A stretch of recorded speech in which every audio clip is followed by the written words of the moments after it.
Oh my goodness, I'm so nervous. That's so valid. Hello everyone and welcome to this Toonkind D&D game. I am Inky and today I will be not the only DM but one of two. Eehoo. And Hi. My name is Aris Sessions. I am also the DM of this adventure. With our powers combined, we cause chaos. Yep. And this promises to be a very chaotic game and I'm so excited. But yeah, I sure hope it is. Yeah. With us today are three players, three very talented and wonderful players, and could they introduce themselves from top to bottom? Hello everyone, my name is CartoonKitsune, and as always, I will be playing our resident therapy rabbit and cuddly toy, Minty. Yeah! Yes! Wild cheering! Wild cheering erupts from the stands. The crowd goes wild. Ah! Oh, is it my turn? Oh, it is. Yes. Hello. My name's Fable, and today I'll be playing Rad. I'm Rad the Red Radio. I'm 5 years old, and I have a bat. More wild cheering. Woo! Yeah! Hi, I'm Muni. I'm playing Larry. Yeah! More wild cheering! Crowd goes wild.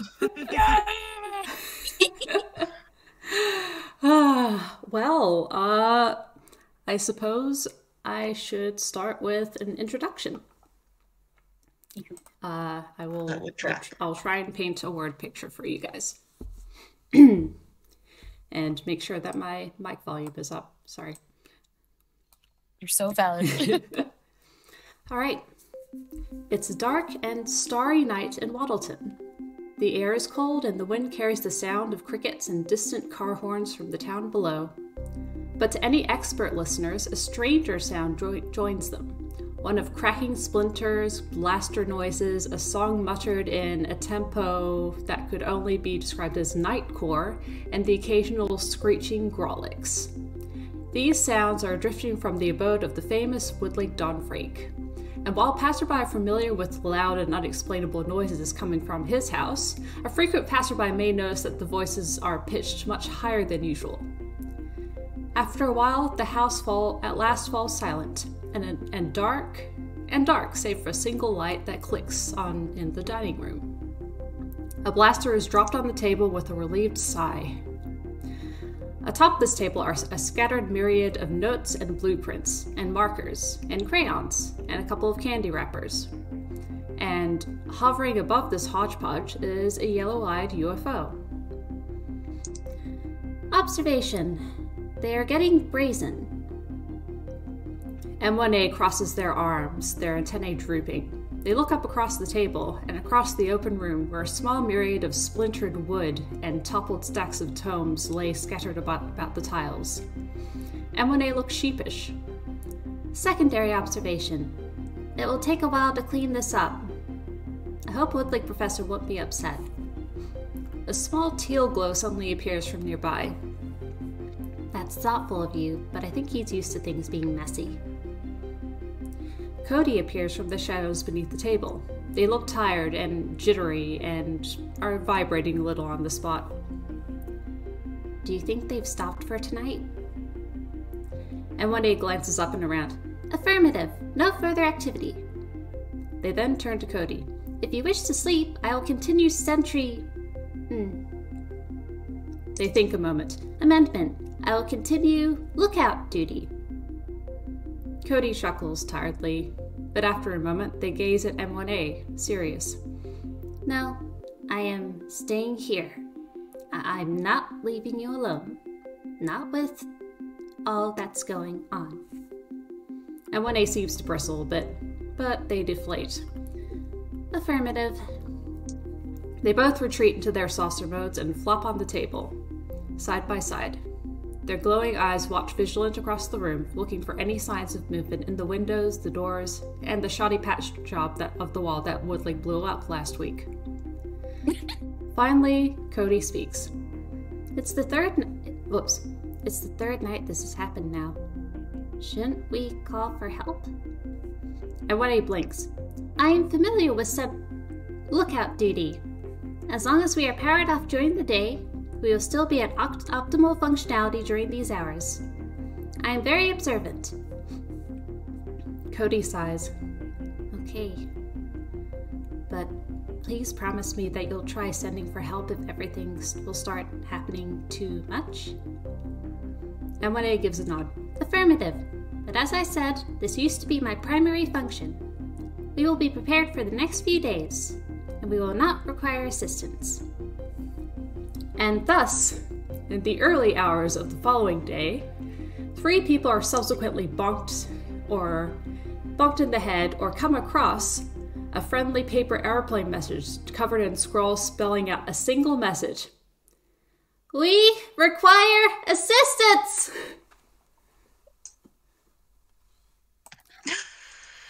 Oh. Now, how do you come across these messages from top to bottom? I assume Minty was probably this is probably one of the nights she's staying over at the studio, because the way her little amulet works to get her back home between here and Blissland, it has to recharge for 24 hours. Oh yeah. So she stays over pretty often. Honestly, like, she could have been like maybe taking like an early morning walk around like the outside of the studio or something, and then just bonked her in the head. Yeah. Twink. Oh golly, what's this thing? It is scrolled out in like it's chicken scratch, but you can read it quite well. And there's an address scribbled at the bottom corner in more neater handwriting. Minty definitely kind of contemplates this for a bit, and then being the smart and responsible little rabbit that she is, she does not immediately follow this address, but rather she goes back inside to find someone to help her. Yeah. A strange address. Nope.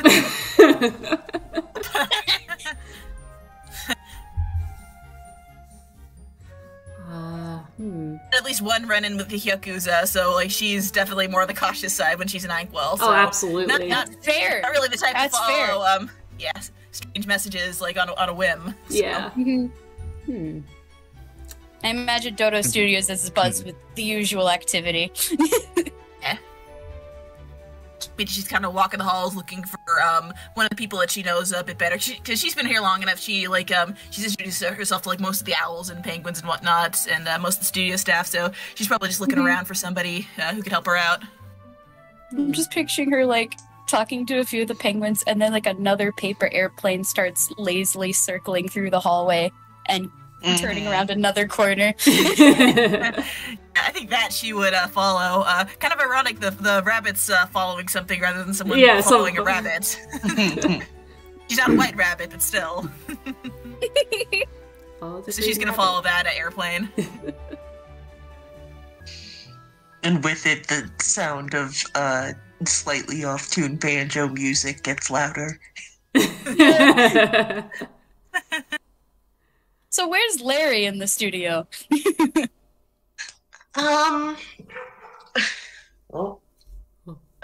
He is, he probably isn't in the prop room for once. He might be, I'm blanking on studio terms, but he's off one of the sound stages. He's looking over a script that the engineer gave him while plucking at his banjo. There's just another little blink, and the paper airplane just kind of bonks off of you and settles down on top of the scripts in your hands. I think like moments after that lands, you hear like very like soft little footsteps, like someone smacking little pillows against the floor. See, I think unfolding it and looking at it, and then here's Minty. What's up? Hey, did you get one of those too? And I think she's probably gonna like kind of peer up. If you're sitting like one of those chairs or something, she might have to kind of get on her tippy toes to look up at the picture, or like whatever's on the paper. I mean, it's like the same as hers. Yes. Looking over it, he has had approximately 5 seconds to process what's on it.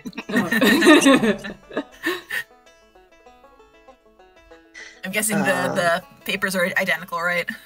Pretty much. You suspect one was scrawled just off the tail of another one, and they're like they both read the same message, but one's a little bit messier. Right. She's gonna hold hers up to like compare it. Yeah, see, I was walking outside. I was taking a walk in the morning, and I got hit with this paper. And for a second, I thought, maybe somebody's leaving.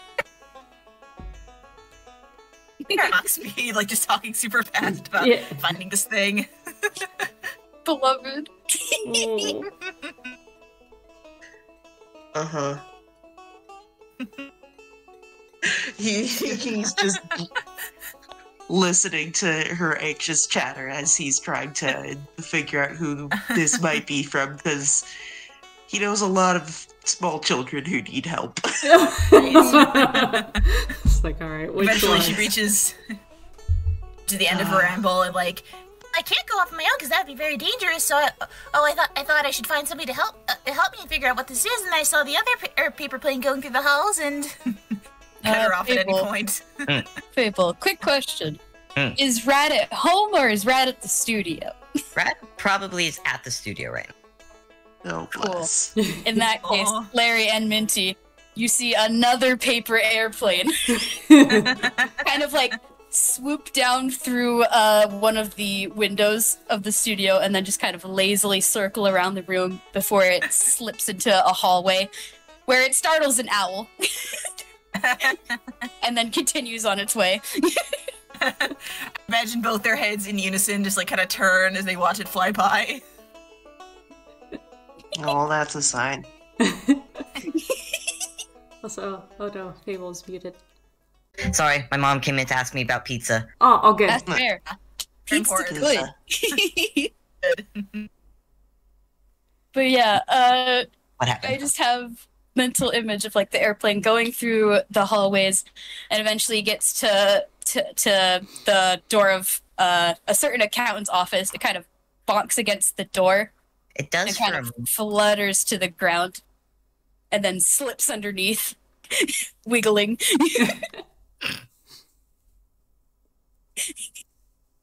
Trying to think. I think right now Bob is once again behind a wall of paperwork. Rad is on the ground with just a bunch of crayons and paper and just doodling away as 5-year-olds do. Aww. About this time he gets bonked. Goes, what? Oh, now we got a letter. What's that? That's nice, honey. I'm a bit. Wait, letter? Can I read it? Yeah, that's. Where's it from? Rad picks it up, unfolds it, reads it. Dad, it's full of big words. I can't read it. All right, hold on. And with the assistance of his father, Rad is able to read the letter. Oh! I'm having a story today. Yeah, that looks like it. I'm going on a story. Wait, Rad, where are you? Okay, nope, there he goes. Oh And my Rad's God. booking it out the door with the letter. Rad's booking it out the door, and Bob is left to fight tax season alone. Yeah. Rip. Come on, be safe. Remember to call me if it gets too much. I'm going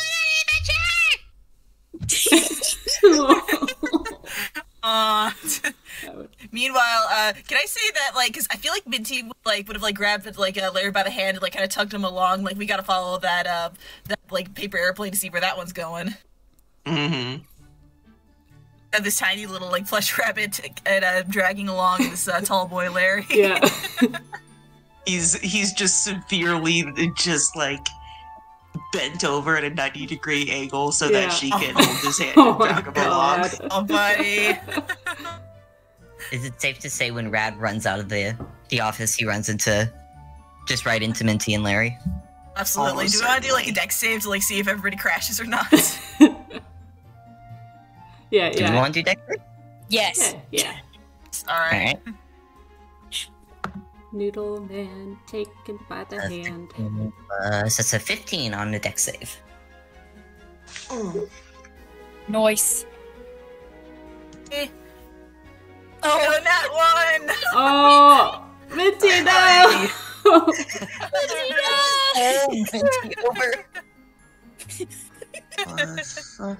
I hope I got this right. Let's see. Steamrolled by Yeah. Oh no. Oh no. And then Well, We got a 12. 12. 12 for Larry. I feel like while maybe Larry doesn't get jostled as much, I think in Rad's excitement, he kind of almost bowls them both over. Oh, Oh, hi, Miss Minty. Minty, like, she did like a somersault in the air and then landed face down on the floor. Yeah. Snuffled. Hey, Rad. Like somehow Rad is sitting on top of Minty in the chaos. Hi, Miss Minty. I'm going on an adventure today. Like, lifts her head up with like a pop. Like, it's off the floor. Oh, you got one of those too? And she holds up her paper airplane too.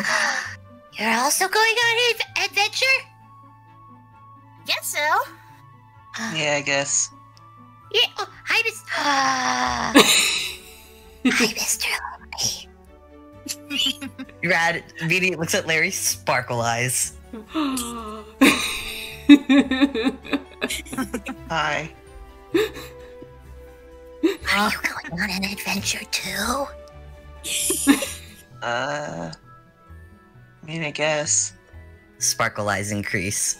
Aw. Oh. I guess that's settled then. I think, like, since Rad's already on top of Minty, I think she's gonna kind of like get up off the floor. She's gonna it'd probably be small enough to like sit on top of her head or like sit piggyback on her, right? He goes into backpack mode. Yes. Yes. Little radio backpack. Bless. He is his own school materials. Yes. All right. Well, you three do have an address scribbled on the corner of the like very scrolled looking message because and it's in much neater handwriting. So, I do want to say, Larry takes a moment to be like, well, maybe we should wait around a few minutes just in case there's anyone else who got one. Yeah, It would be wild if we mysteriously understood that we were the only ones getting it. It's cute. Then they wait and nothing else comes. He goes, alright. Yep. well, I would like to maybe flavor it a bit. You see a couple of other paper airplanes pop up, but they crash into the wall. And whenever you open them up, the scroll is so fast that it's completely illegible. Oh no. No. no. Oh, bless. This maybe feels a little bit urgent. Just a touch. Yeah. Just a bit. No, take it. We gotta go. Oh, Ivy. I think while he still keeps his arms around Minty's in backpack mode, he extends out his legs and stands up and is now carrying my Minty God, on yes. his back. Oh my god. Oh my God, yes, he's carrying Now her Minty is the backpack. Minty is like the front pack. The front desk. It's like one of those little plushy Around backpacks. You ever Larry. seen those? Yes. Yeah. Oh. Time to go, time to go. Does a few circles around Larry, starts booking it down the hall. Time to go, time to I guess we're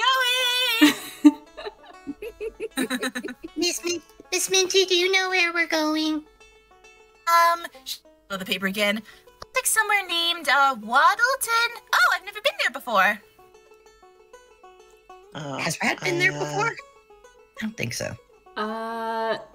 No, I don't think so, actually. I think they visited Rad, but, no, I don't think Rad's been to Waddleton. Runs back to Larry. Mr. Larry, do you know where we're going? And Larry has been there, with them, right? Yeah, definitely. Yeah. Yeah, this is the same place where he brought Cody before. Yeah. Yeah. Yes. Oh, yeah, I think the little alien dudes. And what's his face? And what was their friend's name again? Cody, right? Yeah, those are the guys. Golly, do you think that means they need help? Okay. I think so. Yeah, I think this is their, duck dad's address. Cody, with a state of emergency, we gotta go! Can Rad try and pick up Larry and just Oh my god. looking out of the studios? What do I need to Say roll? roll strength. Roll strength. Yeah, make a strength check. Strength check. Here we go. This 5-year-old barbarian should be fine. Maybe. Nope. Oh. Oh, buddy. Badly. That's a 4. Oh, yeah. Buddy. He's uselessly pushing at Larry. Well, maybe this considerably larger barbarian can pick up Rad. And he's still Do I attached need to to him. make a strength check for that? No. Probably not, because you're bigger than him. Yeah. I'm still attached, but she's pretty lightweight too, so. Yeah. I mean, it would not have been impossible for Rad to lift up Larry. He No, is, yeah. Yeah. pretty lightweight, but Yeah, he but is that's large. 4. But yeah, now it's he There's a lot of takes the clothes. hit. Like, okay, I guess, all right. And A lot of clothes, picks and up Rad somewhere in there, there's a big old banjo. Yeah. Oh yeah. And his hammer space, baby. Yeah. But yeah, off we go. No faster way to travel than a smash cut. Travel by montage. Yep. All right. Rad plays the music in between as the smash cut happens. Yeah. Amazing. Just like the zoom in, zoom out of the three faces. Yes. Batman transition. What a combo. All right. There they go. Okay. I say we've smashed cutted to the exterior of Woodlig's house. On approach, you already kind of see that, like, the lights are all out. What time do you think it is, Abby? Do you think it's, like, maybe late afternoon? Yeah, I'd say you guys got the paper airplanes earlier in the morning, but some hours definitely would have passed despite the montage. Oh, yeah. No, that's the price you pay for montage. You skip a few hours.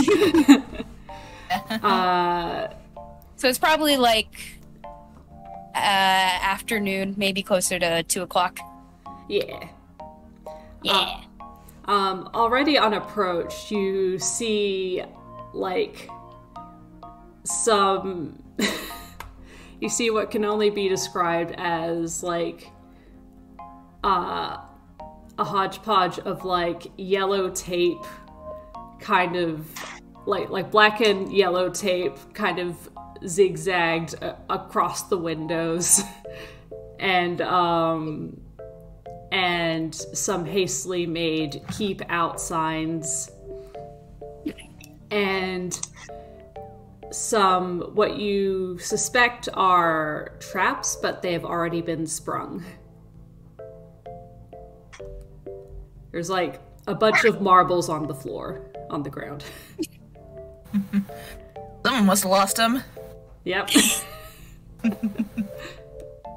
Oh no, someone lost their marbles. What do you do? I feel like arms.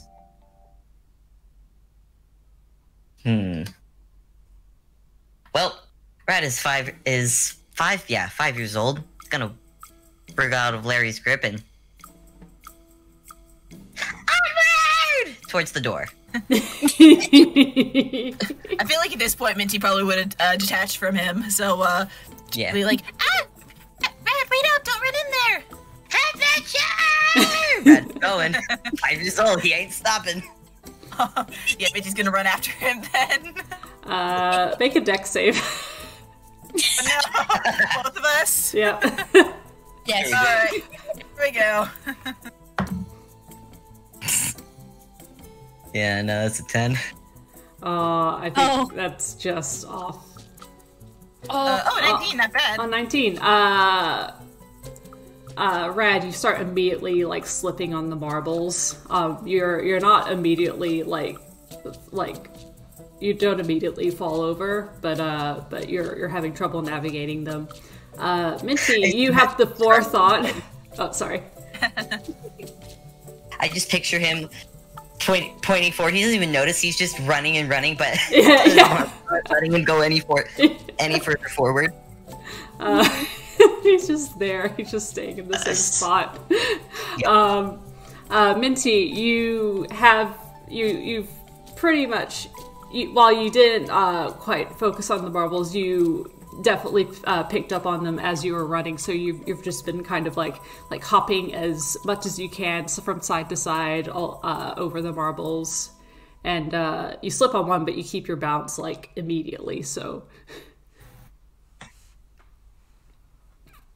She be able to catch Rad if she's close enough, or Yeah, I feel like you can stabilize Rad. That was a pretty high roll.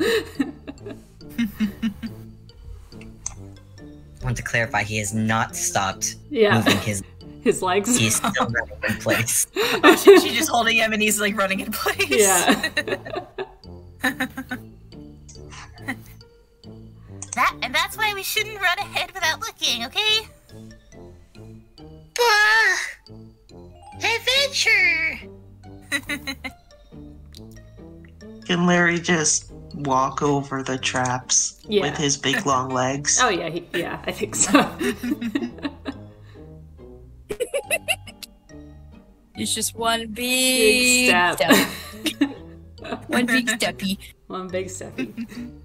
You and Big Steppy. The advantages of being the only tall person here. You take one bit, you take a couple of big steppies, and you're all at the front door. Knock, knock. Knock, knock, knock, knock, knock, knock, knock, knock, knock, knock, knock, knock. Minty knocks on the door too, but instead of a knock, it's a squeak noise. Squeak, squeak, squeak. Oh wait, I've got the perfect. Hang on. Wait. Got it. I forgot we have Yes. soundboards now. Amazing. You suddenly hear like you don't know how the silence has become this, but you hear like a tense silence, and you hear a creak, and you see a couple of yellow eyes glaring out from the mail slot. Hey, we got an airplane. They narrow their eyes a bit, and then suddenly they brighten and go, "Oh, Oh, thank you, airplanes. And they slam the door shut. Well, they slam the mail slot shut, and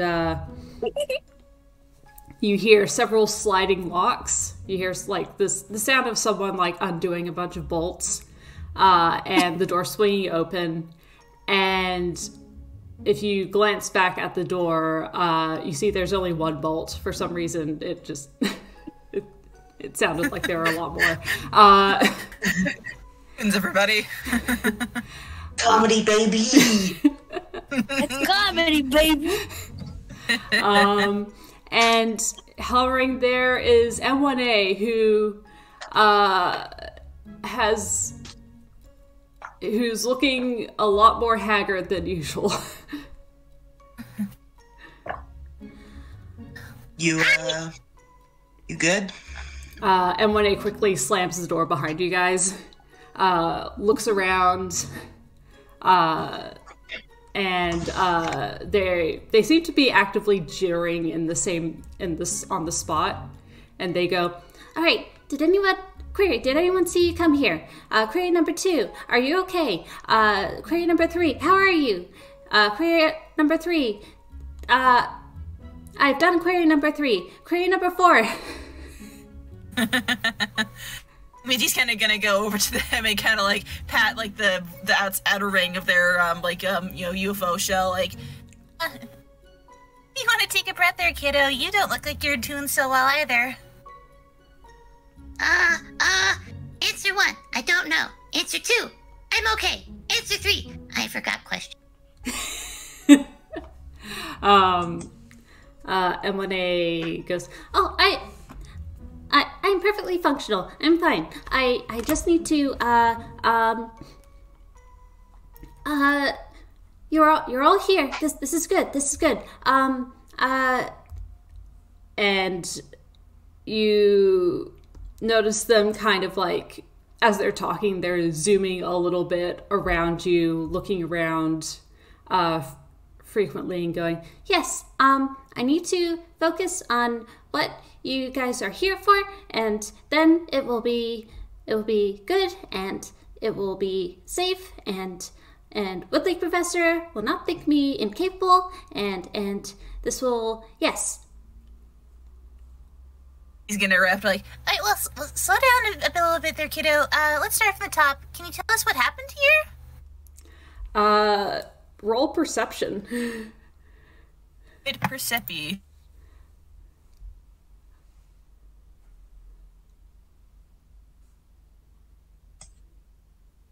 12. 12. You don't need to roll really high to see that this place is kind of a mess. It looks a little bit like like a war zone of sorts. There's curled up, there's like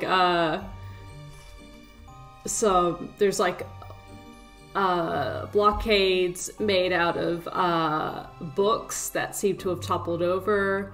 There's like splintered wood. It looks like there's like scorch marks on the tiles, and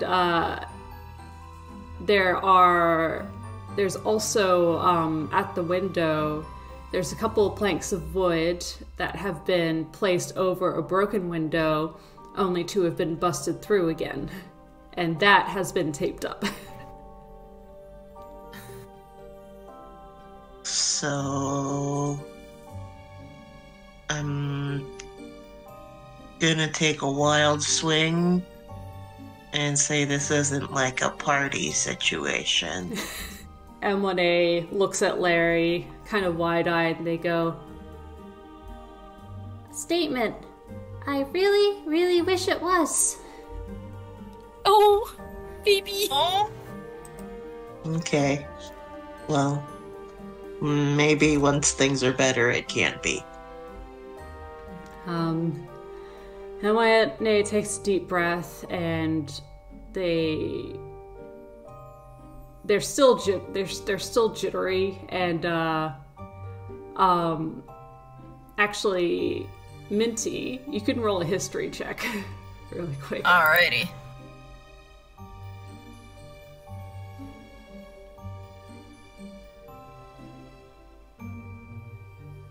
That one. Minty doesn't know a dang thing. 4. They're really jittery for some reason, and it feels a little bit familiar, but you can't put your finger on it. Yeah. I'm gonna say, if they're still jittery, Minty's been kind of like gently stroking like the edge of the like UFO, like the outer shell kind of thing, like just to, like help them calm down a little bit. Aww. Is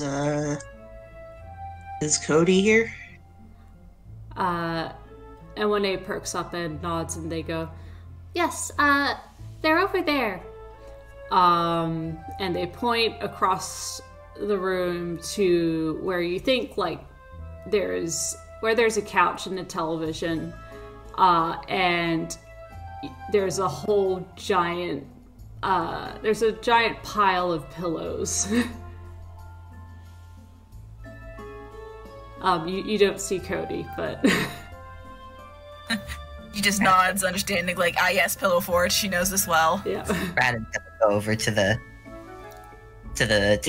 Larry will also go check on how Cody's doing. It doesn't seem like M1A is doing a great job at being able to explain themselves. Yeah. Maybe he needs to look into what's happening on his own. Yeah. Hello. Something peers, like there's a pause, and then a teal eye peers out, and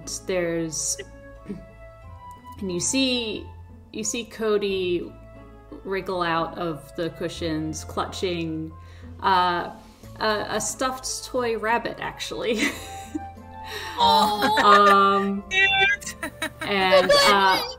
And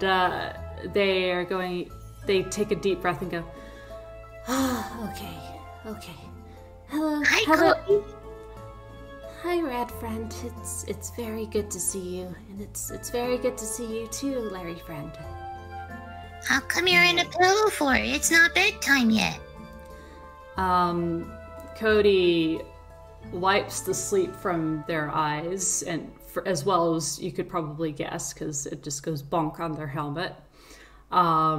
And they go, Well, no, it should not be bedtime, but well, our bedtime should be at night logically, but recently we've had to take them during the day. Oh, nap times. and Cody blinks and narrows their eyes over at M1A, who is still jittering furiously on the spot, and goes, Oh no. M1A. M1A is like, Yes, Cody, hello. How much candy have you had? Uh-oh. Oh dear. You are supposed to sleep during these hours. Yes, but here, I present another option. I will continue being awake at all times so that you may sleep. Uh-oh. Oh, buddy. That's not good. Emily, are you having a sugar rush? It is Or sugar crash? Might be sugar crashing a bit. And what Cody looks up at M1A, and they quietly go, 3, 2, 1. And you hear a loud, heavy metal thunk, like clang to the ground. Ouch. And M1A's passed out. Just spinning on the floor like a saucer that hit the ground. Yeah, basically.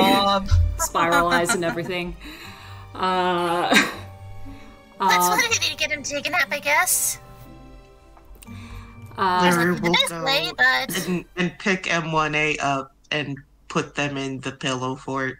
Oh, yeah. She will help arrange the pillows all over him. Yeah. Cody gives an appreciative nod, and they go, Thank you. I will explain. and they look about the place. Would you like some tea? So if it's not too much trouble, do you need any help making it? Oh, I think I've got it. They gently place their bunny, down after giving it one last squeeze. And they head over to, they head through the room to where the kitchen is. You will follow after them? Yeah. Which, it's got to be noted. This kind of section of this laboratory, like there's this one big section that you all have entered in where like the pillow fort is kind of haphazardly slapped in towards the center near like a spiral staircase in the center of the room. Yeah. And the rest of the room is filled with all sorts of gizmos and gadgets, which impressively seem to be the only things untouched. Yeah, in the chaos. Yeah. Time for a whiz. Regardless, it still looks like a minefield of chaos and inventions. That was a 2 on my whiz save. Rad is going to touch something. Oh no. Oh boy. Cody. Okay, well, let me finish up my explanation first, and then we can see what chaos has been wrought. In the back of the laboratory, there is a kitchen, like just kind of like built on the same area that looks as equally as a disaster as the amount of inventions there are in this room. There's a breakfast machine. There's like the Wallace and Gromit-esque kind of Goldberg kind of. Yeah. Rube Goldberg machine. Rube Goldberg. It makes eggs, it makes toast, it pours you an orange juice. It's kind of hard to tell where the lab ends and the kitchen begins. Yeah. But what is Rad? Let's see. I think there are a lot of inventions around the room. There is one section of the room that seems to be dedicated to chemistry stuff with bottles that are carefully placed in boxes until they need to be used. There's also like lots and lots of machines that look like instruments. One machine actually would look familiar to Larry because it was on the taffy train. It's the DNA machine. Yeah. What looks the most complicated? Ooh. There is another machine that was the that looks like the what's it called? It looks like the machine you use whenever you're trying to get a perm. Like the kind of hat sort of thing. Yeah. There's one of those like reclining massage chairs with like the hat attachment on it. Oh, Rad's gonna go sit in that. And there's like a bunch of little arms sticking out of the little hat. Yeah. There's 3 of those. Side by There's a side. sit. There's a seat. He's gonna sit. He's gonna sit in it. He's gonna sit. He's gonna do a sit. Ooh, cozy. Cody notices this and they go, Be careful. One time, I am told that M1A was using one of those and received cat ears. It is a shame. I would have liked to have seen.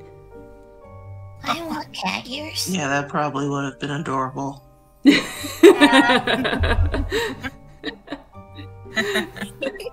I get cat ears? and they look around and they go, I think it only worked because Charlie friend was here. Oh, I don't know where Charlie is right now. Brad slowly looks at at Miss Minty. Never pans up to her bunny ears, just twitching there. Tilts her head like, what? Why is everyone looking at me?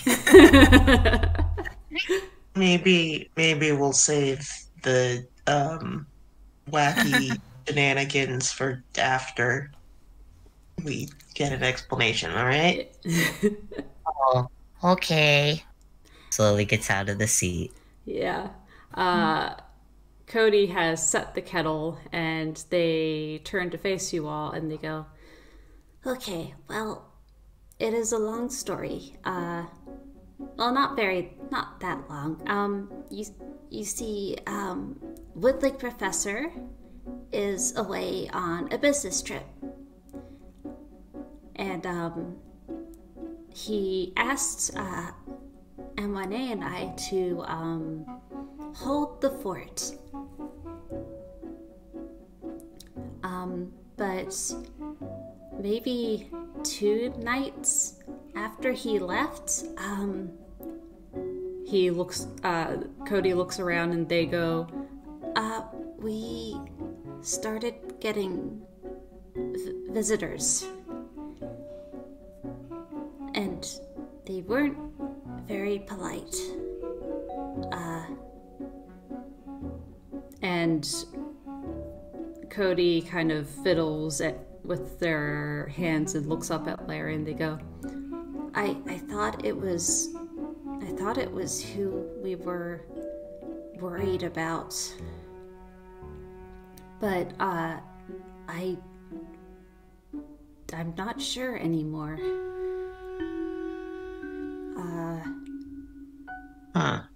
Who are the visitors? And they look over at the table nearby where there's quite a bit of drawings and blueprints scattered all about. And they raise their eyebrow and they go, I think they are toys. Whoa. Toys? Yes, toys. And then they look at Minty and they go, Not like you. I would like to clarify, not like you. They, for one, they're not fluffy or cute.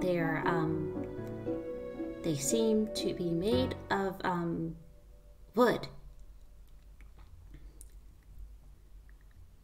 So, have you seen them or not? Yes. And Cody scratches their helmet. That it's usually very dark because we try and turn off the lights, or they start turning off all the lights. But we have seen them, and M1A has been attentive enough to draw pictures. And you look down at the blueprints and drawings, and you might need an investigation roll to decipher these. Yeah. Alright. Investigation. That certainly doesn't have a -1 for Rad. Oh no! I know. It did surprisingly well. It's a 14. 11. 11 for Red. Let's see. Beep. 10. 10 for Larry. And for Larry. You kind Honestly, it makes sense for Minty. Minty works with kids a lot. Yeah. Yeah, there's a whole section of Blissland that's just like a giant mountain of toys, so she would know her toys. I think Abby, you might have like the scroll on its own. Just trying to find. I think I might, but it's been a while. Yeah, I'll dig around. Let me look in her. Yeah. So now that I think about it, she's also probably pretty good at like interpreting like children's drawings because they really get a lot of those in Blissland. Yeah. Yeah. If we can't find it, I can basically describe it. Yeah. I found it. However, it is transparent. Here. It's gonna be hard to see. Oh, here. I'll be if you click lazy. it and like do new tab, then I'll be lazy and find a quicker solution. Hang on. That's fair.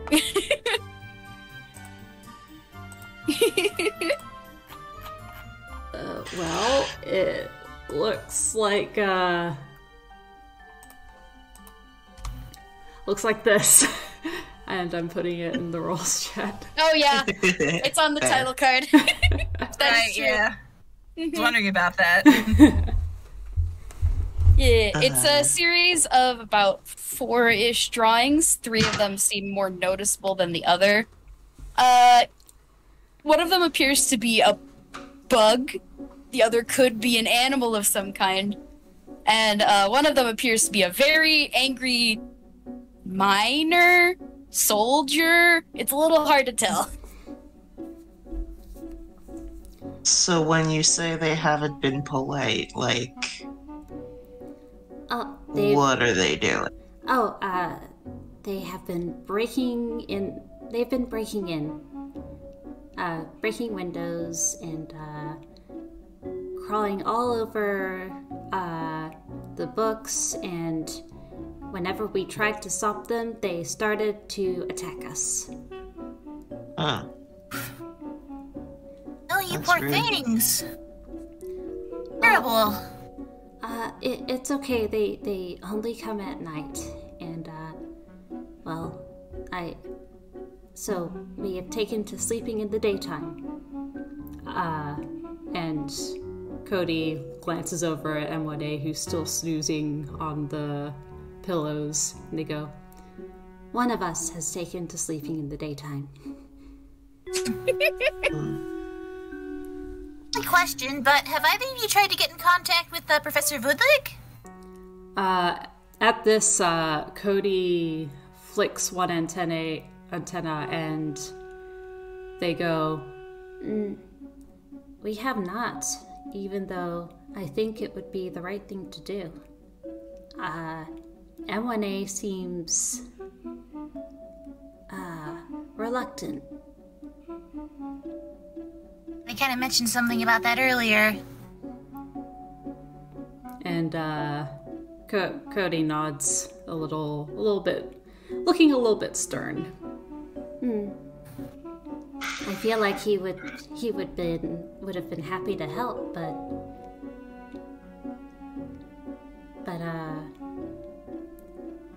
I don't know. M1A seems reluctant to ask Wudlig Professor for much more assistance.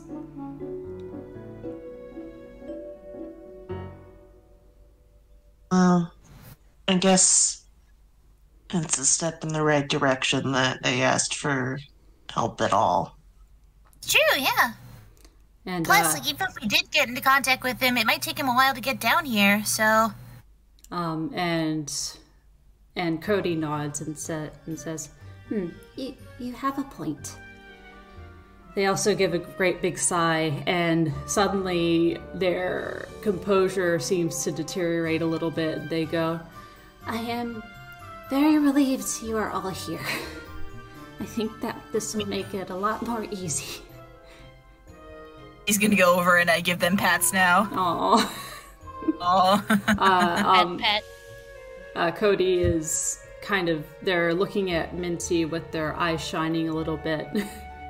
Because hey, you notice how they were hugging a rabbit earlier. If Minty's seeing this, like, if she's interpreting it right, she'll absolutely, like, hold her arms open, like, well, I'm not sure. It might be a little tricky to hug you. Actually, wait, no. Thing with, like, where you have arms? she kind of just, like, flaps her arms, like, just kind of gesture to, like, really describe it. Yeah. Aw. Cody unfolds into their winged mode, where they have arms, and they hesitantly reach out. She will much less hesitantly give him a big ol' hug, and she's incredibly soft and warm. Aww. She was amazing. Cody tenses at first because, well, hugs are still a little bit new to them, but they melt in. Aww. Gently stroking their back, like there.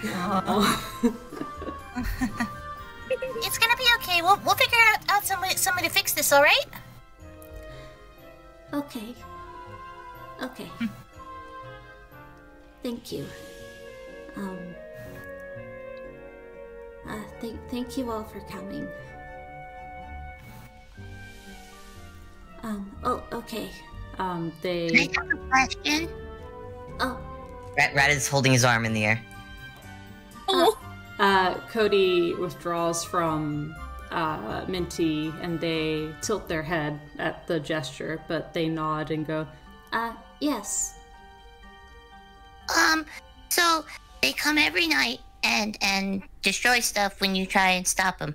But what are they doing when you're not stopping them? And Cody Where do they come from? Cody kind of crosses their arms and goes, They seem to be, searching. They seem to be going into different parts of the house. They've been trying to get into the attic, and they've been trying to get into the basement, too. What's in there? And Cody frowns and goes, We have tried very hard to, lock up the attic, because that is where Wudlig Professor keeps a lot of his special things. Have you tried asking them what the heck they're doing? Cody, there's a small flashback to one of the nights where they've been fending them off, and there's a very angry M1A yelling, Query, what the heck are you doing? and then they flash forward into the present, and Cody goes, We have not gotten much of a response.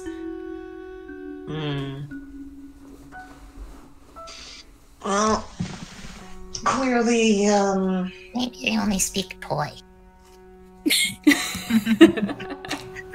Aww. Clearly they're looking for something. But if they don't want to be chill about it, then I guess something's got to be done. So,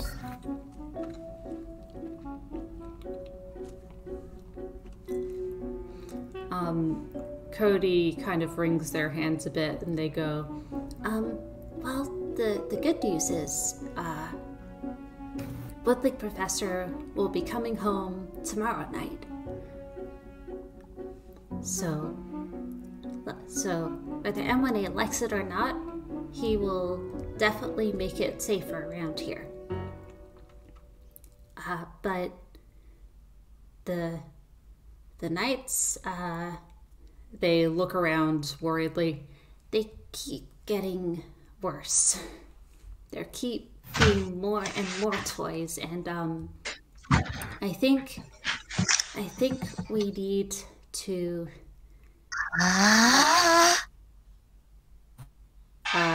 Cody turns. Rad's going off to. Rad believes he has caught on to what needs to be doing. He's going to start barricading the front door. building a fort! Building a fort! Cody watches in surprise. Oh, that, yes. I think that is a very good idea. I do not know how many will be coming tonight, but if it's been like the last couple of nights, M1A observed a 20% increase each night. Oh, 20's a lot. We're gonna need a bigger fort.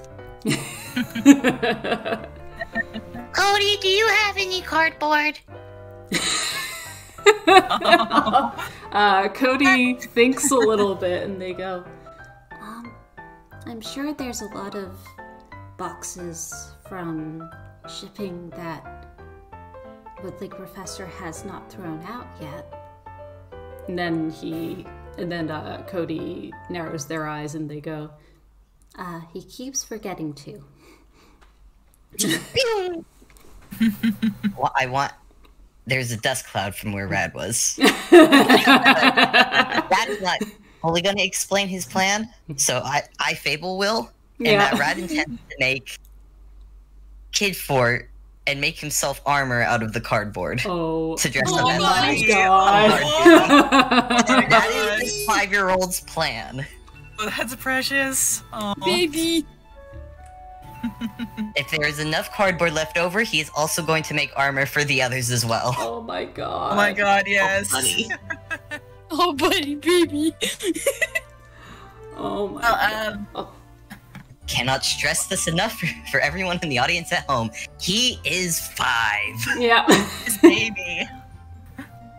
He's doing great. Amazing. Um, I think while Rad's busy with that, I'm gonna roll hammer space for me quick, because she's gonna out. She gets... Oh wow, 10. 10. 10 out of 10. Nice. Ultimate hammer space success. Yes. All right. So so she's gonna reach in and she's gonna pull out her like weaver's tools, which in her case specifically are like some balls of yarn and like knitting needles, and she's gonna say, "You guys had quite a few traps out there. I was wondering maybe I could do something with this. Tripwires, or I can knit a net and catch them. That could work." Oh, that's so good. It's so good. Cody's eyes widen and they nod frantically. Oh, yes, and that would be very useful. Remarkably, Wudlig Professor has butterfly nets, and that is about it. Use those too, but we might need a bigger one. We are going to need a bigger butterfly net. Mm-hmm. Right, now that we're starting to get into the thick of it, Yes. I All right. think I can start. First of all, I'm gonna have everybody roll either perception or investigation.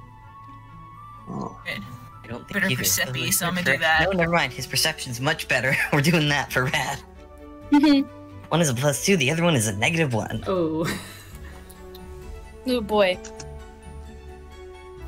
This is essentially to get a lay of the land, TM. Yeah. Oh, good. Yeah. 17 for perception. 17 for Rad. Oh, Oh, 20 for Larry. Nice. Aw, heck yeah. Yeah, Larry. All right. Well, you've been given the loose objective of stop the intruders, which Rad has interpreted in building a fort and some cardboard armor. Yeah.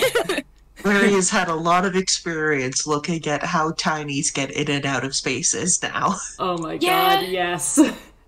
Yeah. Larry would actually probably be able to identify a lot of details that the others might miss then, which explains the 20. But first, with the 11, you probably get the same as what you know beforehand. There is a lot of materials in this room, both from the machines that are kind of propped up around the places, as well as like scraps of both wood and metal, possibly from projects left behind by the resident inventor, which could potentially be used in making traps and or fortifications. You have quite a bit at your disposal here. And with all the rolls, you guys would also notice that there's only like one staircase, and it's the spiral staircase in the center of the room that leads both upwards and downwards to a floor above and a floor below. With the... I want to say with the 17 and the 20, both Rad and Larry kind of like getting a look at the room.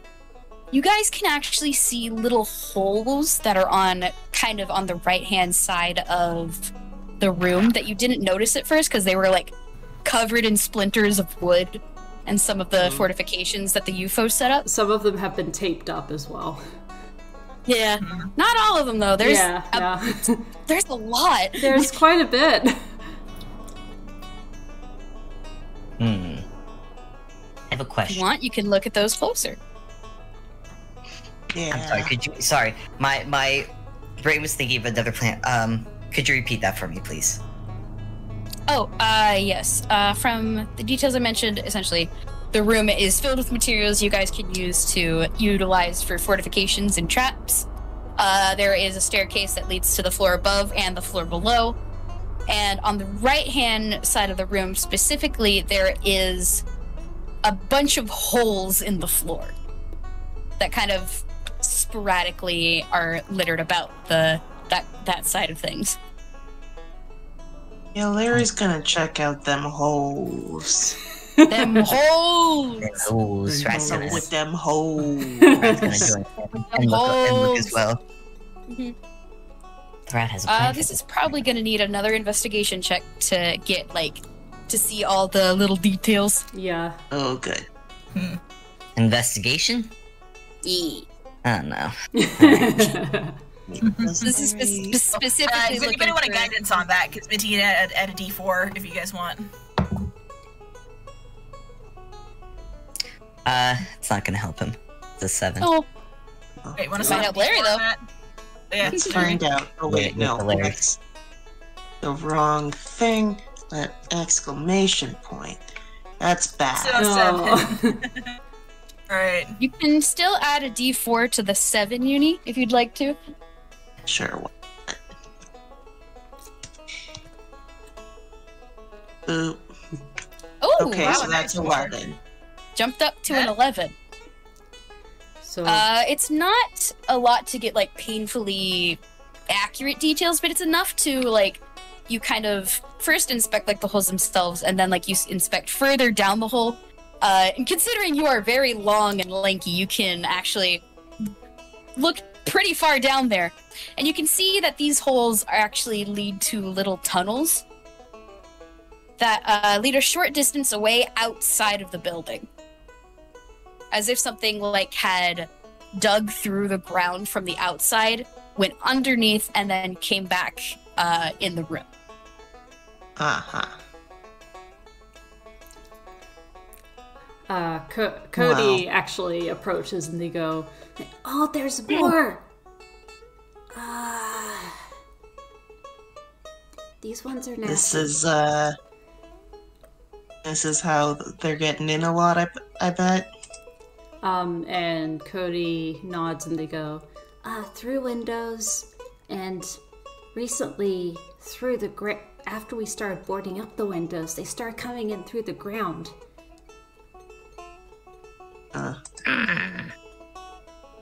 Question, is there like a garden hose or like, I don't know if the kitchen faucet has like one of those extendable things? Oh my god. I'm gonna say yes. I'm gonna Yes. say yeah. Nice. Fill the holes with water. Drown them out. Oh my god. Well, I was gonna say because of Toon logic, like it would just like push them out, like just push them, like send them just Team Yeah. Rocket style, Yeah, flying yeah. back to where they come. So Just, like, set up a Basically, garden yeah. hose that's attached to a thing that if it gets tripped, yeah. Well, that's there's- clever. That's clever. That's very clever. Yeah. I will say also there is a garden hose outside as well. So Cool. I have a question about specifically vents, and is there a chimney in the house? Hmm.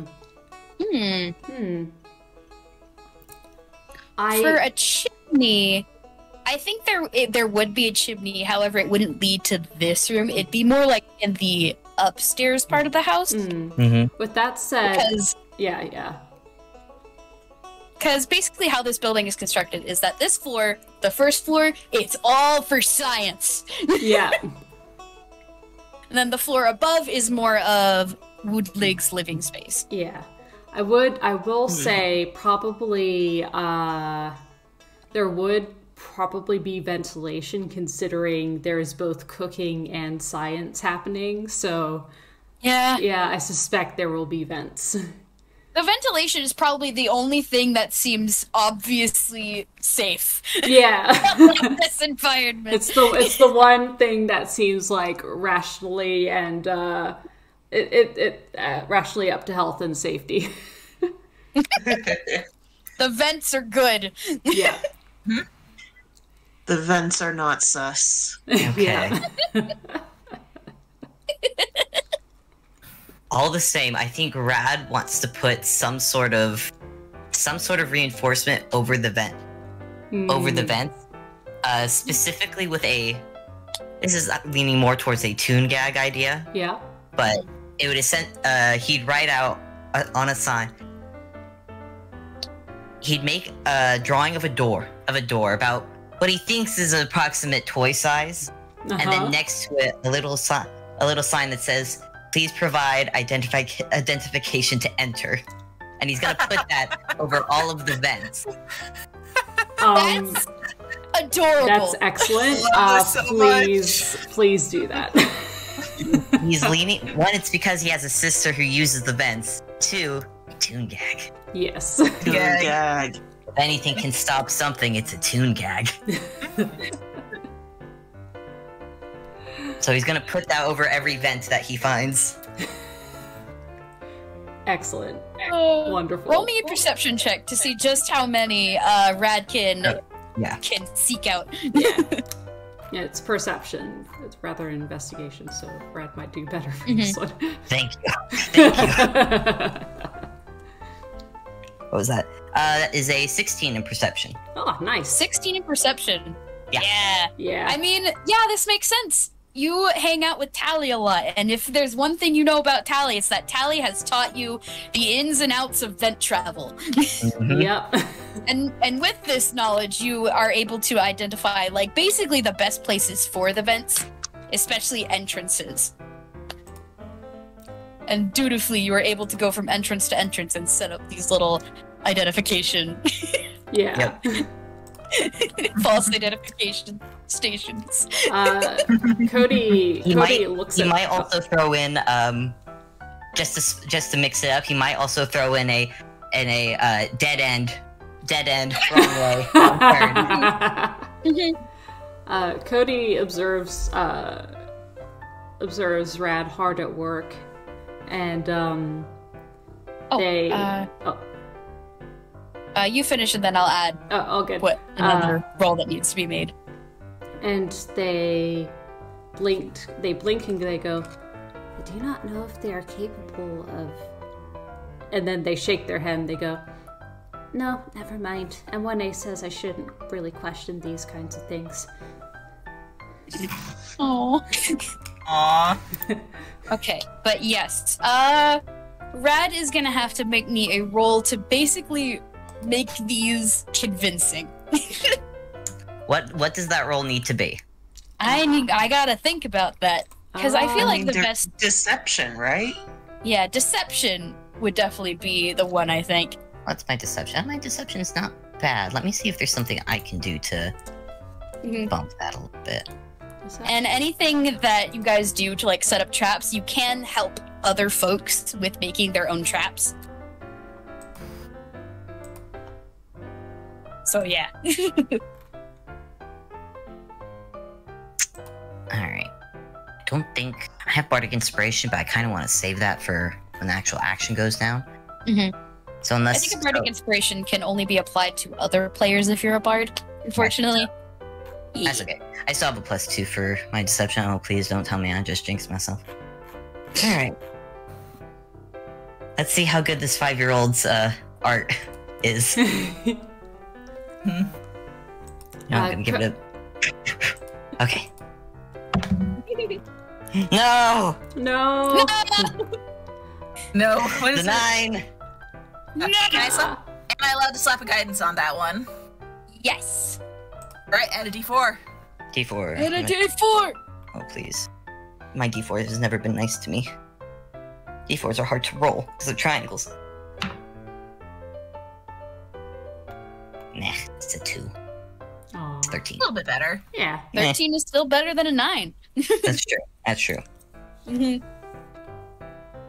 Well, with a 13, Does anyone want to help the 5-year-old? it's not the worst, it's not the best. Everyone looking at Rad's clever little, Perfect. I mean, Larry can help. Yeah. He's not the most skilled at doing this stuff, but he has been, again, making a lot of things for tinies, so maybe he can do okay. True, yeah. And then helping with traps, you can either make your own roll or you can get help the other person to re-roll. Who has the better deception? Mine is just +1. Oh, mine is actually better then. Then yeah, you re-roll. Surprisingly, Minty's is a +4, probably because of her high charisma, but... Makes sense. Cody, I can offer up Cody because, actually, I offer up Cody to help for deception because, they got +7. yeah. Wow. Cody, do you know how to write? Do you know how to spell identification? Cody scratches their head and they go, let me try. I'm hoping I'm doing this right. It's Actually, to flavor Minty's guidance earlier, you could just shorten that down to the letters ID. Oh yeah.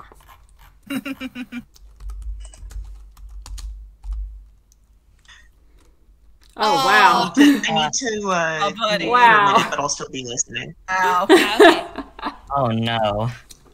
A 10.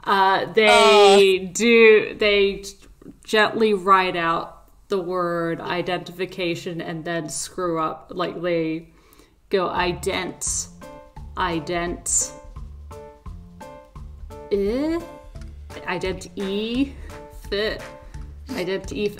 and then they look up at Minty and go, ID would probably work better.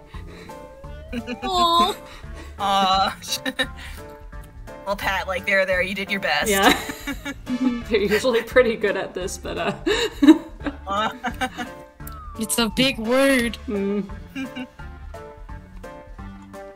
And admittedly, M1A is probably more familiar with how to spell that word, Yeah. given it used to be their wheelhouse. Yeah, basically, but they need a nap. They're stirring a little bit, but they're dead tired from. I think I would have risked playing with them with a level of exhaustion if they hadn't gone kaput. Yeah, understandable. Well, either way, Red's putting them up. Mm-hmm. Every event shall be covered, all the same. Yeah.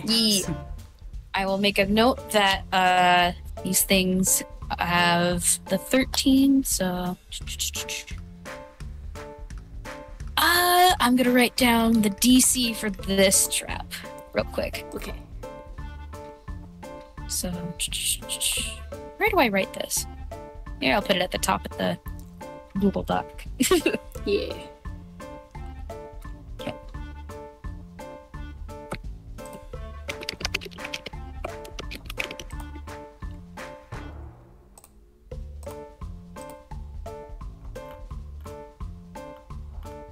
Is that right? Is that the DC?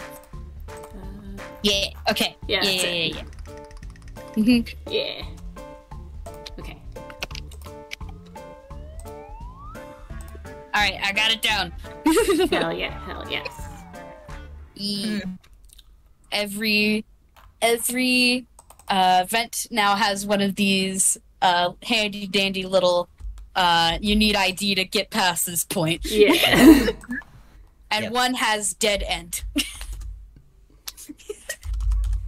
Yep. For the fireplace. Actually, wait. fireplaces have Rad. No, because it's Rad. She's just gonna set the fireplace up. There's gonna be a fire at the fireplace. Yep. They'll never get in.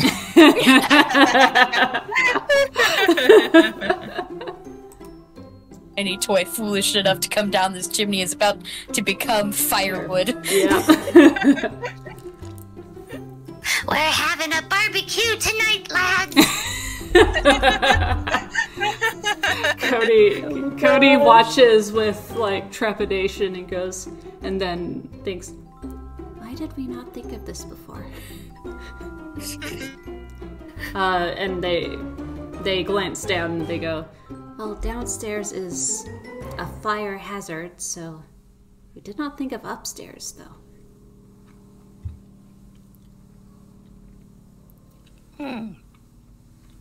So we got fence, fireplace, flooded the holes. Looks at the Which windows. I do have to do some roll.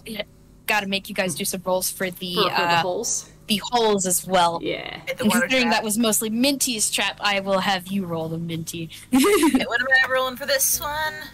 Okay, let me think. So it involves a tripwire that will be activating the garden hose and or the sink hose. Perhaps even both. Yeah, ¿por qué no estos? I feel like would it be Dex to set up the tripwire and maybe investigation to see how thoroughly you can flood the holes? You can see that.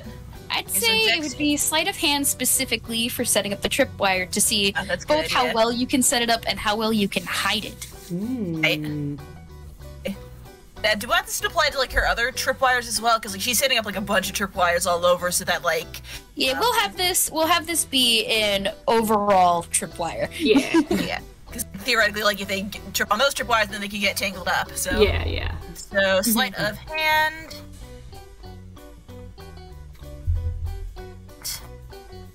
Oh, no! These rolls today, seriously. that's a 5. Minty's not getting I a get lot. my stealth guidance.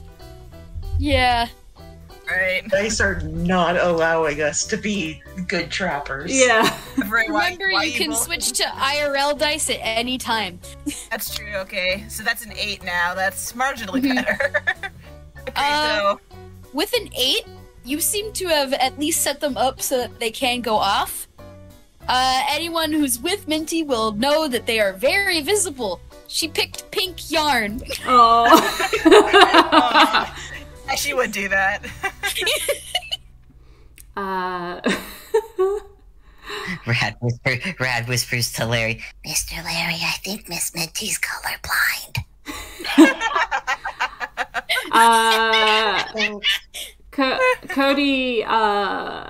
Cody notices this, and they kind of come over to Minty, and they go, Do you require assistance? I think I got the strings in a pretty good configuration. Do you want to help me tie these, or? Well, I'm not very good at setting up traps, so I suppose I will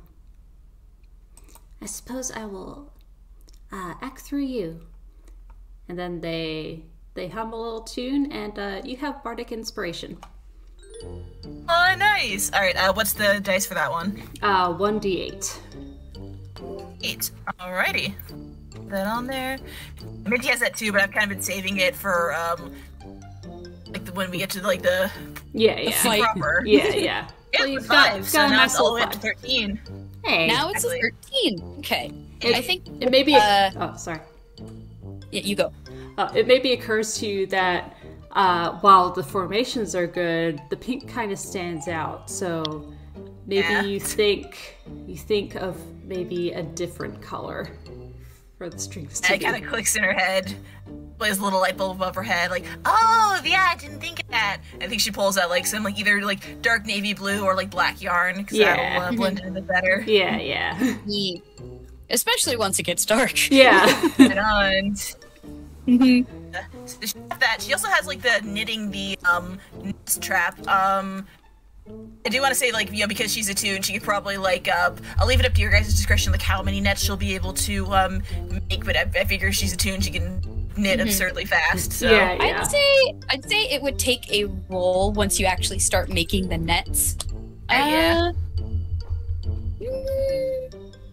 Most likely it would probably be straight dex, I want to say. I think that'd be dex for, and since it's Weaver's tools, I can add my proficiency, I believe. Yes. Yeah. Okay, so that'll be a +6.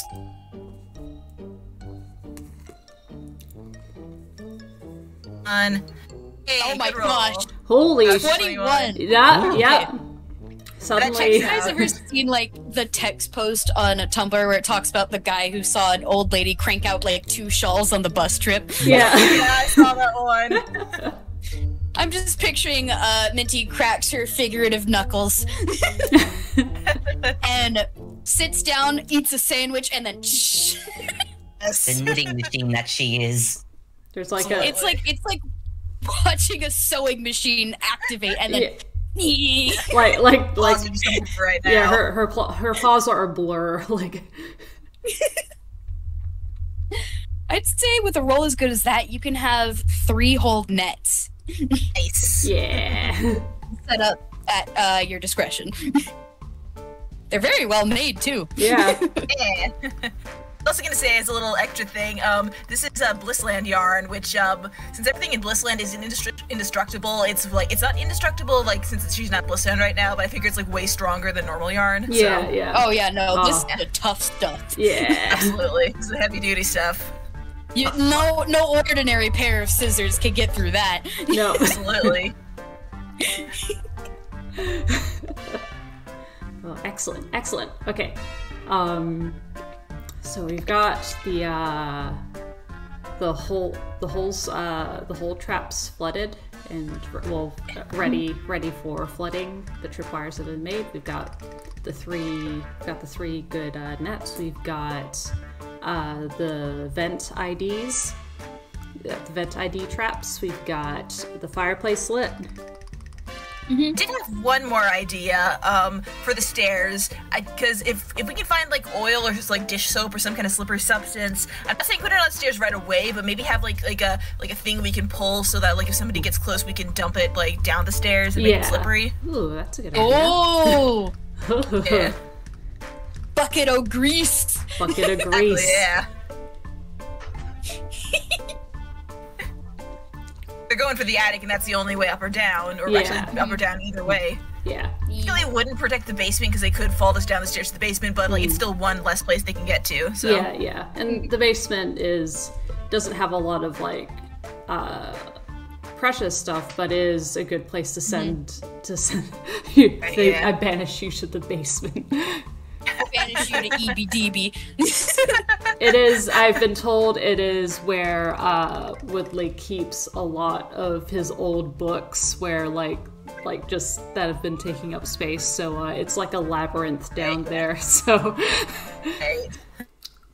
Indeed. I just want everyone to imagine that while all this is happening, Larry is just sitting and like helping where asked to, but he's just like, yeah, I'll hit some stuff if they start a fight. He's not a trapped guy. He's a deal with the problem directly guy. Yeah. Mm-hmm. And hey, the traps will make them easier to hit. Exactly. One of the nets goes off and suddenly it's piñata time. Yeah. But with the specifically for finding like either oil or grease, I'd say that would be investigation. You could reasonably find one in the lab. However, it's a matter of finding it in the mess. It is true. Reedy's station is not very good, but I will keep my fingers crossed. Oh, 22. damn. Yeah. Your finger crossing was not in vain. That is an 18. Ooh, all right. You basically just have the thought of, if I were a place to put grease or oil, where would I be? And the most logical conclusions are either the kitchen or wherever there might be a car or a vehicle of some kind. Yeah. And you can see, like, kind of in the corner of the room, there is like it looks like a motorbike of some kind, but there's like a panel affixed to the back of it. And there's like all sorts of different tools that are set up around it. This probably could have been one of Wudlig's latest projects, but has been abandoned temporarily due to business trip. Yeah. Yeah. Alright, yeah, she's gonna grab the bucket then. Actually, can I do a small, like, flavor thing? Like, just, while she's, like, kind of been looking around for the bucket, because, I don't know if any of the pictures have been knocked down, but he does have quite a few pictures, like, on the wall of, like, you know, family members and stuff. Oh, yeah, right? yeah. I'd say, actually, they aren't up on the wall right now. The UFOs probably would have taken any photos and barricaded it up with the attic. That's fair. Okay, then, yeah.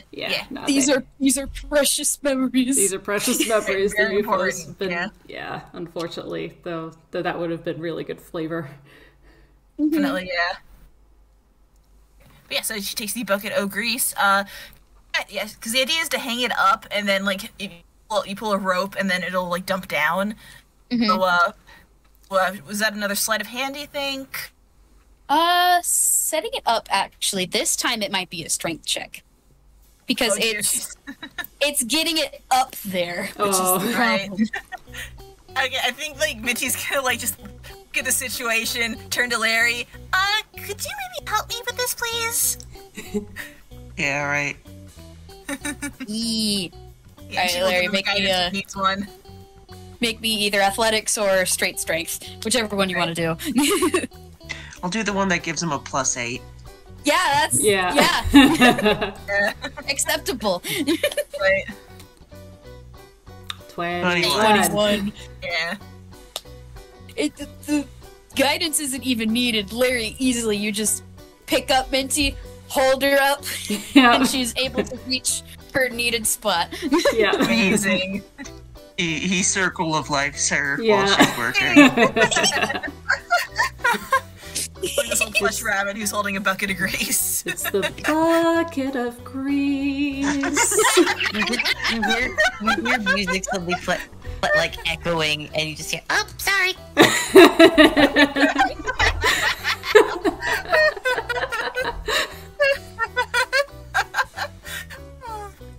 Oh boy. Alright, so 21 means it will be that DC. Oh. Probably after a majority of traps. After a majority of traps have been set, Rad is gonna go to everyone with their cardboard armor. Oh my god. Yes.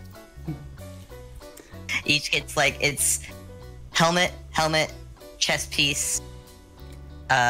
Larry gets the added flair of spiked pauldrons. Oh my god. Hell yeah. Oh my god, yes. Funnily enough, Minty has her, like, button mail armor, but she's gonna put the cardboard over the button mail, so now she's twice as protected. Yes! Cody makes sure they're in their winged mode. Minty gets like little helmet. He made individual little helmets for Minty's ears. Oh my god. Oh my god. Wait, are they cardboard tubes? Yes, everything, all the armor that Rad makes is cardboard that is lined with black marker. Oh my god, yes. It's cardboard. Effectively does nothing. Just 2 little cardboard tubes on Minty's ears. That's adorable. Yeah. The cardboard tube sticking up, like, aw. For decoration, she's gonna, like, draw some little wings on the side of her helmet. Oh. Yes! Yes. Rad himself has basically, because his body is just a radio, he just has the big helmet with, like, I want to call it a mohawk. I don't know what it's called, but it's big like, colored. You mean like the Roman armor has like the plume of mohawk. Rad's got like a big red plume on his that he is colored. Oh my god. With red yes. It's a red boa that he found upstairs. like a feathered boa. Yep. All right. And after you guys have set up the majority of the traps, and it's probably a couple. Oh, sorry. Huh? Oh, I thought someone was about to say. And someone, then you hear a gentle, like, kind of like. I'm activated. I'm activated. What? Nope. No? Nope. No, wait. Rockabye me, rockabye morning on a silver. Rad is like slowly putting pillows back on top of him. Get up. Oh, I'm activated. I'm activated. No, you were shaking and everything when we got here. You're too tired. Been sleeping for like a couple hours by now, right? Or Yeah, a couple of hours at I'd still least. say maybe like a few more hours before night really starts to set in. Yeah. Yeah. So you guys have time to basically recuperate and make sure y'all know where all the traps are. Yeah. right, yeah. And when it kind of shoves the pillow up a bit, to kind of like look sleepily cranky at Rad a bit.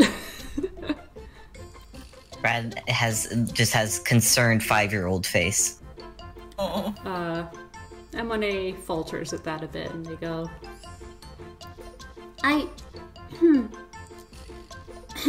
Well, no, wait, because I have a lot to explain. and they look out over the room where everything is being set up. I have nothing more to explain. Oh, baby. Here, you know what? I have a job you can do.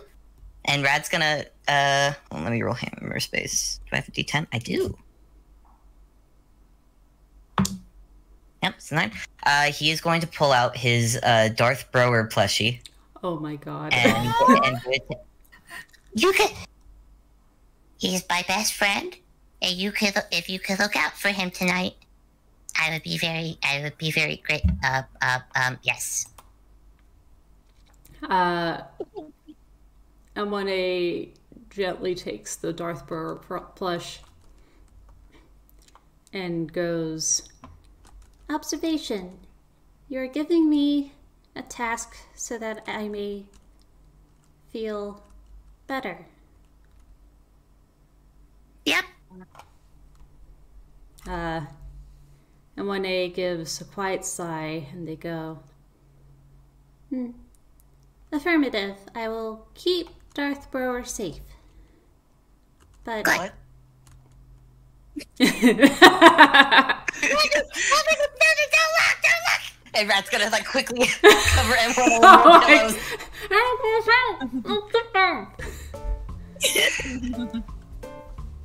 Oh. That's so cute. Oh. So goddamn cute.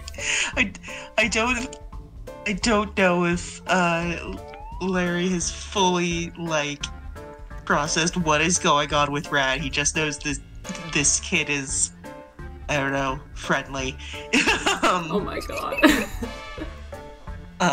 But he has pulled out glow sticks for everyone. He says, well, he said they kept messing with the lights, so everybody gets backup lights.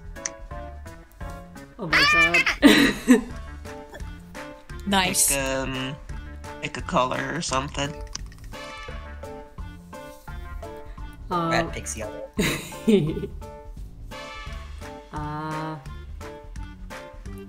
M1A blinks, and as long as they, you can't really see them, Larry, because they're kind of semi-submerged in the pillow still, thanks to Rad, and you see a yellow eye peek out and an arm stick out, and they grab the teal one. Cool. It's good. He gives them both a thumbs up and goes to give the glow sticks to everybody else. Nice. Rad quietly to M1A. He's so cool. And M1A looks over at Larry and they go, Affirmative.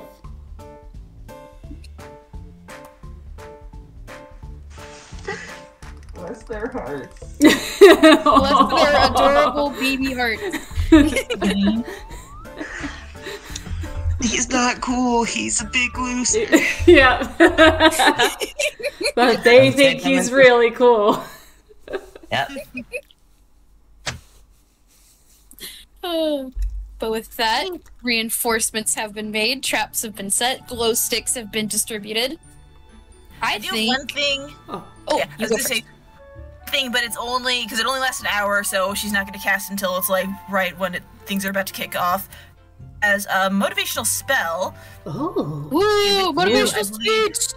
Visual speech, I mean, yeah. So five creatures. So I think that's so I think I can do that for our whole party, right? Because Yeah. So can do it like at either level. If you do it at 3rd level, then we'll get like +5 temp HP. I can also burn a 4th level spell slot to give us 10 temporary HP. Your guys' call. Ooh. Extra HP is always good. Yeah. All right. Especially for That's what I'll M1A, do. who is glass cannon. Right. So yeah, everybody add 10 HP to your total, and Yeah. gives you advantage on whiz saves. Mhm. Cool. Yeah, it's got the whole description there, so you can look at that if you need the details. But yeah, Yeah. That's what Larry needed. More hit points. We'll Yes. say that The say whiz that this save would spell- be good. Yeah, We'll the say whiz that save this- can be useful. Definitely. we'll say that this spell will kick off the moment the fight begins. Yeah. that's what It's I like think. a- Yeah, kind of held action kind of situation. Yeah, But yes, yeah. definitely. Yeah. with fortifications set up, with everything ready to go, this is where we're going to take a quick break. Yeah. Like, good. We've been going for about 2 hours and I need to grab water. yeah. Yeah. Good idea. All right, everyone, Everybody. have a stretch, get ready, and we'll see you back here in like maybe 15 minutes. 5, 10, 15 minutes, one of those. Roughly A those. multiple of 5. Multiple of 5, yeah. Yeah. All right.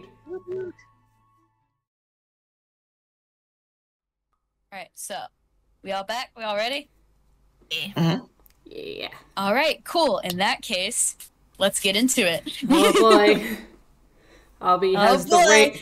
the reins for most of this one, so This is the part that I get to run. Hee-hoo.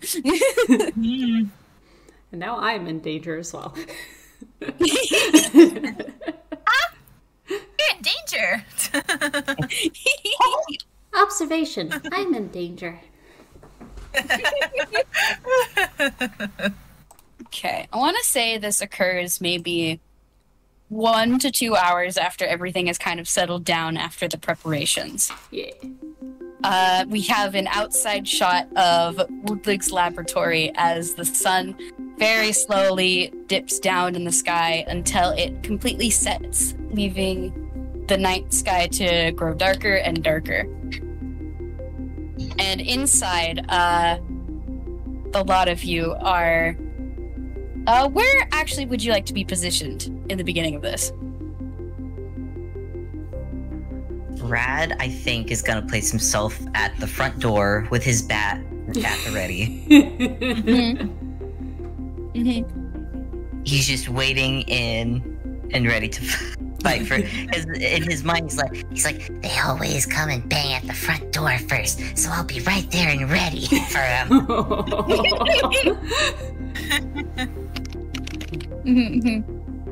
this is a child who's Hang on, watched too I'm many movies. grabbing an image at light speeds. Lewis says, I think Brad just wants to kill. Rad chooses violence. Yeah. He was part barbarian, so Yeah. this tracks. Nice. Brad is ready. Ready. Rad the Ready Radio. Rad the Red Radio to cause red in others. Yeah.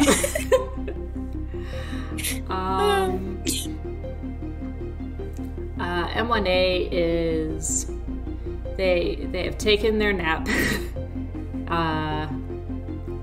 and they have quickly placed Darth Brower into their hammer space, where he will be safe and protected as they have promised. And they have their blaster out. Which they haven't been able to use in a while, but until this series of nights. But they have found a prime position on top of a stack of book tomes, as one would like a sniper tower, and they're just. I think they're further back towards the kitchen. All right. Cody, in the meantime, is under the table. Oh, baby. Oh. Defensive position, ready. Yeah. Where is Minty? I think she's gonna guard the stairs, like kind of stay like in the sort of in the middle, like it's the last line of defense, because she's really up front line type. So prepare to drop the bucket. Yeah. And plus, if she's like more of a central area, then hopefully she'll be able to see if anyone like gets hurt, because she is the healer. So Yeah. That's fair. And where is Larry?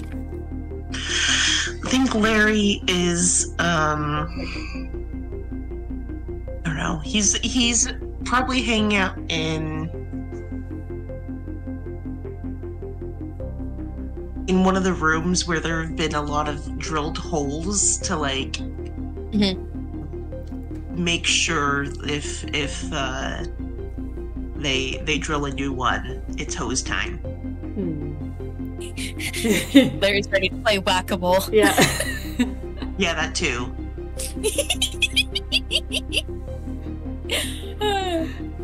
But yes, okay. There is a tense period of silence where it's kind of like everyone has bated breath as they wait for anything to happen. And if I could get y'all to roll perception.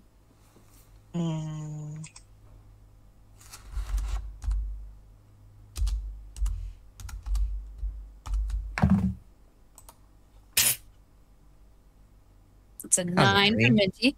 That's 5. 5 from Red. Rad is staring at the door. He knows how this works. He definitely 14. knows how this works. 14 from Larry. 14 from Cody. Cody.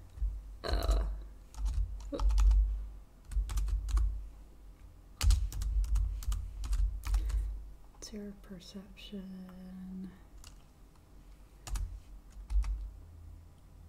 And 24 from M1A. Oh wait, no, that's a D30. You rolled that one. Yeah. That's a D30 you just rolled. Nope, that's wrong. D20. That ain't it. You Plus 4. That's fair. 22. Oh, but 22 is pretty good. Yeah. Made up for it. From M1A. Yeah. Okay. M1A would be the first to hear this. It is sounds that M1A has grown uncomfortably familiar with the past couple nights. Yep. It's small sounds, but all together it seems much louder, especially as it gets closer. It's like the sound of like steps in unison, kind of like marching. But they're very tiny, and they're very they have like that same kind of sound of like knocking wood, just on a very small scale. And okay, now I need to roll for them, because all right, which ones?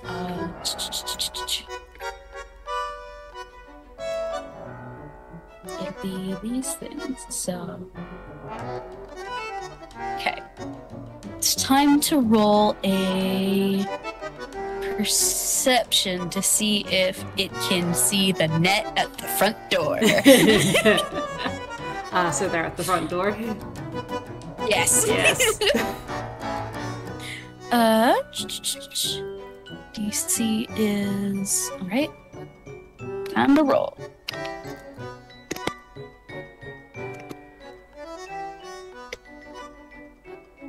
Perception.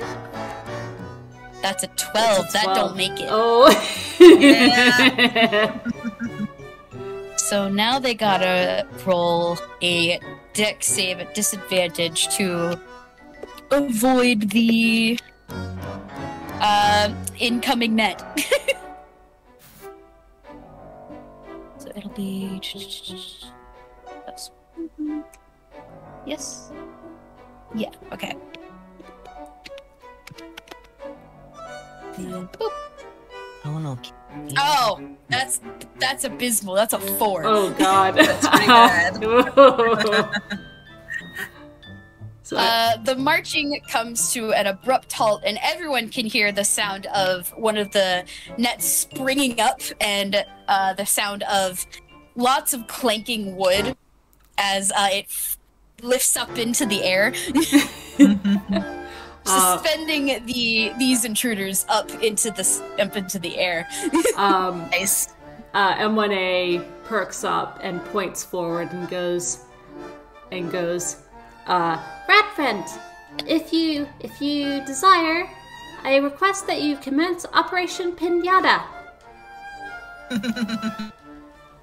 Well, who? Oh, yeah!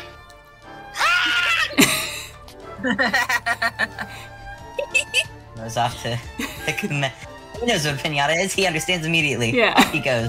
The door is opened, and Rad, before you see what Minty's net trap, which has successfully been sprung, which now holds aloft a number of these toys, which I'm gonna grab the photo reference for these ones. Yeah. Yeah.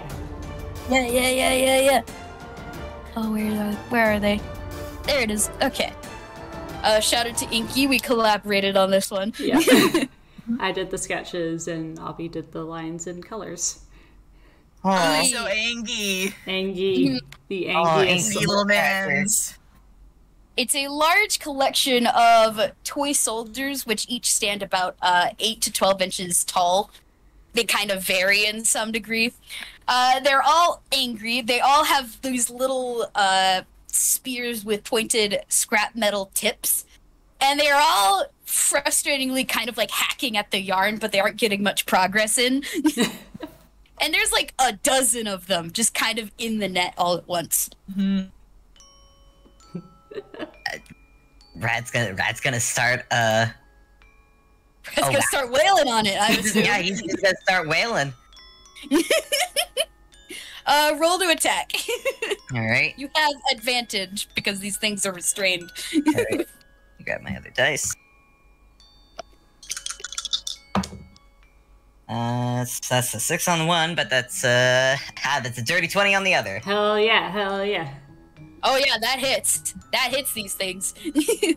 That's Roll your gonna- damage. Oh, my damage, where's my, it's gonna be a 1d8 because I'm using the Great Club, but it's just a bat. Where's my d8? Why am I not remembering which one the d8 is? It's this one. Yes, it's this one. My brain could not remember what was the d8 for a second. Wait, hold on. Wait, No. hold on, no, I remember which one d8 is. I swear I do. Wait, no, this is d6. It's No! okay, it's okay.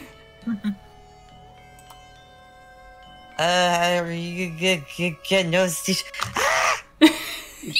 Okay, I swear I remember which dice it is. It hasn't been that long since I played. It's the one Oh with- my god. It's the diamond one. It's the diamond one. It's the diamond one. Took me a second, but I got it. Okay. 5 plus 2, 7 damage. 7. 7. Okay. 7 damage. Rad, without hesitation, you wield up your bat and you unleash a strike upon the net, and there is the sound of cracking wood as impact is made, both from the bat and from the unfortunate toys being aimed by it. Yeah. This is what happens when you come without invitation! Several of them have gone limp, one of which kind of seems to have been split in half from the blow. But there are still a few remaining, and they make very tiny, outraged sounds. Rad just goes, ah! Back at them. Oh, God. I'm walking until they stop moving. Mm-hmm. That is the plan. They're also going to... Is that the end of your turn? Just want to clarify. Don't make sure you don't have like a second attack or anything. Oh, do I? I'm not in... I think I do if I'm in... You won't get like 2 attacks until you're like level 5 barbarian, I believe. Yeah, no. I'm level 3 right. Yeah, no, not yet. Not Yes, yet. I think- One day, maybe. I could probably enter rage, but I don't think Rad's really that angry yet, so... Yeah. E. So at the moment, yeah, that's his turn. Okay. I am... these things want to break out, so they need to make a... attack roll. I'd say an attack roll, because they're aiming to like hack and cut at these things. I'm gonna say that the DC has basically been turned into an AC for the net for this instance. Yeah.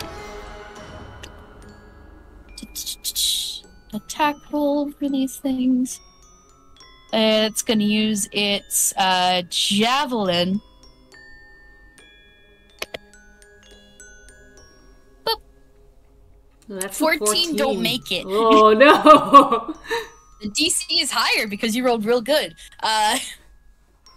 There are lots of more of these tiny indignant shouts as these toy soldiers kind of like try to stab at the yarn but keep missing because the net is kind of swinging all over the place from the impact earlier. Yeah. And it doesn't seem that they're having much luck. No. Those are some very tightly woven knots, so no luck there. No luck.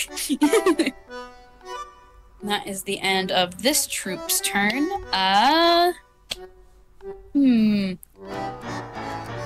feel like we aren't gonna quite roll initiative quite yet, because like not a lot of them are on the battlefield. Right. So it's gonna be more loosey-goosey. Yeah. Alright, I'm going to roll something for a different group of stuff. This is gonna be perception. No, actually investigation for me. Which I don't know if it'll go well for them, considering. Yeah, okay. Boop. 6. Ooh, 6. Larry, next to you, there's actually the sound of shifting dirt as you can hear something moving in some of the existing tunnels. And there is the sound of the tripwire snapping, and then the hoses turning on. And all the holes that exist currently start filling up with water. And there is a startled that sounds from the hole. And I'm actually gonna say there is one of these toys kind of frantically wheels through the tunnel before it can fill up too much with water. And what pops out is a little, you know, like those little pull-along toys that are made of wood? Oh yeah, like the pull-along duck, that kind of thing. Yeah. Shout out again to Inky for this collaboration. Oh, it's so cute! Oh, it's a little mole. Oh, It's a little mole. you're so cute. I'm starting to feel bad. Don't feel bad. They are full of anger and rage and murderous intent. Larry is generally just gonna like He's just hanging out there, and he's like, "Hey, sup? Do you want to like talk about what your plan is here, or is that not an option?" There's kind of like a squeak, squeak, squeak, squeak as it kind of like turns around to face you. There's a brief bit of silence before both of its little claws kind of lift up and there's a shing sound effect. Yeah.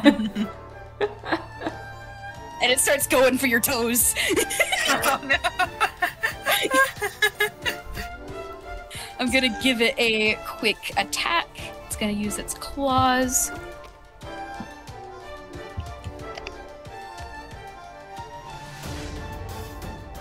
No. No. No. 11 does not accomplish anything. It tries to scratch your kicks, Larry. Larry is so tall, and this tiny thing is just. Yeah. Larry's gonna reach down and lift it by its pull cord. Little claws scrambling in the air. He's like, again, I keep mentioning, he's worked with a lot of tinies. He does not want to, like, default to violence with these guys if it's not strictly necessary. Yeah. That's fair. So in fairness, the ball swung first, so... Yeah. I know, but also he understands that he's large and potentially scary. Aww. Larry. Larry. Yeah, until there is genuinely, clearly no option, he's gonna hold it there and be like, "Come on, man." It's just kind of spinning in the air from its pull cord. And it keeps making little sounds. But put his hand gently underneath in case it doesn't like that. Mm-hmm. He's like still holding it there so it can't roll down his arm and attack his face or anything, but... Yeah, that's smart. I'm clutching my chest. Unfortunately... These guys are not especially threatening to him. Yeah, no. Really, they're not. Yeah. You're so small. You're so big.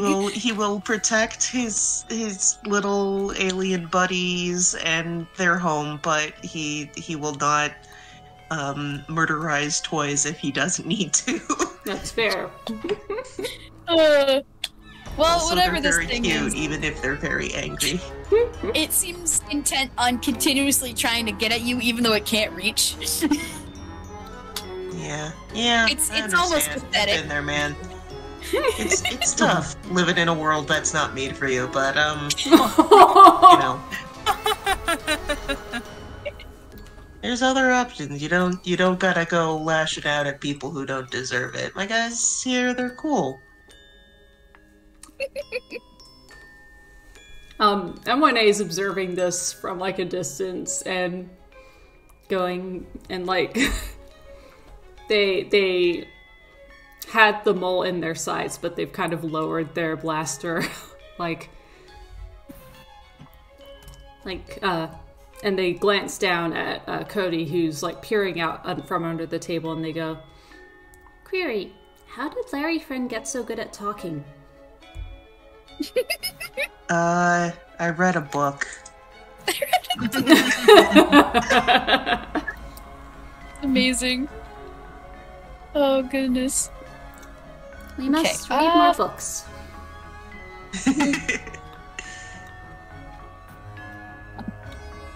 Okay, for this next bit, I'm gonna roll a sneaky stealth on my end using my personal dice. Okay, noted. Looking at Minty's perception from before, I think it was the 9, yes? I believe so, yeah. Yeah, unfortunately that's not a lot. So, Minty, you don't notice anything, but for flavor for the audience, a dark silhouette of something starts creeping down from the staircase above, and it actually begins to like crawl on the ceiling. Oh, Don't like that. And it Wormy inches slowly until it is directly above Minty. Oh no. There's a beat, and then it drops down on her.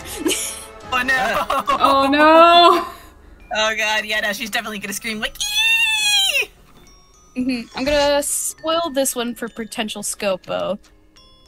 But here's what this nasty little thing looks like. a worm? Oh no. Yeah.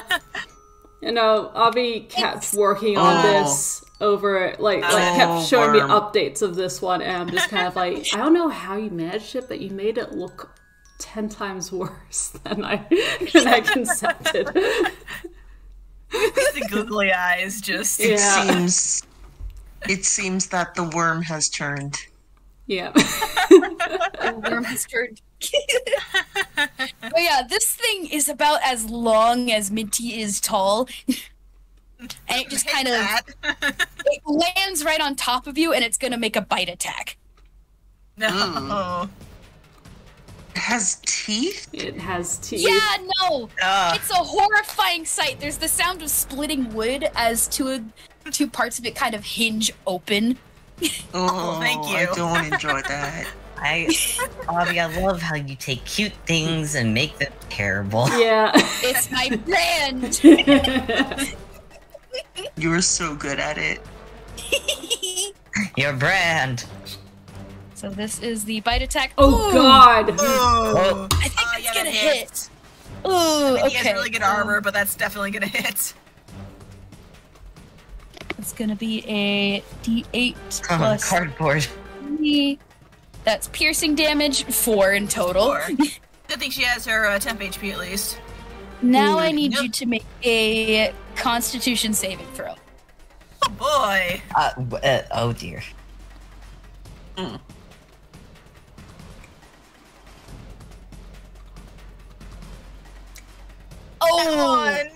No! natural 1. Okay, Oh. so gonna be taking the full damage on this one, unfortunately. It's gonna be 2d8. Take motivational speech real quick.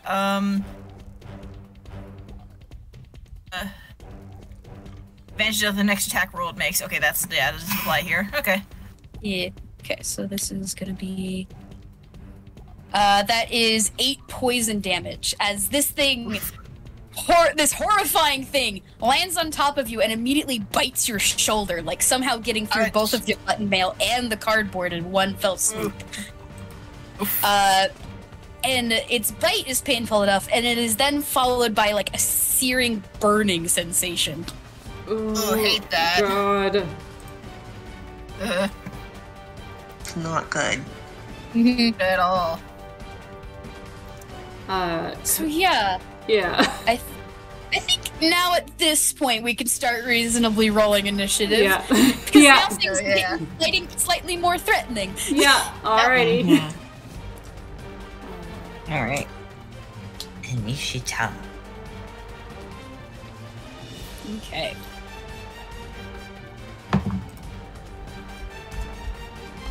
Alright, that is a 16 for Rad. You got a 21 for initiative. Nice. Oh, right, and I get advantage, so I will roll twice. Nice. Oh, hell yeah. 13.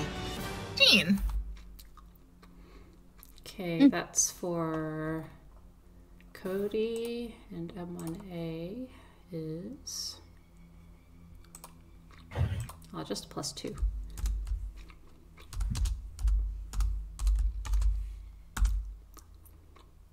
Which one is Cody? Cody is 14. Wait, sorry. Yeah, 14? Cody is 14, and M1A is 15. Okay. Let me copy and paste things. Doop.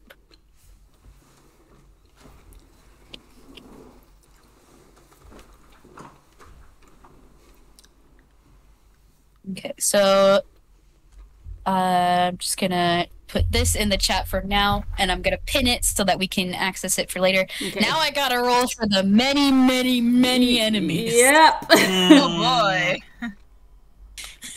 'Tis time. Okay.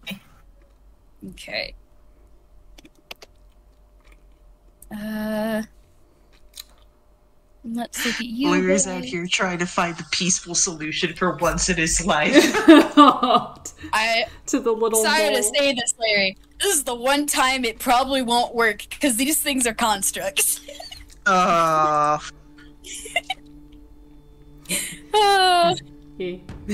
are here to do the job programmed in them, and that's all they're gonna do. Oh, okay. I guess he has to default back to murder. Okay. I apologize if I made the mole design a bit too endearing. They are very cute. I would happily have a toy like that.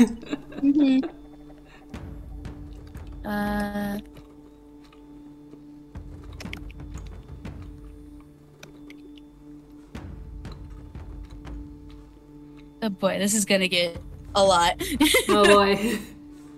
A lot of rolls.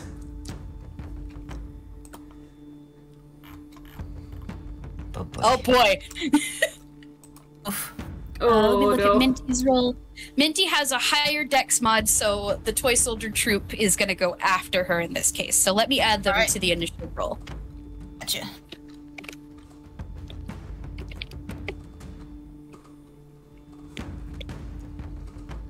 Then toy soldier troop B is all the way at the end.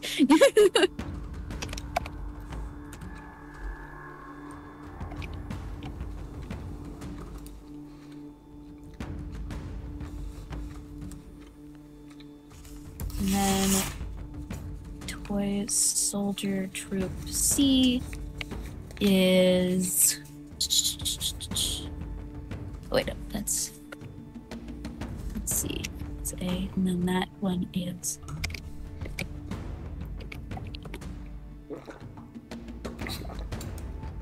Oh, there's so many!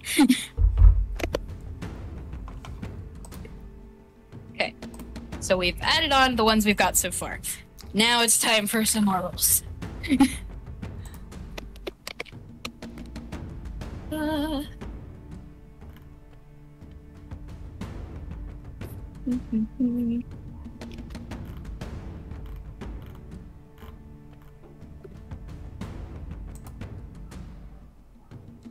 That's a 15 for Caterpillar A. What is M1A's Dex mod? Dex, let's see. They have a +2 to their Dex. Okay, so the Caterpillar A is going to be going first because it's got a +3. Ah, damn. Alas. You win some, you lose some. Yeah.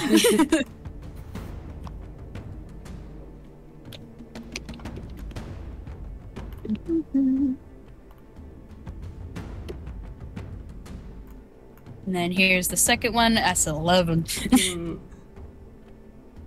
Okay, so... Oh, I've made a mistake. I'm gonna put all the moles in a group. Yeah, that's what fair. I'm gonna do. Yeah. These ones are individual, but the moles are gonna be just in one big mole group. Yep. Swarm of moles. Mole party. Mole party, mole party. Mad Mole Monday.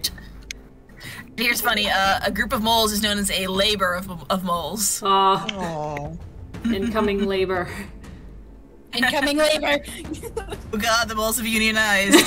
Unionized. Are we saying No. Wait, are we saying You know what that means?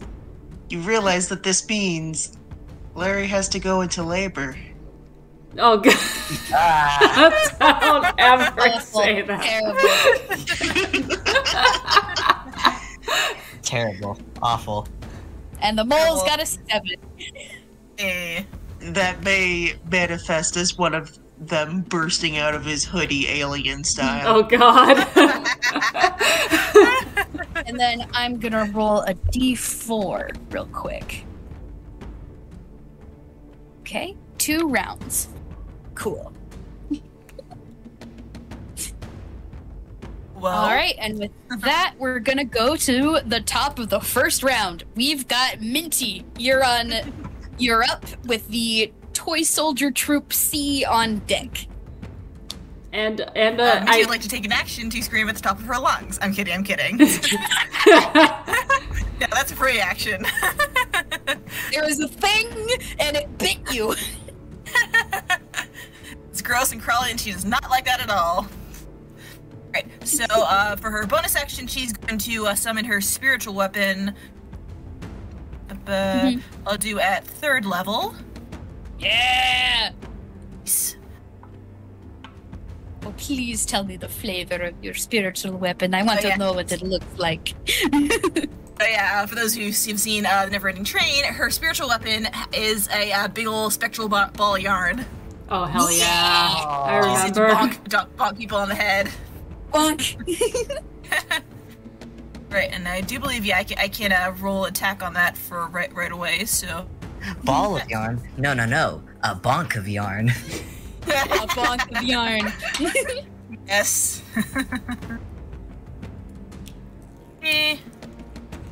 Oh. Hey, nice. Oh, gosh darn it. Aw. Oh, wait, I forgot the B, that's why. Hang on. Oh, wow, 19, I would die. Close for no 24? cigar, but that will hit. Yeah. Right. Kill! I'll check the levels. 8 for every 2 slots above. So it doesn't change unless it's like 2 slots above.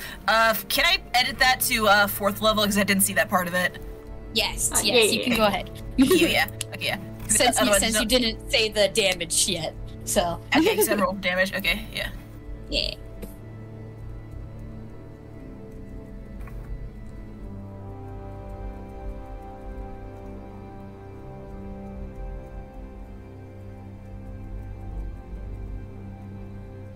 Yeah, it's 2.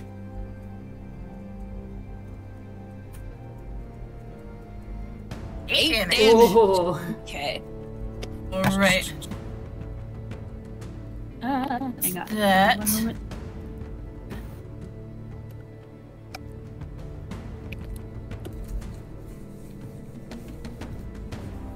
This is gonna be a nightmare, I'm realizing. Oh boy, it's time to keep track of health. Yeah. Yep. So that is... Alright. Okay, and then for her action, is gonna start shouting, like, "Oh, stop that! That is unacceptable! We do not bite people!" And she's gonna cast a Vicious Mockery. Yes! Yes. Oh, that's so good!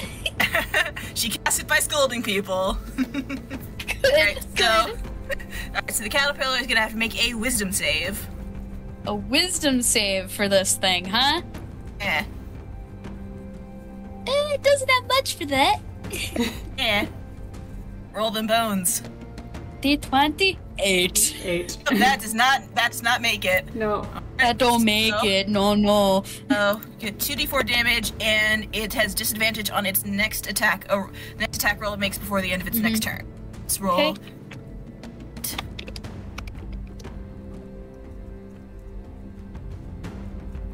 That's 4 psychic damage. 4 psychic damage. Okay, noted. I will put that down in its health. Write a note. Right. Disadvantage on next attack. Alrighty, that is my turn. Yeah. Alright, cool.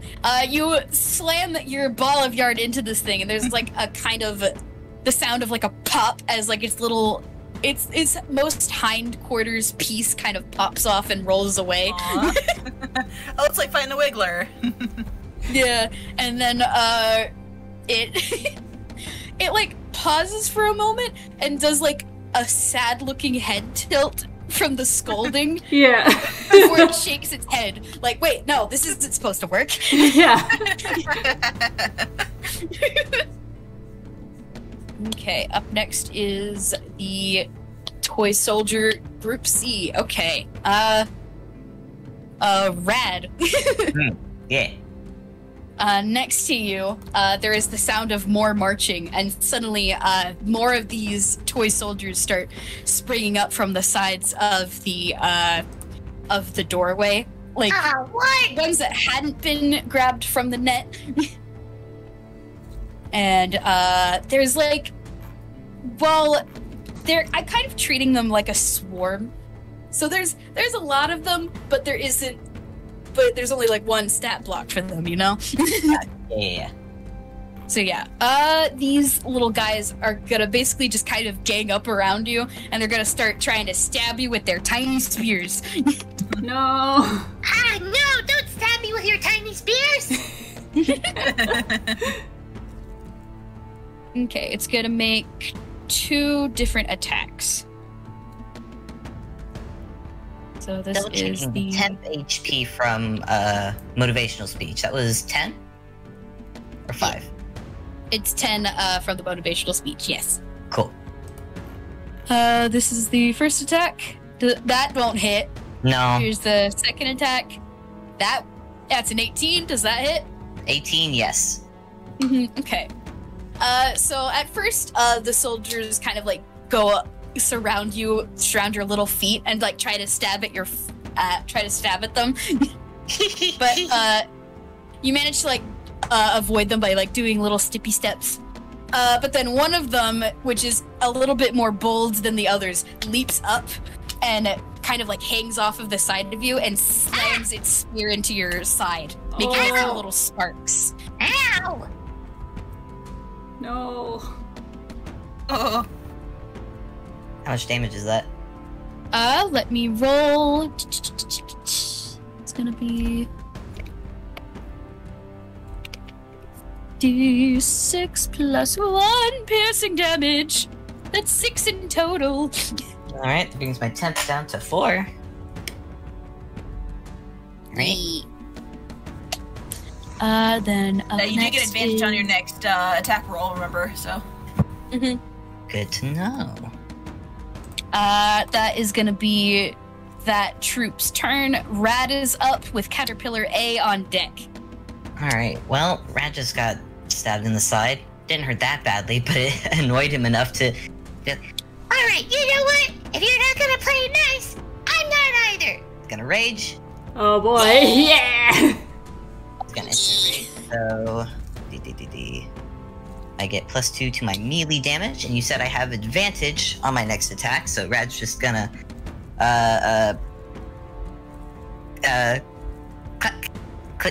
click, and he's coming up to the pitch. And a radio broadcast of a baseball game starts playing. Oh my god. Yes. Okay, so beep, beep, beep, beep, beep, beep, beep, beep. Let's do first roll. Ooh, that first roll's not bad. That's an 18. Ooh. 18 will hit. Better. No, that's a nat 1. We'll stick with the 8. We'll stick with the 18 plus 4, which is 21. So I imagine that will hit. Yeah. All right. And I get +2 to my damage. I remember what the D8 is this time. So it's going to be a 1d8 plus 4. Oh. That's a 6, so that's 10 damage. Holy 10 damage. 10 Oh damage. dang. Okay. I don't think that soldier exists anymore. I think it's just sawdust right now. I just picture anyone else is just hearing a crack, whap, like Yeah. like hearing a baseball bat hit a baseball. The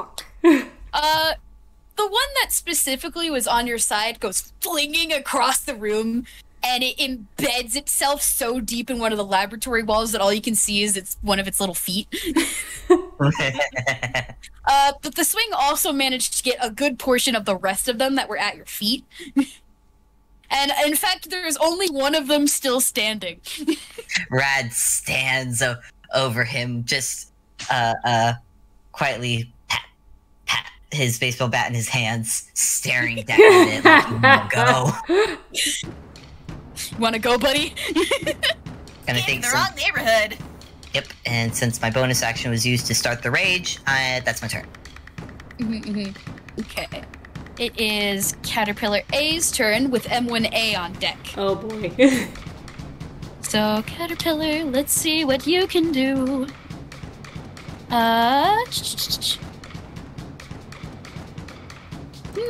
It's gonna do... Okay, so it kind of rears itself like around Minty. Like it's still like crawling around her. Like it crawled off of her but it's still moving around her, kind of circling. And it's gonna do its web attack. Oh god. Roll. +5 to hit. Sit nat 1. Oh. Nope. Miss. Miss. There is a horrifying moment, Minty, as this thing kind of rears up on its little hind legs and its mouth opens again. And, like, there's something that's, like, building up within it that you can see, like, some kind of mechanism built within that's preparing to activate. But there is a clunk and the sound of it jamming. Oh, man. Yeah. And it frustratingly shakes its head. It gives it like a really disappointed look, like, really? Yeah. And it would have had disadvantage on that anyway. However, the nat 1 is already bad. Can't really go any worse than a nat 1. So. It literally can't get any worse than that. This thing is oof. Embarrassing. Yeah. So that's its turn. It's not going to move away because then it'll activate an attack of opportunity. It don't want to do that. Nope. All right. M1A is up. Cody is on deck. Okay, M1A saw this thing drop down on Minty, and they do a full body shudder and go, Hey, that's enough. and because they have probably had this happen to them exactly, and they hated it. Yeah. So they are going to take aim. Yeah. Let's see if it hits.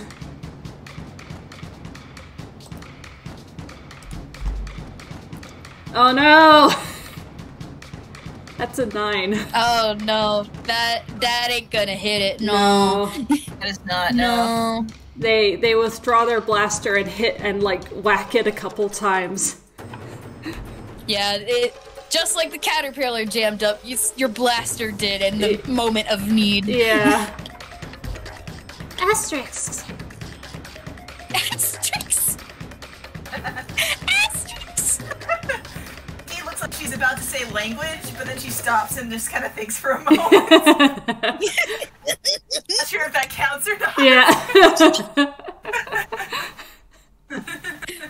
Oh. And is that M1A's turn? Yeah, unfortunately. Oh, oof. Alright. That means it's Cody's turn. Larry's on deck. Let's see. What is Cody gonna do? I think,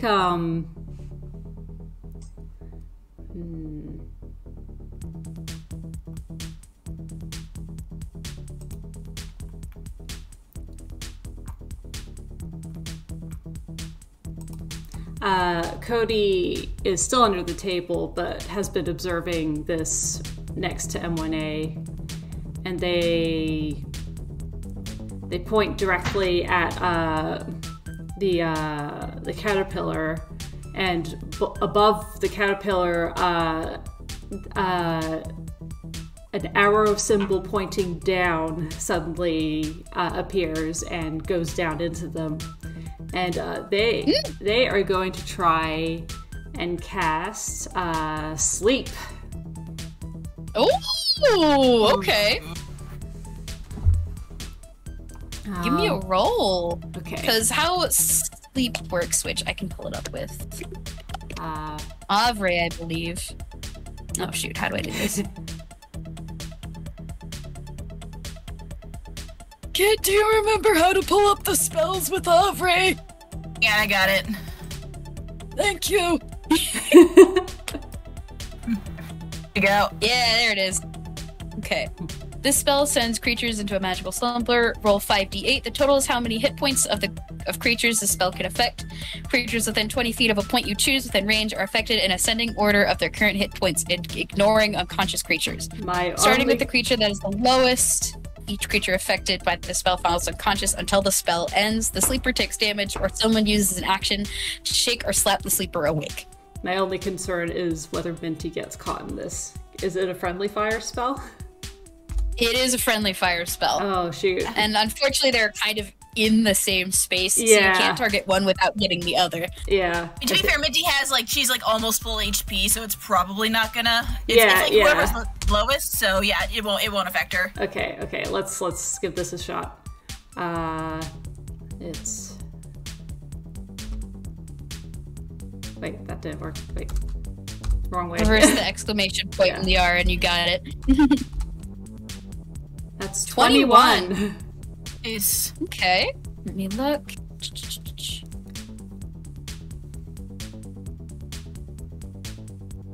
Yeah, that sends it to sleep with 7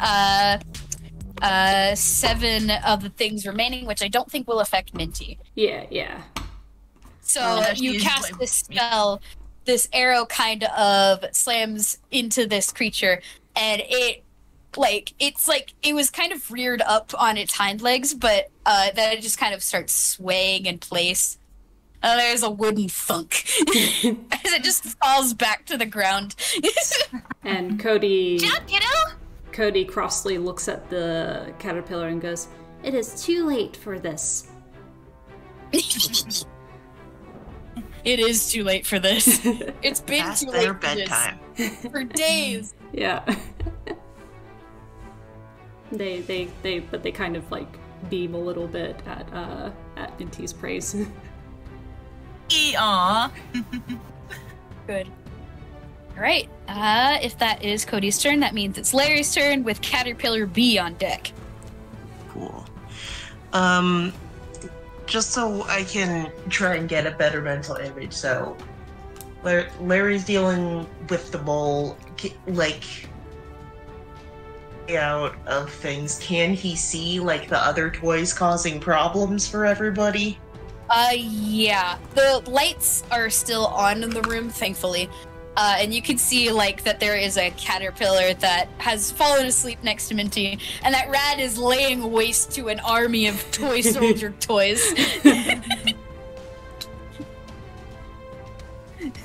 So, see, now here's the issue. Is the caterpillar's asleep, Rad is successfully beating the shit out of the soldiers. There's nothing that is clearly threatening about this situation once more. The other things just haven't caught up yet. Yeah. I know that things are going to get bad once all the other guys get their turn to do shit, but Larry can't see that. Yeah. That's fair. Would Larry like to hold his And turn? so I really do think he's just gonna he's gonna be like, look, man, see, we kind of got you outplayed or something. Can we deep breaths. Larry talk. There's Larry. just a from the mole, and it's still. If you have lungs, you're a little bit made of wood. That's okay. Do whatever calms you down, my guy.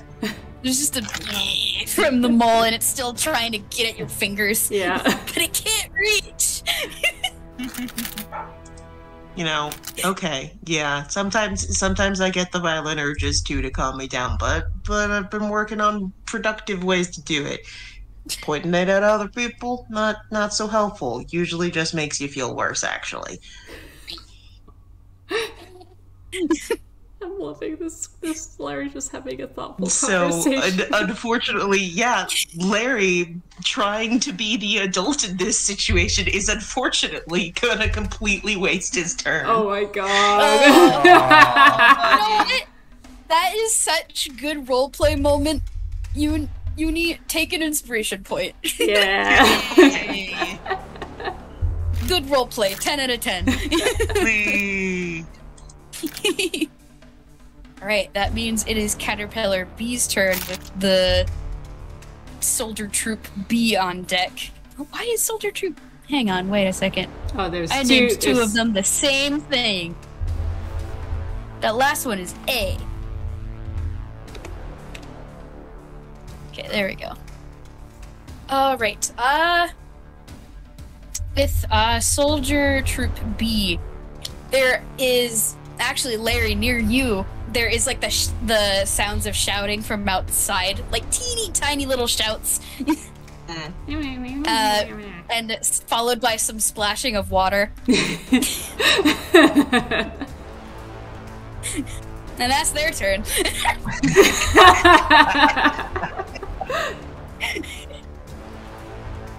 Next up is the moles with the other toy soldiers on deck.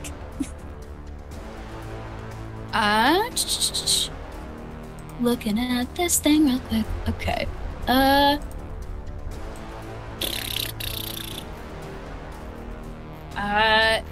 What is Larry's passive perception? Nope. Sorry. Oh. Well. Uni's been muted.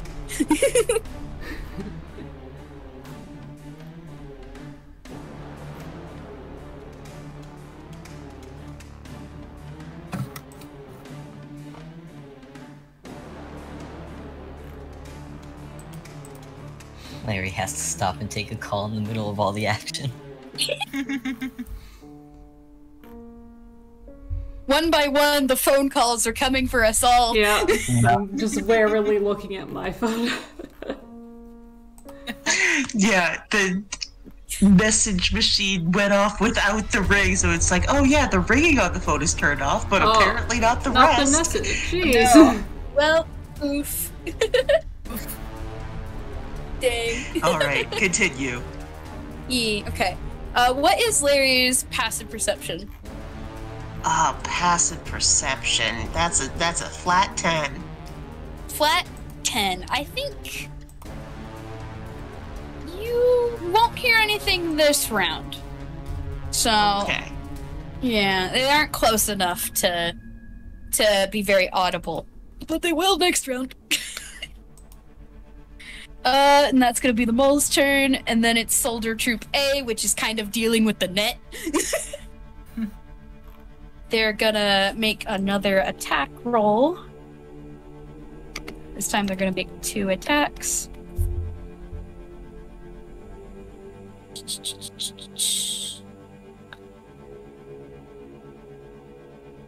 Yeah, it's a +3 to hit. Okay. Oh, that's a nat 20. It's a nat 20. Uh-oh. For the first one. And a 14 doesn't hit for the second one, so I'm gonna roll damage for the first one, and it will be doubled, so... Uh-oh. Oh.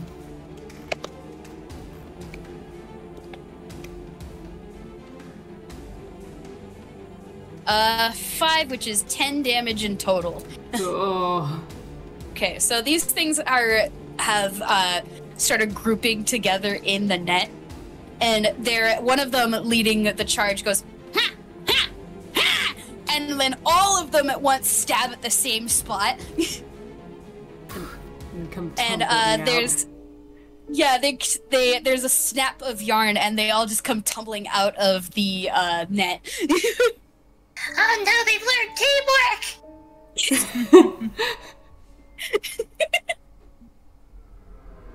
And that is the end of the first round. I'm going to roll something. They've learned how to work together! I'm also gonna roll something. Mm-hmm. That's gonna be it. Okay.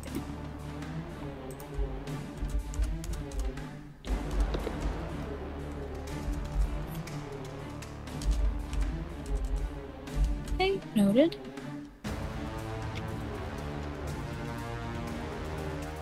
Okay, alright, cool. Cool, this actually goes at the top of the round, that's nice.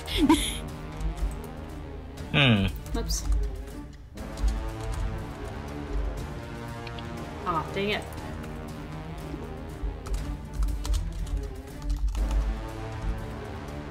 Ah! I did the wrong thing. You got an extra exclamation point in there. Yeah.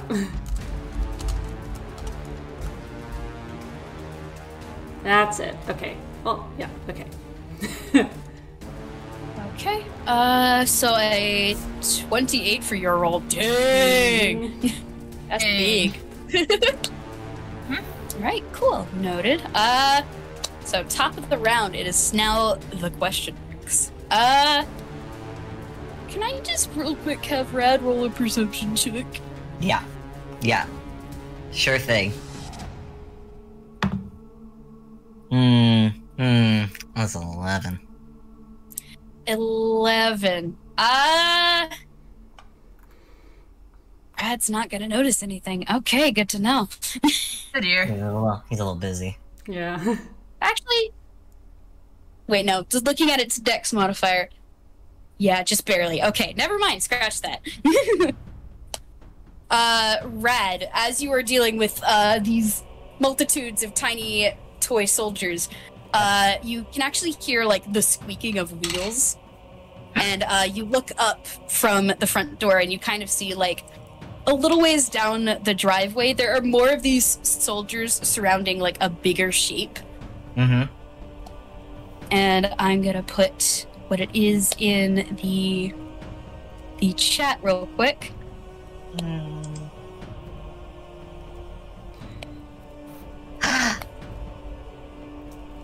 Oh boy. There is a sizable wooden tank with what appears to be some sort of container strapped to the back of it. Okay. And like there's like loud squeaking noises as it starts rolling towards the door. It's actually really big. Like it's like compared to Rad, how big? Because I'm picturing it to be like half of Rad's height. Yeah. Or something. Like it's like Rad standing up normally is about as tall as this thing is. Okay. Oh, it's in size. So it's in big. size. Yeah. It's big, and it's got like more of those soldiers at either side of it. And the top lid of it kind of swings open, and like a little unpainted wooden figure pops out, and its little arms stick out in front of it. And then like it takes note of the situation, looks directly at Rad without any eyes. Then the lid kind of slams shut, and it's gonna make an attack. It's gonna use this ability. I need you to make me a dex save. Dex save, I believe. Oh, I have advantage on that. Oh yeah, because you raging. Yup. And I can see it. I can see it coming. So, the first roll is 4. Nope. That's more like it. That's a 19 plus my 2. Hey. Okay, so you will be able to avoid it. Oh, I'm also gonna have to make the dex save for the toy soldiers that are kind of in the way. Hang on. The friendly fire is on, even for these things. Yeah. 16, though, they also managed to avoid it. The toy soldiers around at your feet, Rad, all frantically start moving out of the way, which gives you more than enough time to also move, as the tank fires out, and there is a spray of, like, a strange bright blue paint that sprays across the driveway and a good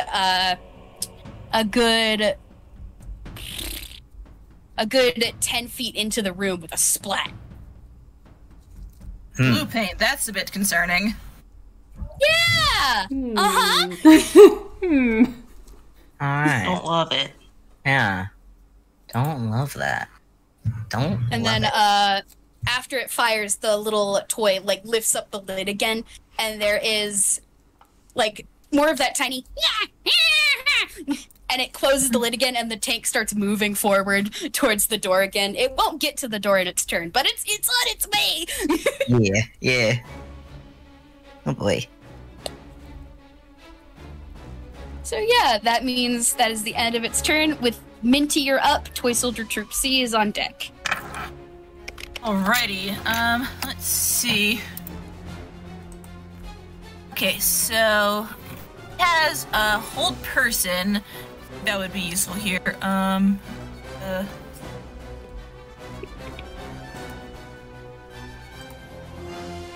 could either do hold person to like slow them down, or I could do bless to kind of power us up. What are you guys thinking?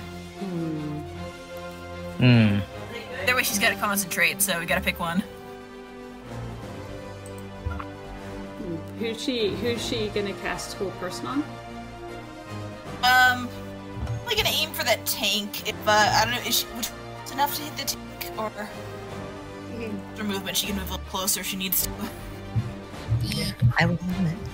I think she would have to move closer. Right.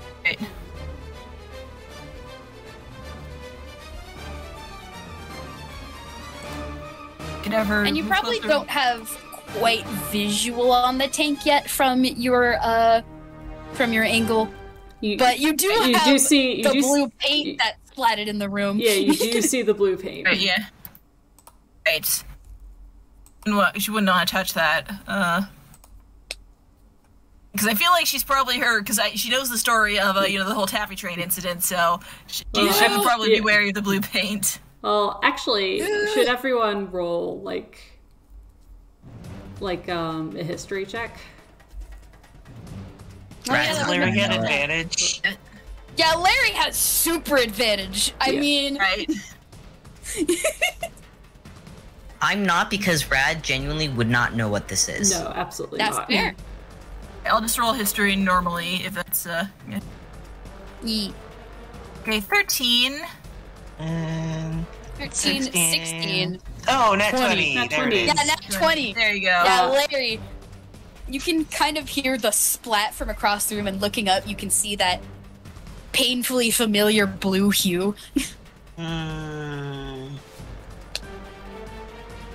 With a 13, I think Minty would be aware enough of the stories to be cautious of it, but not what it does specifically. That's true. No, blue paint bad. Do not touch. No touchy. Yeah.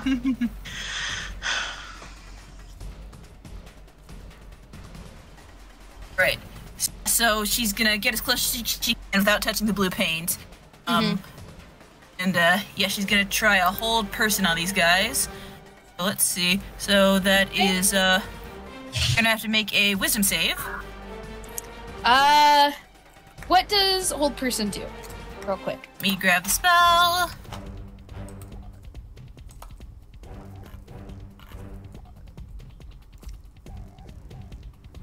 Actually, it is humanoid. Within range, target must succeed in a wisdom saving throw or be paralyzed for the duration. At the end of each of its turns, the target can make another wisdom saving throw. On success, the spell ends in the target.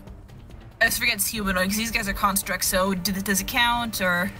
I'm gonna say to figure that out, you would have had to cast the spell. Okay. So.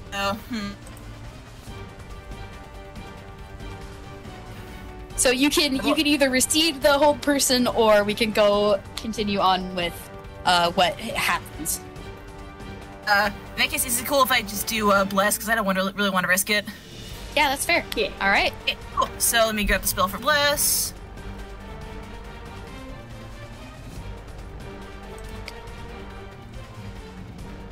Okay. All You right. bless up to 3 creatures of your choice within range, which the range is 30 feet. I think Rad is within range. Unfortunately, Larry's on the other side of the room, so it might be too far Right. away to. Maybe you Get folks it? were close to her, weren't they? Or They're in. no, I know. They're. I'd say they're pretty close. They're near the kitchen. Well, they're in the kitchen. But I think that's closer to the spiral staircase than. Right. I think if Minty casts from the staircase, she'd be able to get Rad and the UFOs. But Larry is just a bit too far out of range. It's okay. Okay, so then I'll Don't guess worry about first him. level. He's dead. 3 of them. Okay, so yeah, see specs on there. So you add your D4 to like all your attack and saving rolls. Ooh. Yeah. Good spell, good spell. Very good spell. Oh, and for her bonus action, she still has her your weapon. Let me double check how far that can move. As to 20 feet. Oh, she's gonna move that. Is 20 feet too far to hit the tank, or? You're probably like 30 feet away from the door, so you can start getting it there, but it'll take like another round of moving to get close enough to hit. So she's gonna move it. You can hit the little toy soldiers though, probably. Right, yeah. That are tormenting Rad. Okay, so yeah, she'll move it over to the toy soldiers, and she's gonna smack us. So that's just roll to hit. all in it. That's a nat 20. Nice. 1 HP. All right. It had 1 HP. You didn't even need to. You don't even need to roll damage. Like, roll just to like see how I want to see how overkill this is, just for the fun of it. Oh man. Yeah, overkill. Roll your overkill. Okay. Roll to obliterate. Right.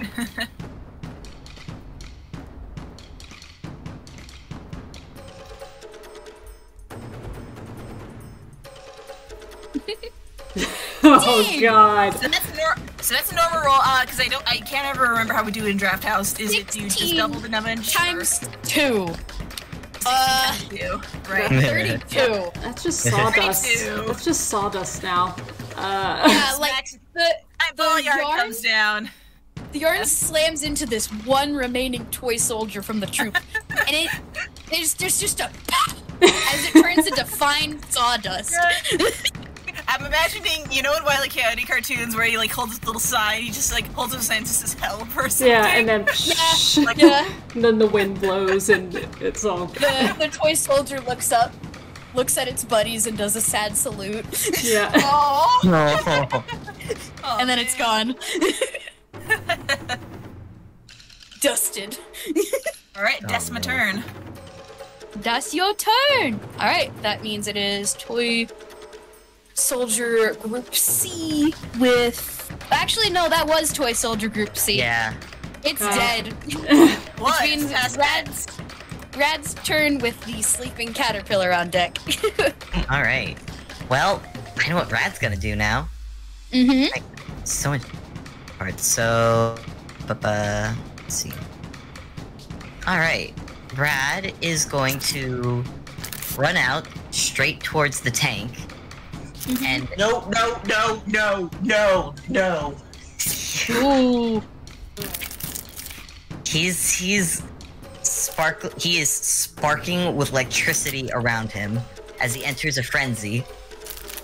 I'm going to cast Thunder Wave. I don't know if you can cast spells while you are raging as a barbarian. I'm pretty sure you're not allowed to, unfortunately. Wait, what? Yeah. Since when? Yeah, Where's unfortunately. that? It's one of the things about like raging. That's kind of like the trade-off. Like you can What? you hit harder, but no spells. Oh, what? Yeah, sorry, buddy. It doesn't say that in here. I've been deceived. Okay, well, you know what? Fine. He's gonna run in, and he's going to hit this thing twice, because I'm going into the frenzy. I'm Right. still doing a frenzy, so that will still give me an extra attack. Mm-hmm. And I believe I have... Does the advantage from Bless, is that only from the next attack they make, or is it from any... No, it's as long as she keeps her concentration, so as long as she doesn't get hit. Oh, cool. So, okay. Rad is going to attempt to hit this tank very hard twice. Okay, give me some rolls. Alright, so Pop a first D4 roll... on those ones. Remember to add a D4 to each of those. Yep. Let me grab... You know what? Let me just grab the D4 and roll it with it. So, Yeah. So this is for the first attack.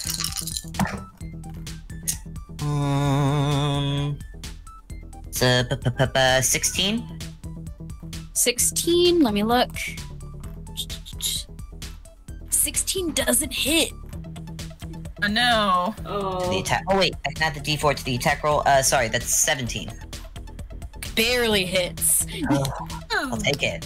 So that's the first one. Let me roll the damage.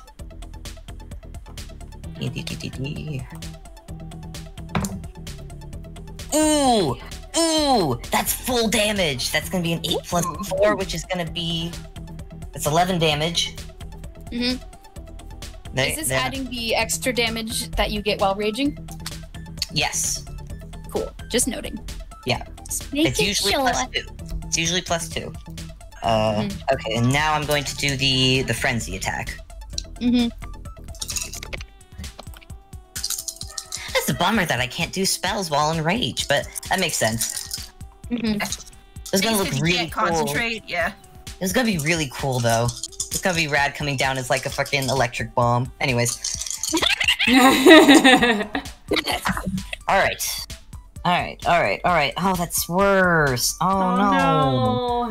Oh, that's not good. That's not good. That's not gonna do it. That misses.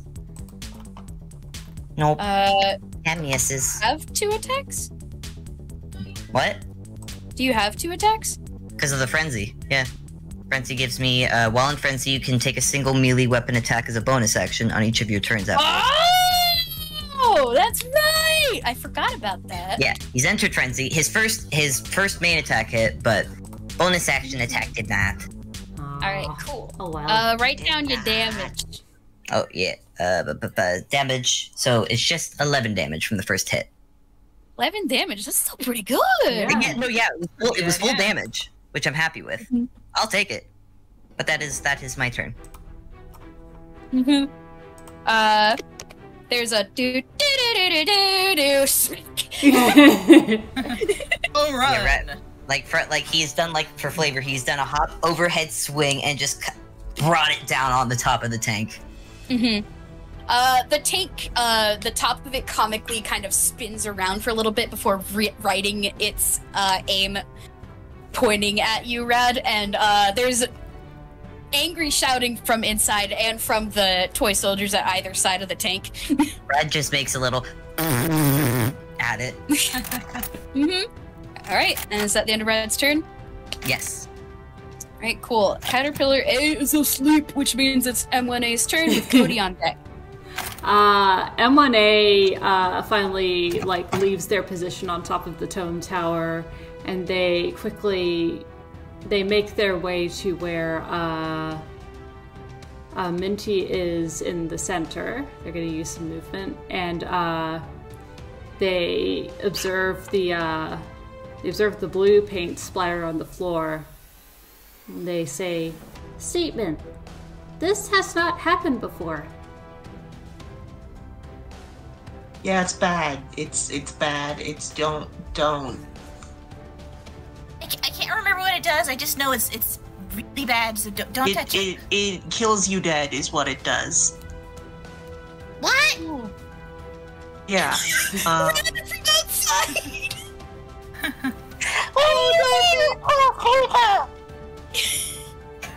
At this, M1A goes completely wide-eyed and goes, Rad friend? What? Rad friend! Retreat!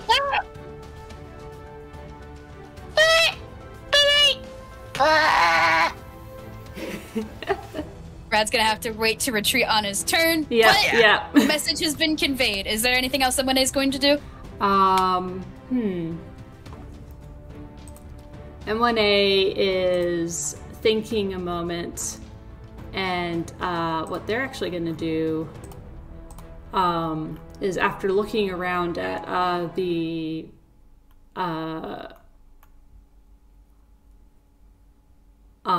as they're looking around at the enemies, their gaze lands on the caterpillar. They're going to narrow their eyes, and they're going to dash behind the spiral staircase, and they're going to hide. Oh, they're gonna hide. They're gonna do a stay out of sight. Yeah. Clever. Alright, so is that the end of M1A's turn? Yeah. Alright, that's gonna be the end of turn, so that is Cody is up, Larry's on deck. Cody is suddenly very nervous about this blue paint that has appeared. And, let's see, who else is up? So there's Caterpillar B, there's Toy Soldier Troop. Toy Soldier Troop C is down, right? Caterpillar B hasn't been spotted. Toy Soldier Troop B, Larry knows is outside. Yeah. As well as the moles. Toy Soldier Troop A and the moles. Yeah, the Toy Soldier Troop A is kind of the ones that are on the front porch currently. Okay. They're kind of yelling at Rad, who just ran past them. Gotcha. I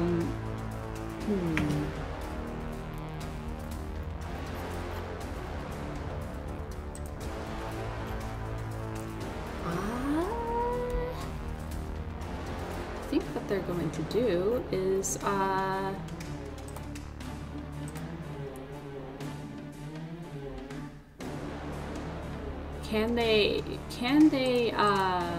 they use Bardic Inspiration like 4 times, right? I think it depends on like what level you are, but that does sound 4 right. times for long rest. Yeah. Can they cast it on Rad at this distance? Let me look. Bardic Inspiration range. It is 60 feet. I think to reach Rad, you would have to go to the center of the room where Minty is kind of. Would movement take up their turn, or no? Bardic Inspiration is a bonus action. Oh shit! They are going to change their location. Gonna be brave. They're gonna be so brave. They're gonna be brave. They quickly dart out from under the table, and they take a deep breath. They point up, they point to the side, and they point down with glowing cyan arrows appearing in the gesture that they have, and they go, "Rad, think quickly!" And they throw the arrows towards Rad, and that's a Bardic Inspiration for you, Rad. It's a 1d8 for your d20 rolls. DDR powers, I love it.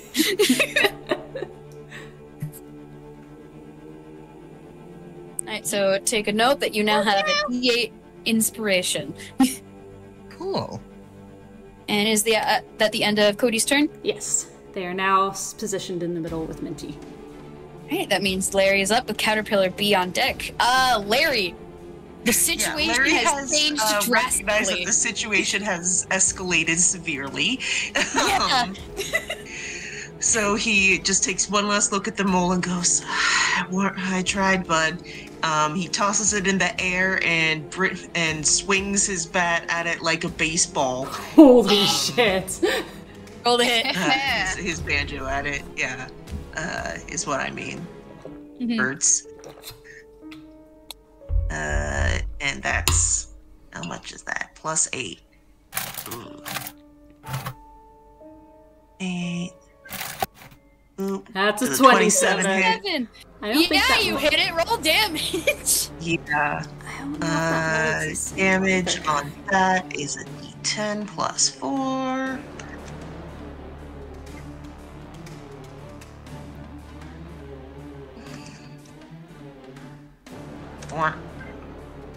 Oh, of course it got a 1. Oh no. Takes 5 damage. He's not going to worry about finishing that off because he is sprinting across over to Rad and the tank while avoiding the,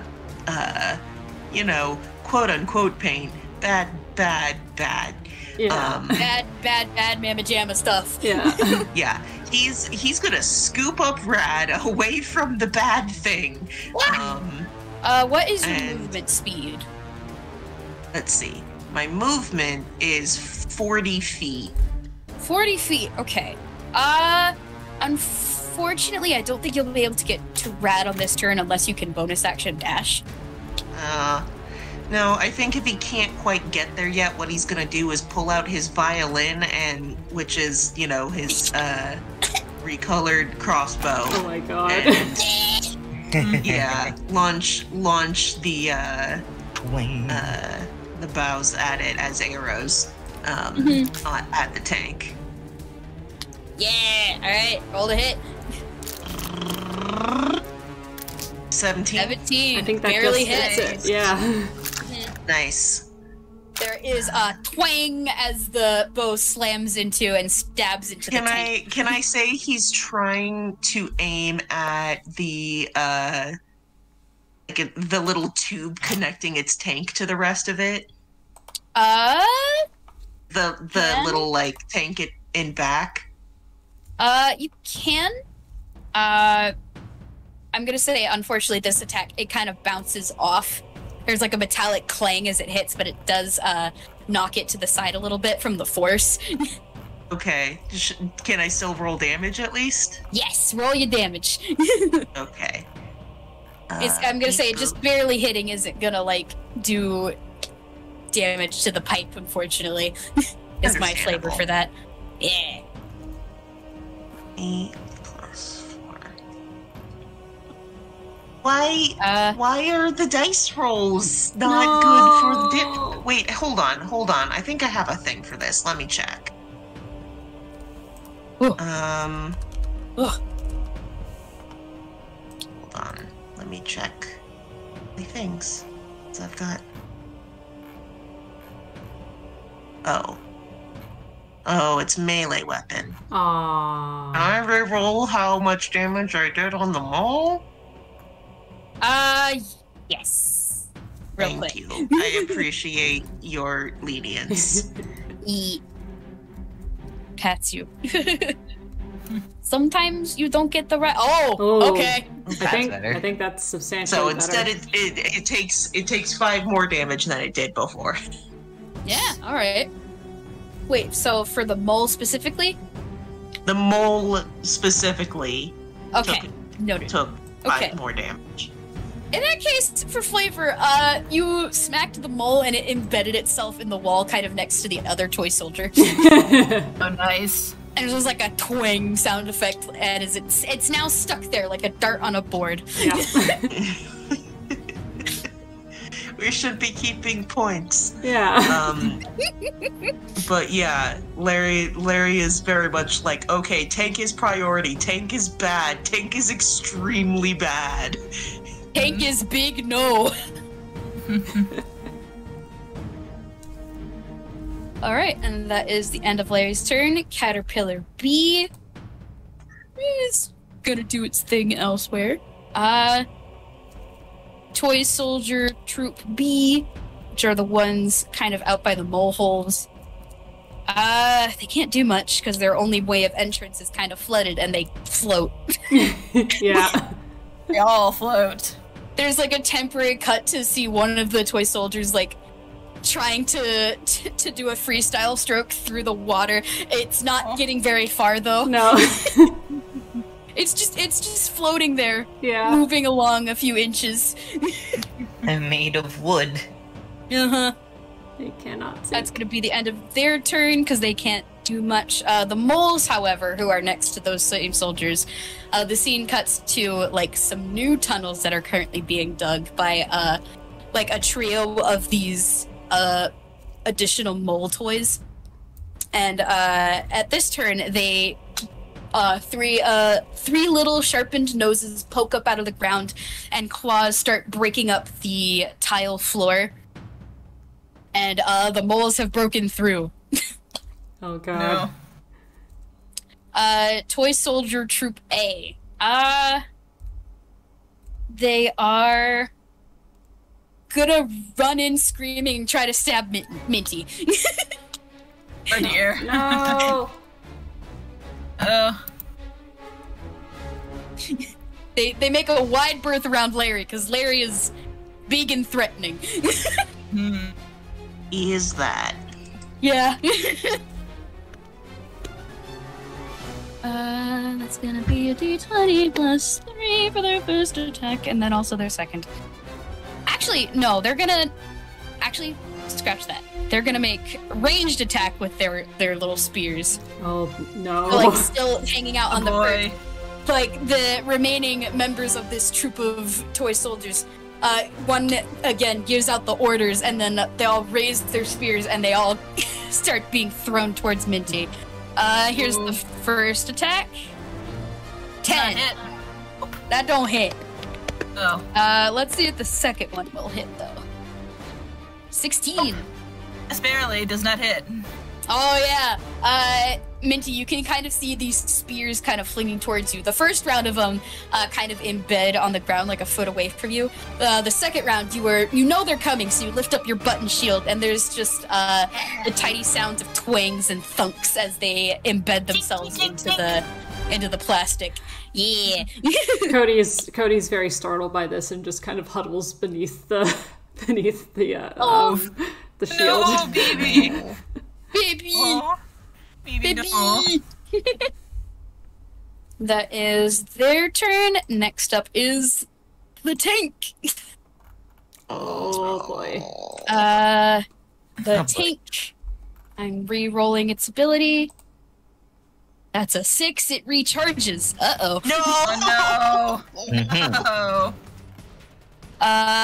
The tank kind of positions itself, and there is like the sound of like bubbling liquid from behind it.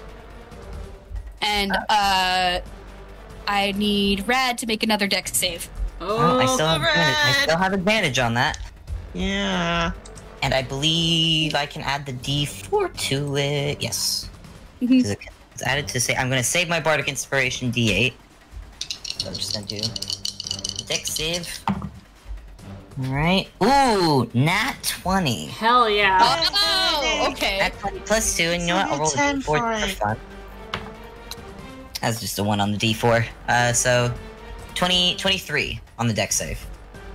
Dex save 23. Okay. Yeah, you are able to dodge out of the way pretty easily. You see it coming now that you know what it's capable of and that you've been warned of these things. Yep. Rad, you expertly go, whoop, nope, and extendo legs up out of the way. It just goes through his legs. Yeah. Blue paint fires past you and splats all over the ground again, making that kind of stain a bit wider. Ew. Oh. It's getting more into the room. It's gonna be really hard to move out through the front door without getting splatted yourself. Ooh. Unless, of course, you can fly, like some UFOs here. Then that is the end of the tank's turn. Minty is up with Toy Soldier Troop C on. Wait, no, they're dead. They're dead. I need to make the mark that they're dead. Gotcha. Which means it's Rad on deck after Minty. Okay, cool. So yeah, so Minty last turn she moved the spiritual weapon closer, so I think now she should be able to move it in range of the tank, right? Yes. Okay, So yeah, you can get within range. You're like on the edges of that pool of blue paint that's now kind of piled at the front door. The thing is, she doesn't have to move. She can just like will it to move forward. So be like, okay. I thought you said you were gonna move, but no, it's just the spiritual weapon. Yeah, she's been moving. Yeah, that's exactly why she said the spiritual weapon ahead, because she does not want to touch that stuff. No touch stuff. No touch stuff. No touch. But yeah, you are able to maneuver the spiritual weapon safely. I'm a roll to smack her. Roll to smack! Oh no! No! They can't all be winners. Yeah. Okay, and then the ball of yarn floats above the tank and slams down onto it. Unfortunately, it doesn't do much. Oof. In this case, the fact that it appears to be a ball of yarn takes hold, and it just bounces harmlessly off of it. Right, cool. Okay, does anybody need healing? Because she can do cure wounds on her turn. No, I think we've been pretty decent in that sense. Mm-hmm. Yeah, Red still has Alright. 10 HP. Okay, not a whole lot she can do. Really concentrating on Bless. So, She does have her mace. I can. It's not very high, but I can attempt to hit somebody if there's nearby. Are there toy soldiers still near her, or? There is still kind of like the toy soldiers on the front porch, which a couple of them have kind of been blasted by blue paint, but they don't seem to be phased by it. Right. Yeah. So can she hit them without like touching the blue paint? Yes. I say a weapon would be well. Actually, if you have a ranged weapon, it'd be possible. But right now they're kind of like in the middle of that pool of paint, so it's kind of hard to reach them right now. Because there's like 10 feet between you and those enemies. Right. Let's see. So she can't really get close then. Mm-hmm. I'm gonna think here. Oh, actually, she could take the dodge action. That'd be a good idea. Ooh, yeah. Oh, yeah, She's keeping that bless up, so it'd be smart for her to like be dodgy. Okay, so yeah, so that means all attacks have a disadvantage on her now. So yeah, she's gonna focus on not getting hit. Yeah. Keep note of that because I most likely will forget. Yeah. Dodgy this round. All right. Alright, that means Rad is up with Sleeping Caterpillar, which means M1A is on deck. Alright, I'm just gonna keep track of what I've got. I have the D4 from Bless. I have the D8 Bardic Inspiration. Is that for... Can I add that to anything, or... Man, I always... It can be added to attack rolls and saving throws. Okay. Alright, and I think I just have regular attack now? Yes. Okay, cool. Rad is gonna go for a smacka. Mm-hmm. Both with regular attack and frenzy bonus action. Mm-hmm. Question: has it been a minute? No. It's only been 12 seconds in total for the entire battle so far. This has been fun. A lot can happen in 12 seconds. Okay. Yeah. I'm gonna roll first and see how. If the rolls are not good, I will add the other. Things. My brain is so broken right now because I have these extra things here that I have to account for now. Okay. That's you. Okay. At least you don't have to cast any spells. So first attack. Ooh, first attack is an 18. Ooh. That will hit. All right, I'm gonna roll the other. I'm not gonna roll damage just yet. I'm gonna roll the other attack. No, I'm gonna use my D4 for it. No, I'm gonna use. No, actually, I'll use the D4 and the D8. Oh my God. Okay. I'm using the Bardic Inspiration and the Bless. Okay. Can't hold all these advantages. So, 10 plus 4 plus 3, that's 17. 17 barely hits. Okay, I did not use the D8 for that. That was just with using the D4. So I'm still saving the D8. So both of it. Okay, I am now going to roll my D. So that's going to be D8 plus 2 plus another 2. Oh my God, so many numbers. Rad. Okay. Oh my God, that's another 8 on the dice plus 4. That's an 11 damage from the first swing. Mm-hmm. Second swing, 2 plus 4, so it's gonna be an 11 and a 6. So in total, 17 damage. Yeah. All right, noted. We There's did just it. another crack of wood against wood. We did Followed by it's a home run from Rad speakers. How does it look though? From this thing is really hardy, like a lot hardier than you initially would expect from something made of wood. There are like a couple sizable cracks. Well, not sizable. It's small cracks on the side of it. Okay. From your repeated impacts, but it's still holding up and looking strong.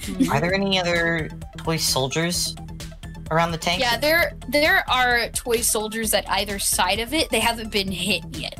Okay, but it wouldn't be good if if Rad tried running. Actually, Rad's not really he's raging. He's in a frenzy. He's not in the mind to run away, is the problem.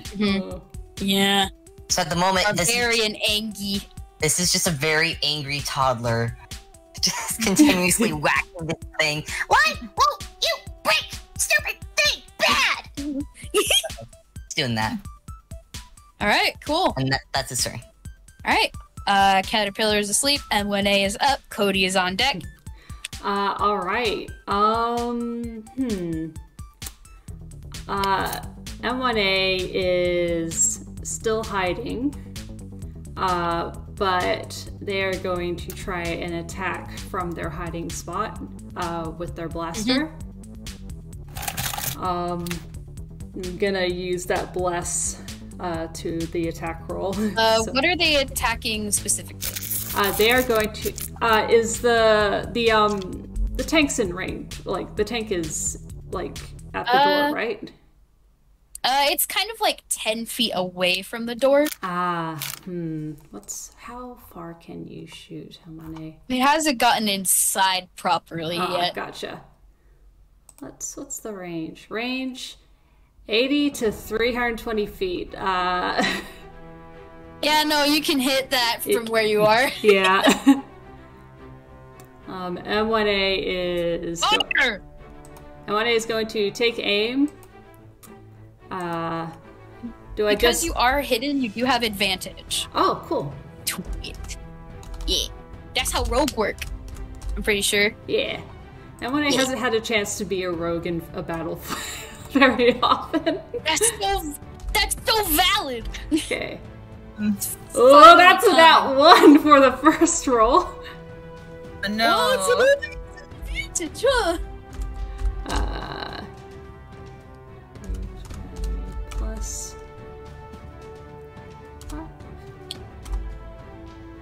Oh. 23 does hit.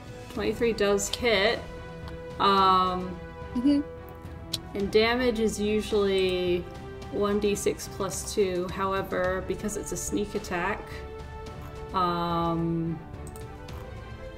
let's see, feature sneak attack. What level is M1A? M1A is level 7.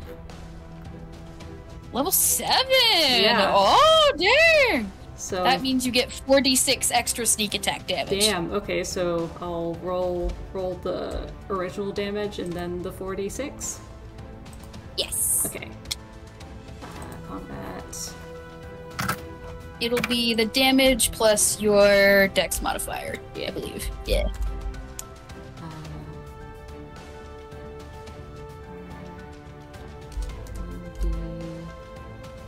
1d6 plus 2. Oops. Oh. You flop the exclamation point in the R. I always do that. That's you. Okay,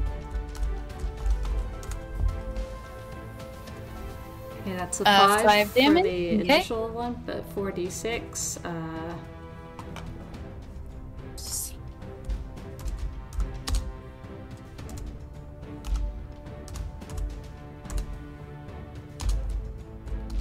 All right. That's 13! So that's 18 altogether. 18 altogether. Dang! Okay. And they quietly go, statement! Boom. Boom. Mic drop without dropping a mic. I love them. I love them. So yeah, good. the impact from your blaster causes the tank to rock from side to side, actually, just from the sheer force of the energy. And the top of it kind of spins around again, some flecks of blue paint kind of spraying off harmlessly into the grass. Yeah. And is that M1A's turn? Yeah, that's M1A's turn. Right. I don't Cody's think up. they can't Larry, really do you're it. on deck. Let's see. Cody is like staring wide-eyed at M1A, and they go, I don't think I've ever seen you hit something with your shot before. M1A kind of turns, like, half glaring over at Cody. You've broken the stormtrooper stereotype today. Yeah. Let's see. What can? Is there any other visible toys nearby, near where Minty is? Not near where Minty is, but looking around the room, you can see that 3 moles have dug their way through the floor. Oh. Oh. Another threat! Cody looks a little bit nervous at that, and they shake their head, and they're how far away do you think they are? Like maybe They're about 30 feet from the center of the room. Okay, 30 feet.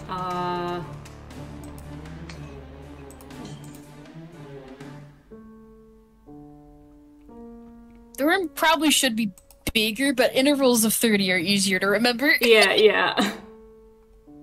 The room is as big as the DM needs it to be. Can Cody close the distance a little bit that it's like, that they're like 15 feet away, or would that movement take up their whole turn? No, you can do that easy. Okay.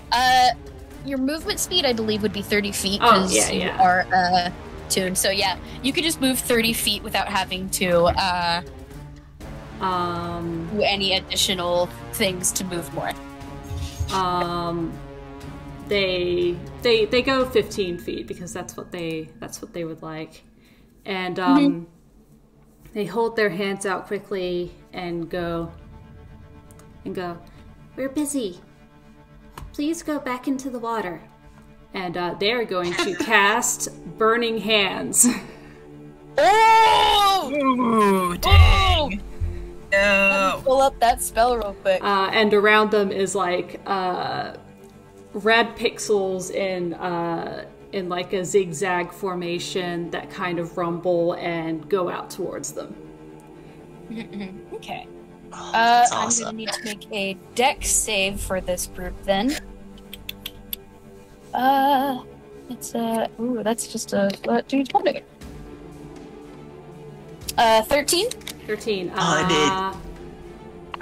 It ignites any flammable objects. Oh, that's so good. Hang on. I need to actually roll to attack this, so Oh wait, really? Yeah. Oh no, it's burning hands, yeah? Yeah. As you hold your hands with thumbs touching and fingers spread, a thin sheet of flame shoots forth from your outstretched fingertips. Each creature in a 15-foot cone must make a dexterity saving throw. So actually, you don't have to roll anything. Oh, These okay, things. Cool. What is your spell save DC? Excellent question. Where is that? You will find it usually in the spell casting section of your character sheet. Gotcha. Kind of towards the top. Spell save.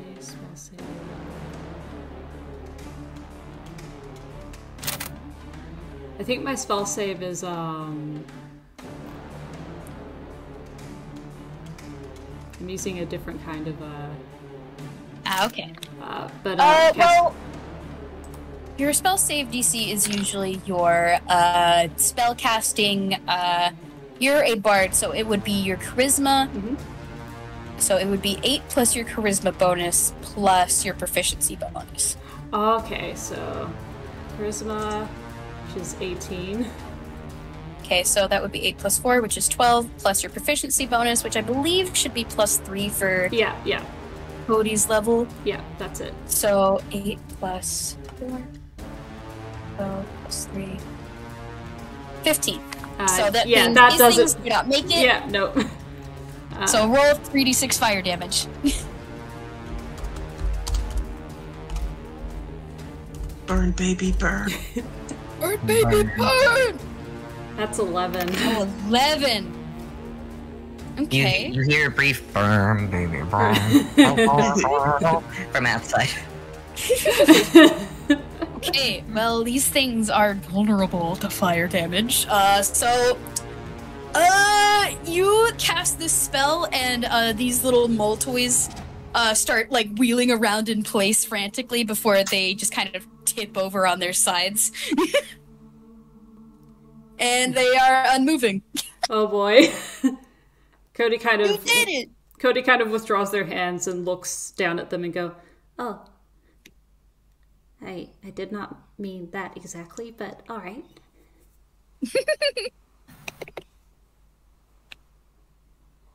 All right, that means the moles are dead. However, they have made a new tunnel, so... Yeah.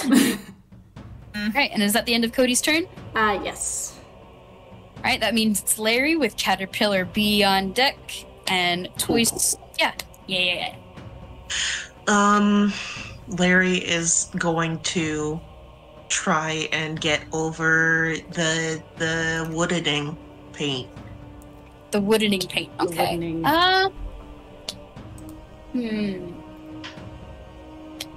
I feel like for this, you're gonna have to make a...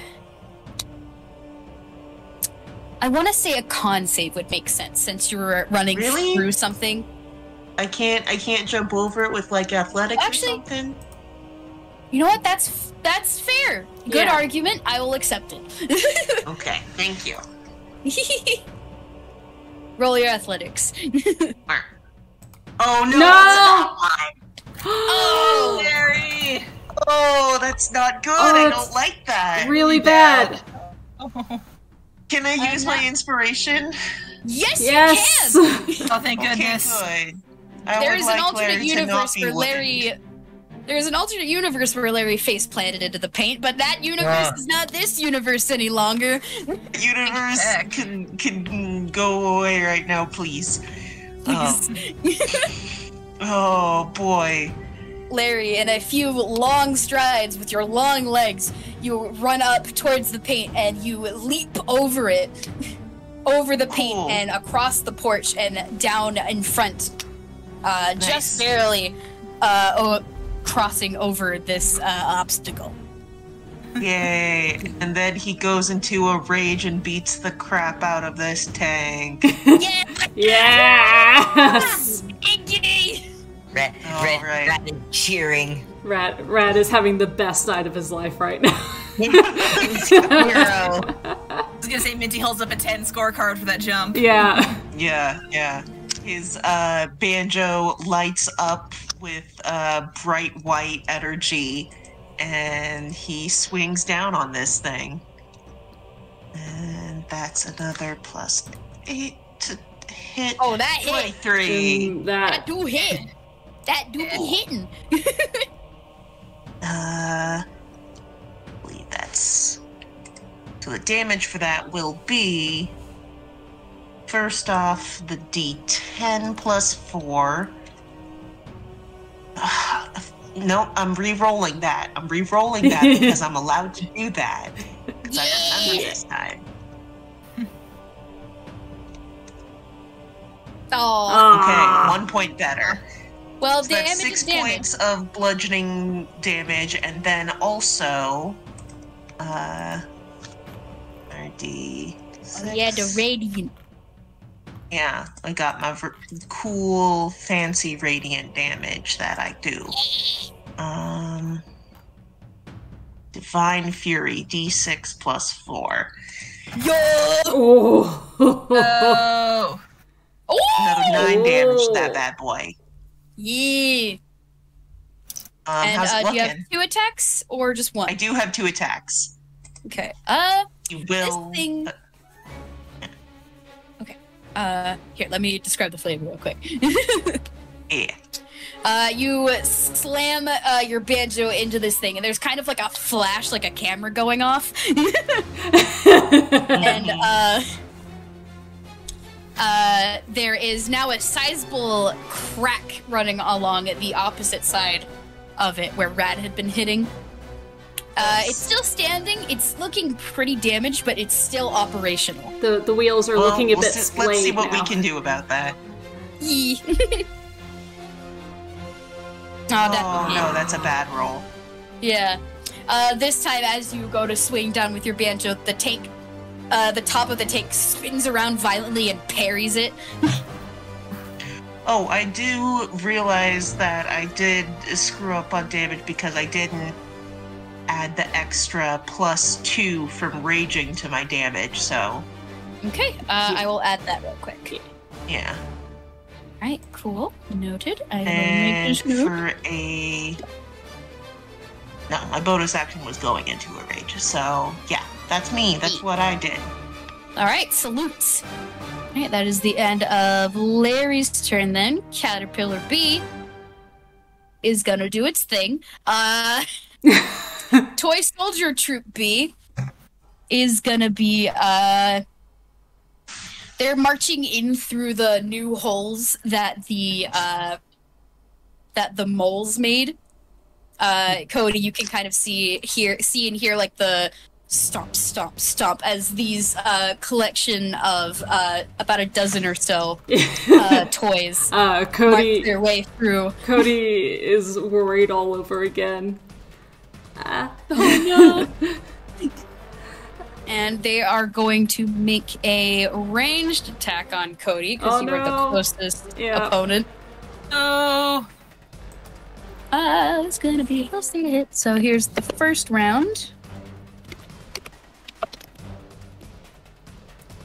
7. I don't think that 7 hits. does not hit. The first ones go wide. They kind of hit everywhere but you. Yeah. Cody's wishing. Then here is the second attack.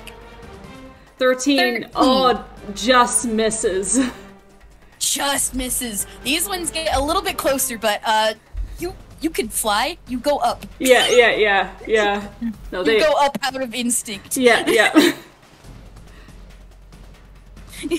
They didn't like that, not one bit. And that is going to be their turn. Top of the round. This is round 5, I believe. Dang. Yeah. Okay. Yeah. The tank Can is we? up. We've been going for a bit. Can we take a quick break? Yeah. Absolutely. Yeah, We will yeah. take Quick break. I need Break to use the time. bathroom. What's your Yeah, water? you just stretch a little bit. Your snacks. I Yeah. got dinner came in. I'm getting pizza. I'll be right back. Pizza. Oh, time. yeah, pizza. Time.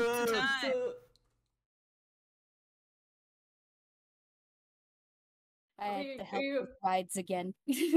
Ah, yeah, that makes sense. Well, Alright, so thinking. We left off at top of new round, so that's how Leave it to me. yeah. Time. Yeah! It's tank time! Time to roll and see if it recharges its ability. The scary one. Gosh dang it, it's another 6 it recharges. No. Man, Oh, come God. on. It now has 2 possible targets. That's so fucking rude. It's so rude. I was like, do Twice in a the row. soldiers get to attack? No, it's just the tank. Yep, no. The tank has it out for you guys. Evidently. Alright, I need That's red fair. and We I have it out for it. Yeah. At least you guys both have an advantage on the deck save you gotta do. We Rad sure and do. Larry. Yup. Okay. Oh, and it's a save, so you can add the D4 to that as well. So Yeah. And I still have a D8 saved if I fall it real bad. Alright. That's bad. Let's see if the second one does better. It does by 1 point. I think Larry gets blasted. Oh, Add shit. 4, that's 4, that's a 14. I have no idea how this spray works on him with his physicality, but we're gonna find out. I guess I gotta come up with the answer, huh? Yeah. yeah.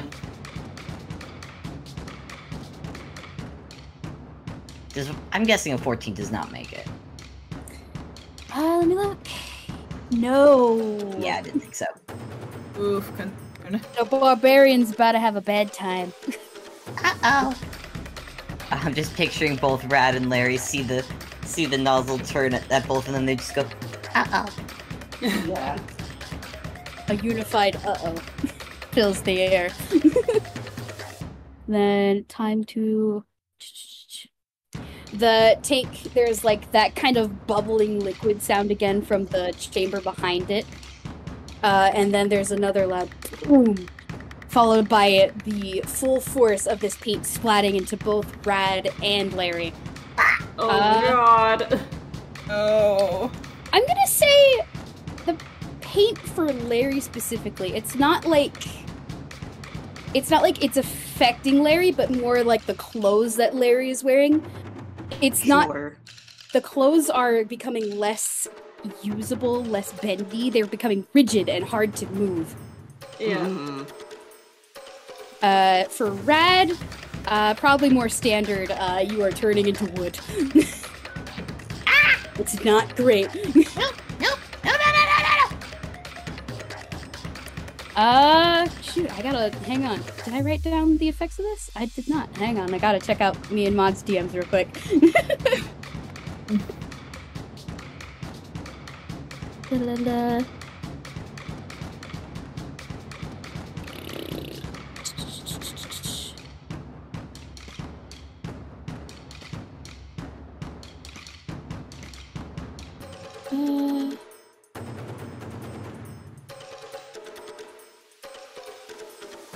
All right, okay. I've got the rules pulled up. Okay. So, I'm gonna say on this, Rad and Larry are now gonna have to make a wisdom save at the start of their turns in order to take their turns. Otherwise, they'll be compelled to do silly things. Like, it's gonna be weird for Larry, because it's like his clothes are gonna move on their own accord, and that's not cool. I don't love that. Yeah. oh boy, oh dear. But I think if you guys don't have your total points reduced quite yet, that you still have advantage on it. Though I don't remember if you have your temporary hit points still. Yes, I did. Yeah, Larry's still got his. Alright, cool. That's good. It'll also take an action in the future to wash the paint off. So keep that in mind. And that is going to be the end of the tank's turn, as the soldiers on either side of it give a uproarious cheer, followed by lifting up their spears. Ooh. That means it is so mean. It's Minty's turn with Rad on deck. Okay. Important question. Lesser restoration can't really do anything. It has to be water, right? It has to be washed off, yes. Washed off. Okay. Actually,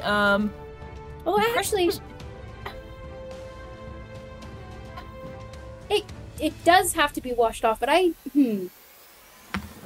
Lesser restoration has never been used on this stuff before, to my knowledge. So actually, right. I would say it would work. Just the problem is, I think it is a touch spell, and there is a sea of blue paint between you and the folks who need help. Let me pull that one up just to double check. It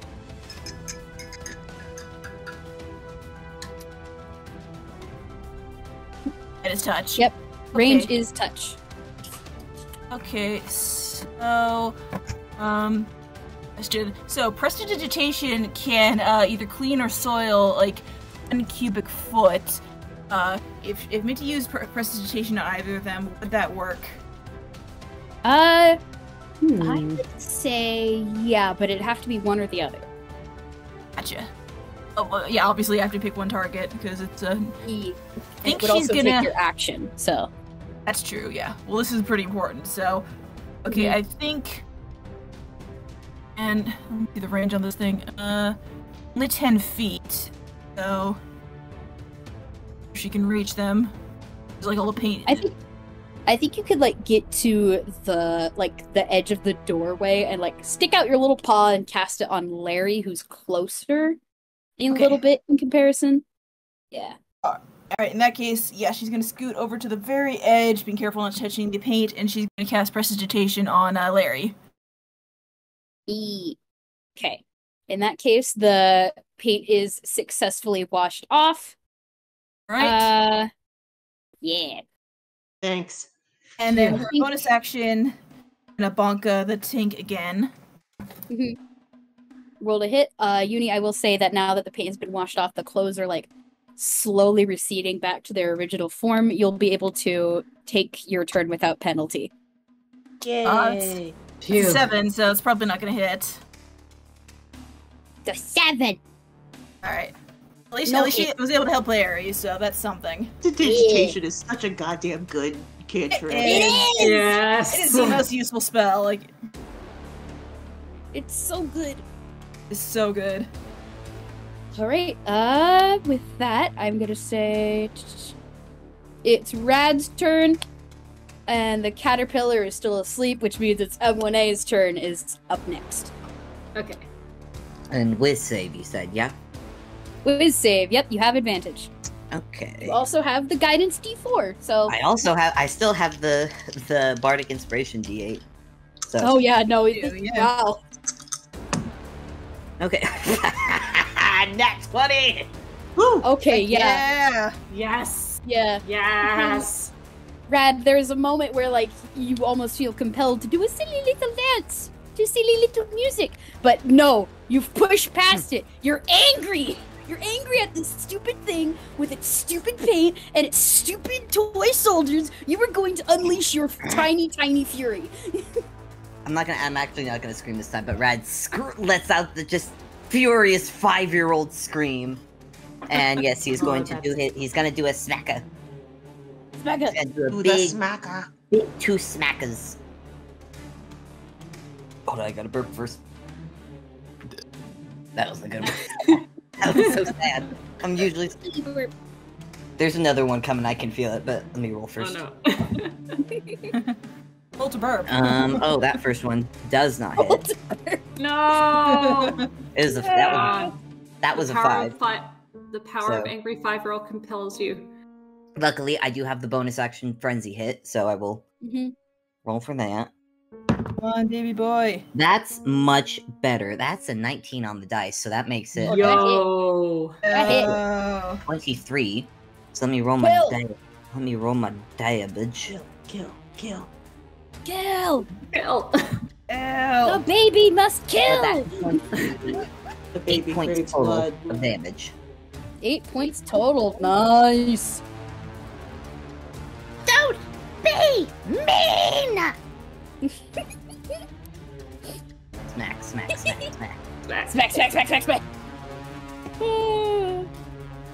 Good. That's his angry baby boy's turn. Okay. That is the end of Rad's turn, which means it is now M1A's turn. Cody is on deck. Okay. M1A's just seen this all go down and seen like properly what the blue paint does, and they go, "Oh, Cody friend, no more fire spells." They, what are they gonna do? I think they're going to take another shot, but at the tank, but unhidden, so won't have the same massive damage that they did last time. But hey, actually, damage. Yeah, I think they're actually going to move forward a bit closer to the door and take aim. You actually can, as a rogue, do bonus action for your hiding, unless you have another idea for your bonus action. Ooh, actually. Yeah, well, first they're going to attack. Okay. And let's hope this hits.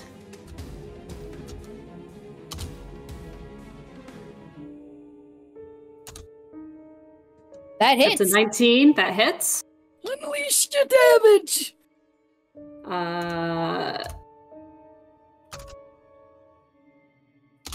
+2.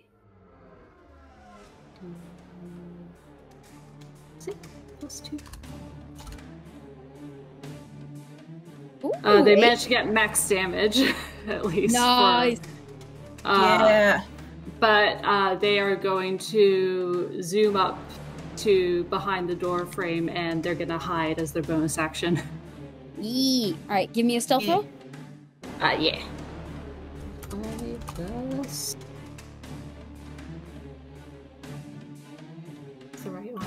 Yeah. But Forgot the R after the point. yep. 19. 19. Yeah, you go up. We're now. I go up. I go up. And when I go up, and when it is gone. Just. I'm imagining the slide whistle sound effect, like. Yes. Right. That is Emine's turn. That means Cody is up with Larry on deck. Cody has been distracted by the toy soldiers that just popped up. And they're kind of caught between fight or flight at this point. Mm-hmm. Let's see, they've cast 1 first level spells, so they can cast more. But they just hear M1A call for no more fire spells. They go, oh.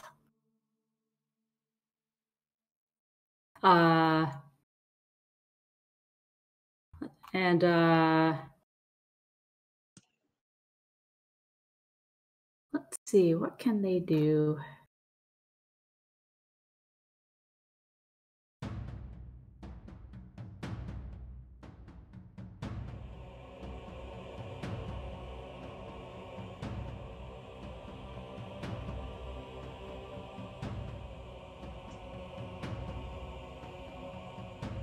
Does a little dance. Does a little dance. They do a little dance. No. Do a little dance. Toy soldiers do a little dance that piss Cody off. Kidding. Does a little dance.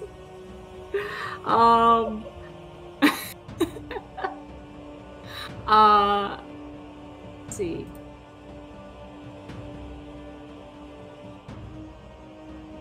Maybe they don't have that. They're actually gonna cast. They're actually going to point behind them and go. Oh, look! There is more fire. And they cast a minor illusion to make the rumbly fire sound behind them. Okay. I'm gonna say, roll me a deception. Deception? Okay. Yeah.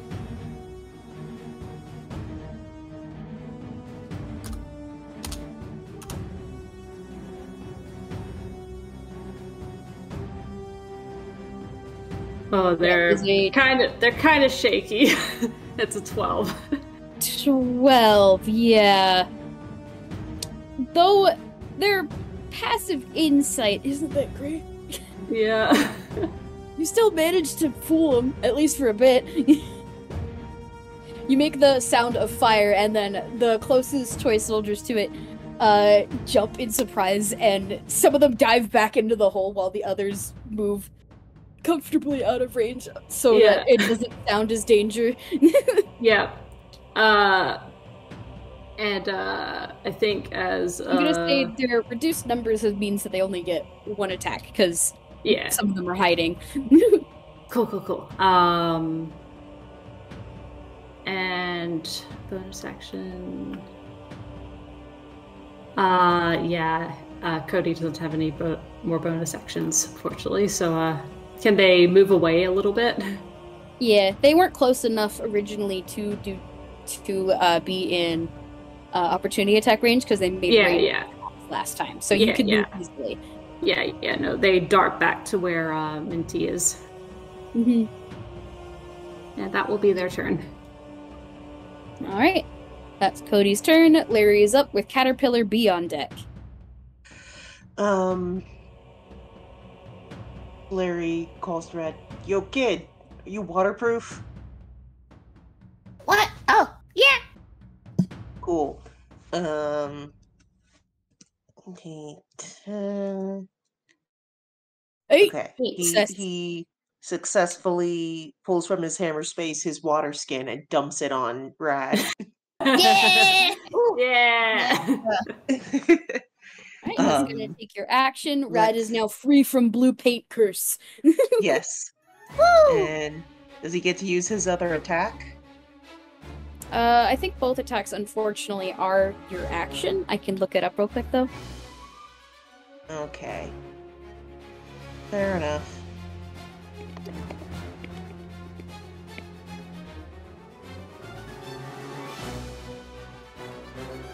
Has so much garlic in it. It's really good. Yeah, it's gonna be for action, so... Okay. So that's all Larry gets to do. Okay, so that means Larry's turn is done. It's Caterpillar Bee's turn. Caterpillar Bee is just gonna do its own thing. Don't worry about it. I'm sure it's fine. Toy Soldier Troop B are the ones that are near Cody, so they're gonna give one ranged attack from the numbers that aren't hiding. Yeah.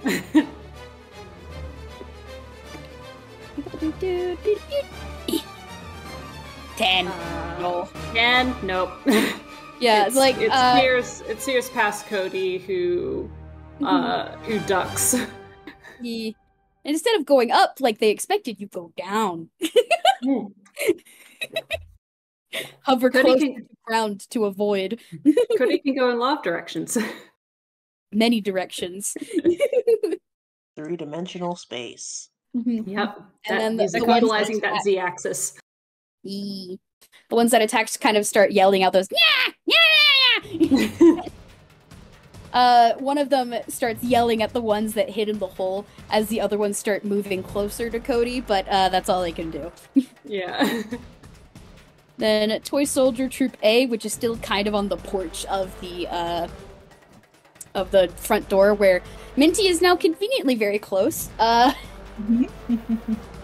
They are now going to give some melee attacks to Minty. Their weapons are now also covered in the blue paint, which may have repercussions. Oh dear. Depending on, if they actually hit or not, so... Right. That's gonna be... There's the first attack. Oh, that's an at 20. That hits. Yeah, that hits. Let me see what the other one is. Oh! That's also a nat 20. Oh no. Wait, no. First one, Albie, the first one you didn't roll, you did 20 plus 3. Yeah, no, the first one isn't a nat 20. The first one was an oops. Yeah. The second one, on the other hand, is a nat 20. That actually is a nat 20. The original first one is a 7. Yeah. So that whiffs. Oh yeah. Yeah. There is a moment where the little toy soldiers are like all trying to get at Minty's toes. And you easily sidestep out of the way. However, one of them gets a lucky shot and stabs its little spear needle into your foot. Oh dear. And I'm gonna roll damage. It's gonna be...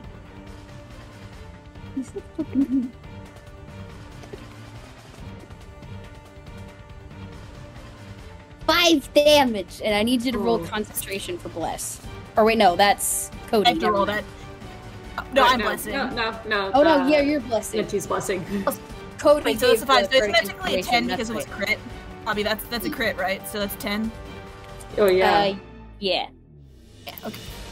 10 damage, and you gotta roll concentration. If you get higher than a 10, you still maintain it.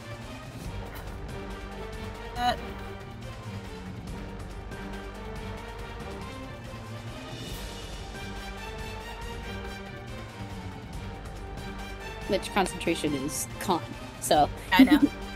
Oh! Bless is gone! Oh! This one lone toy soldier got a lucky shot and it cost you your spell. Oh. Actually, she has more slots, so, For the blue paint. Luckily, it was a nat 20 though. Roll me a con save real quick. All right. Oh, it's no! It's that That's one. bad. Why? I'm gonna tonight. I'm gonna say the leg that just got stabbed, Minty, it is a awful feeling because your leg is now kind of freezing up like it's being petrified by like in the petrified wood sense. Oh. It's just your leg, however. It's not the rest of you. Probably gonna make it harder for her to move, right? Yeah, it's gonna be a little bit trickier to move. Right, and that is the end of the toy soldiers, which means it is now the tank's turn on round 6. Oh boy, so many things. It didn't roll the thing! It rolled a nat 1! Hell yeah! Finally! Thank goodness. However, the tank, there's like the meh from inside of the tank, and the soldiers at either side of it stand up to attention, and they rush forward to attack the closest person, which honestly, it's actually one group of them is gonna attack Rad, the other group is gonna attack Larry. That makes sense. Sounds right. Yeah. Then our d20 plus 8. This is gonna be against Rad. Ooh. Oh god. Oh dear. Let me roll that. Let me roll that. Damage real quick. Yeah, that hit. There goes his temp HP. This is actually like the first bad hit that he's gotten. Yeah. 7. So 7 damage. Make it 3 to his actual health. Then this one's gonna be against Larry. 16. Does not hit. Don't hit. He's Okay, too so some of mobile. the too mobile. Noodle too man noodly. can wiggle out of the way. Yep. A lot of the toy soldiers kind of gang up around Rad, and some of their spears start going for the little sections in between his leg where metal kind of slinks into metal. Ow! No. It's not a good feeling. No. Owie! Ow! Ow! Stop it! And then some of them start going after Larry's foot, but the shoe is too tough, so they aren't doing much. It's just The running theme here.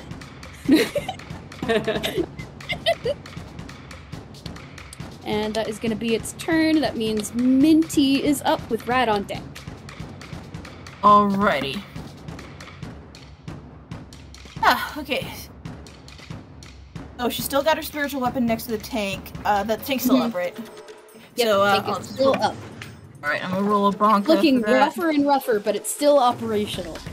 Alright. Fingers crossed, come on, give me a good roll, please. Hey! 22. 22, Nice. that hits. Oh, the damage! Rolling it. Ooh, sorry.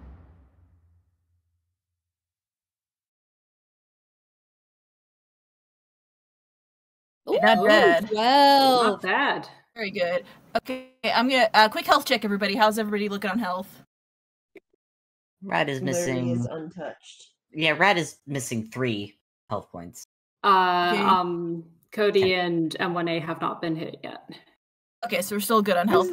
Yeah, Okay, we're not taking any hits. It's we're worried about everything else that's happening. Yeah, That's yeah. fair. Right. Okay, so yeah, I'm gonna do another bless then. I'm gonna re-upcast that, but this time, so I can definitely hit 30 feet, so I should be able to hit Larry and Rad, right? yes.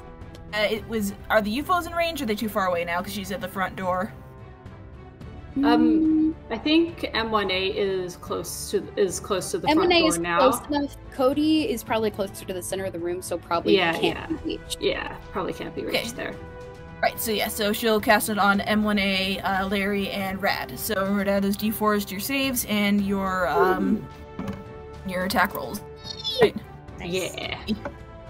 Bless is back up! Yeah! And is that the end of Minty's turn?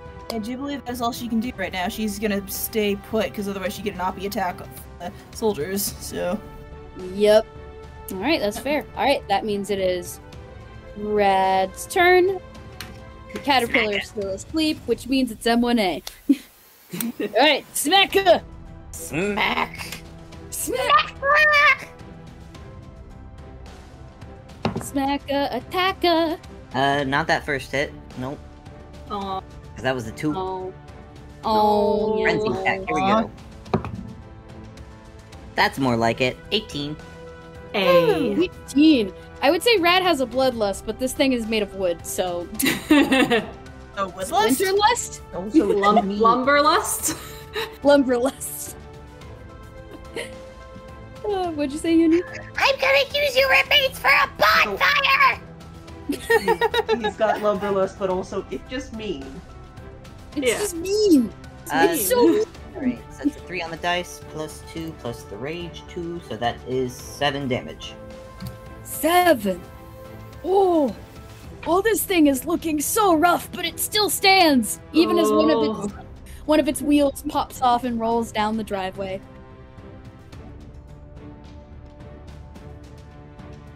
You die already! And that is the end of Rad's turn, which means it's M1A with Cody on deck. Okay. M1A is going to take aim at the tank from their hiding place. And they're going to hopefully land, and they You have go... advantage because you are hidden. Okay. I'm just picturing like M1A lining up like a sniper, except it's upside down. Yeah, basically.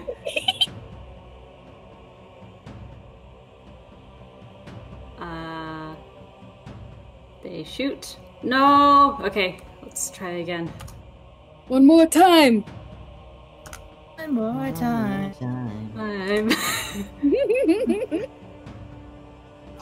It's No. not meant to be. Yeah, It no. takes 2 Blast shots. shot goes wide, smacks into the grass, and leaves a smoldering pile of dead Yeah. grass. They point and they go. They point at the tank and go. Demand! Stop making my friends flammable! Recent developments have made that very difficult! Oh. Aww. Well. Okay, so that would be M1A's turn, which means up next is Cody with Larry on deck. Yeah. Cody has taken note of what's happened with what's happened with Minty. So what they're gonna do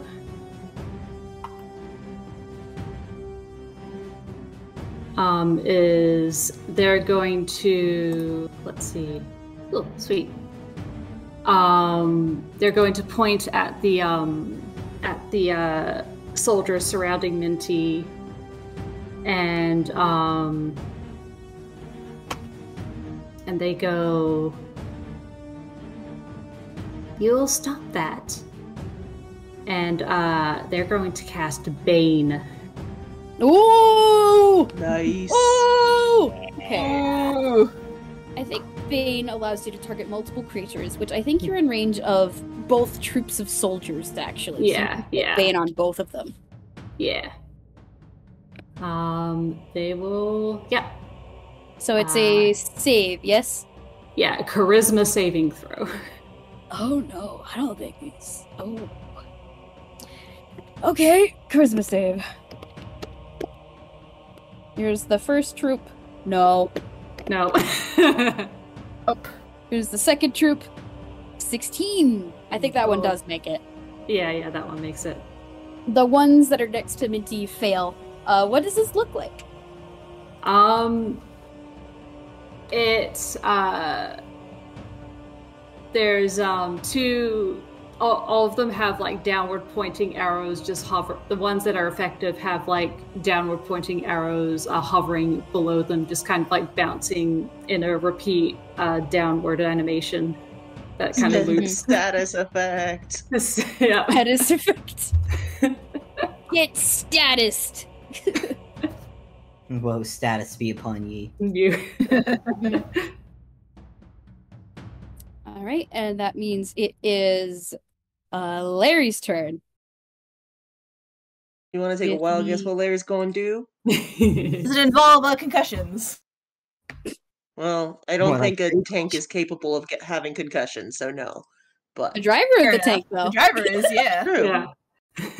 Anyway, he's going to do a smacker. Smack! Kill! Kill! Kill! I was gonna say, maybe not concussion, 13. but... Maybe not. Is that Do with... they have anything that lets them have advantage on that shit? What Well, about... actually, you could be Blast. flanking the tank with Rad. Since you both are within Huh? melee range. You could flank it and then get advantage. Oh, hell yeah. Uni, you also have the bless on you, so you can add that D4. Oh, true. But yeah, flanking is also good. And well, he will skirt around this thing so that they can just bonk, bonk, bonk, bonk, bonk, bonk, bonk, bonk. Yep. I also am realizing he did have the option to reroll a saving throw before, but that's just a fun thing in case it recharges again. That's fair, yeah. Oh, a 27's That much does it. better. That Yeah. is... 27 sure will hit, so the first attack will hit. Yeah. And that's the D10 plus 4 plus 2 for raging. And plus 6. Does Come Bless on, add Larry. anything to damage, or is it just It's just the attack roll, not the that's what I damage. thought. Okay. That's Woo! 11 damage. Oh! And then D6 plus 4 for Radiant. Yeah. It's an additional Well, 9. So that's It didn't. 20. It decided it didn't want to roll that one. Oh. So -9. Okay. Oh, no, wait, it did roll it. What? Yeah, What it did happened roll there? it. Yeah, so That's bizarre. it's 1d10 plus the 1d6, right? Mhm. Yeah. 1d10 plus 6 plus the 1d10. A total of 20 damage in that Yeah, first hit. Yeah. And then another one. Mhm. That's 24 24 to will hit. hit. 24. Yeah. Roll that damage. Plus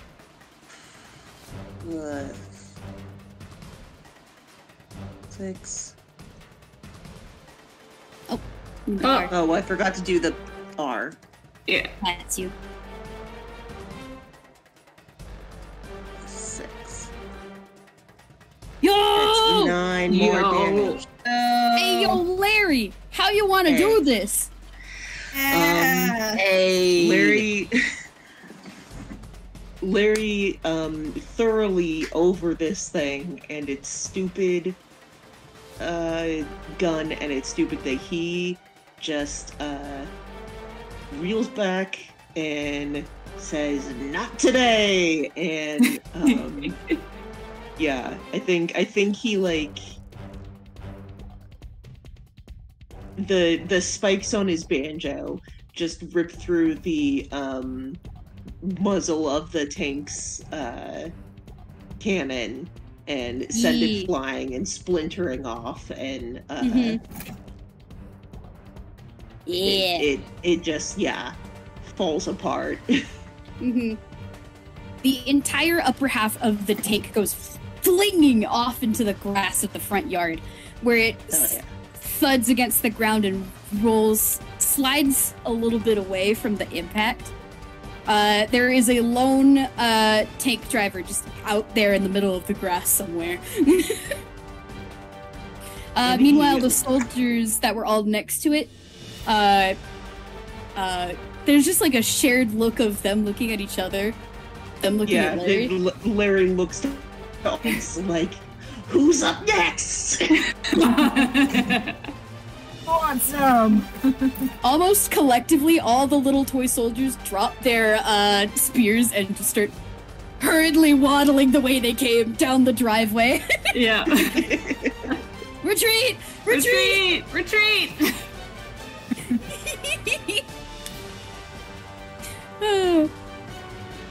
And then, like, he tried so hard to be diplomatic. Yeah. Yeah. Pets. Larry, Rad is now looking at you with, like, the biggest sparkle eyes, being like, "You're so cool." All right, and that is the end of Larry's turn. Okay, Caterpillar Bee's turn. All right. Everyone on the battlefield, something new happens. Oh boy. Yeah. Oh boy. As you guys have been fighting, this part of the initiative, this creature, has been busy searching around upstairs for something. Yeah. No. And it found the something it was looking for. For some reason, tucked underneath the toothbrush of all things in the upstairs bathroom is a blueprint, which, once it is spotted, this caterpillar has rolled it up and has carried it to a window on, like, the left-hand side of the building, where it is tossed down to a waiting individual, unseen by all of you. Oh, good. Yeah. Yeah. They catch the rolled up blueprint, they shove it into, like, a scroll case, which is then promptly shoved into a hammer space, and there is the roar of a motorcycle that kicks on.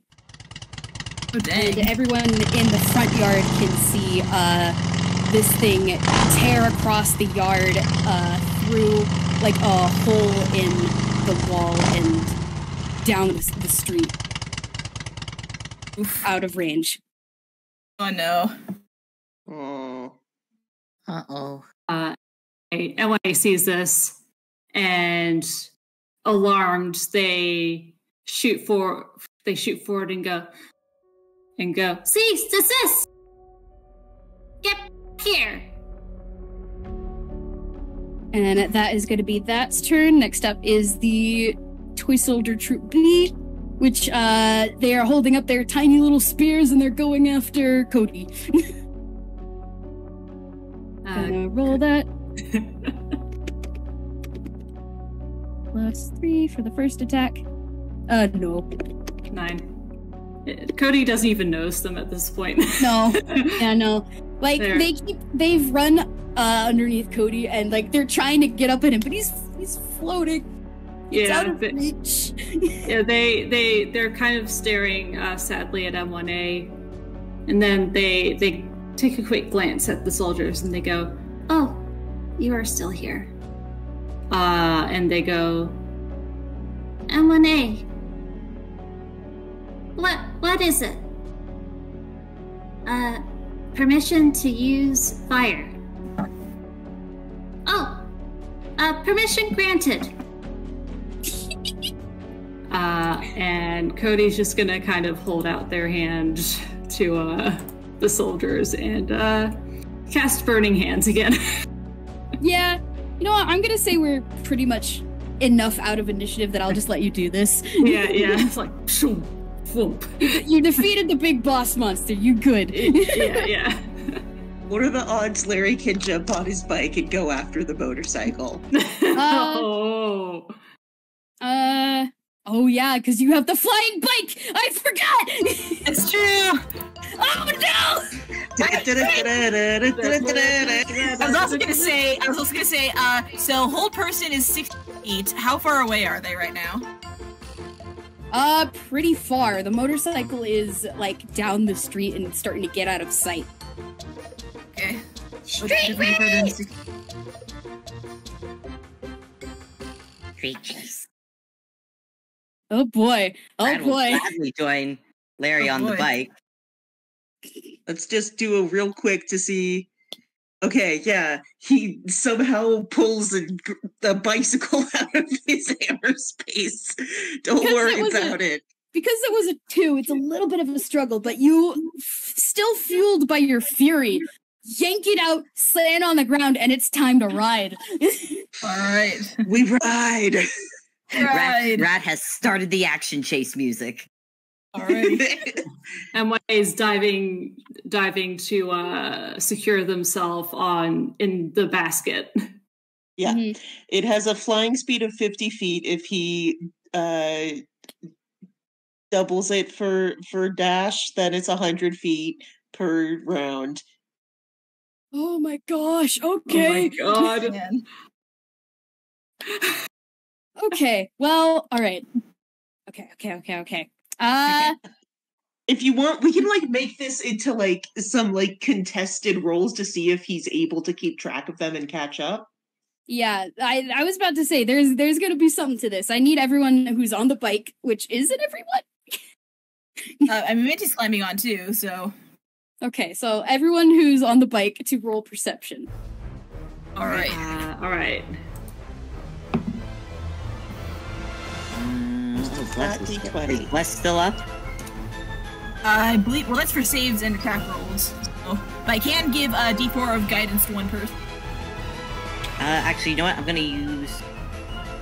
to use my D8. I'm finally going to use my Bardic Inspiration D8. Hey. Nice. There we go. That's a dirty 20. Okay, yeah. Now that you guys are like up in the air with the bicycle, it took a little bit to get up to this position. And looking down on the street, despite it being nighttime, Waddleton is still a very populated city, and there's a lot of traffic. But despite it, you guys can make out a couple different motorcycles tearing their way through the traffic, basically dodging in and out between cars and taking sharp turns. It seemed they were prepared to potentially be followed, so there's more than one. Sneaky. Okay, I'd like to ask again, now that we are closer to them, that we're, like, getting closer to tail, can Minty cast a person? Because I do believe, I know it can hit multiple people on, like, higher levels, so let me pull up that spell. Mm-hmm. You can target one of them, however, the motorcycles, there's like about 3 or 4 of them. They are taking like different directions, and they're gonna be out of range very soon. Gotcha. Alright, well, okay. So, humanoid, so if I cast it I have a 3rd level spell, so I can cast it on 2 of them. Okay. Alright. Have to make a wisdom save. Wisdom saving throw. Okay. I'm gonna give Alright. that roll. Oh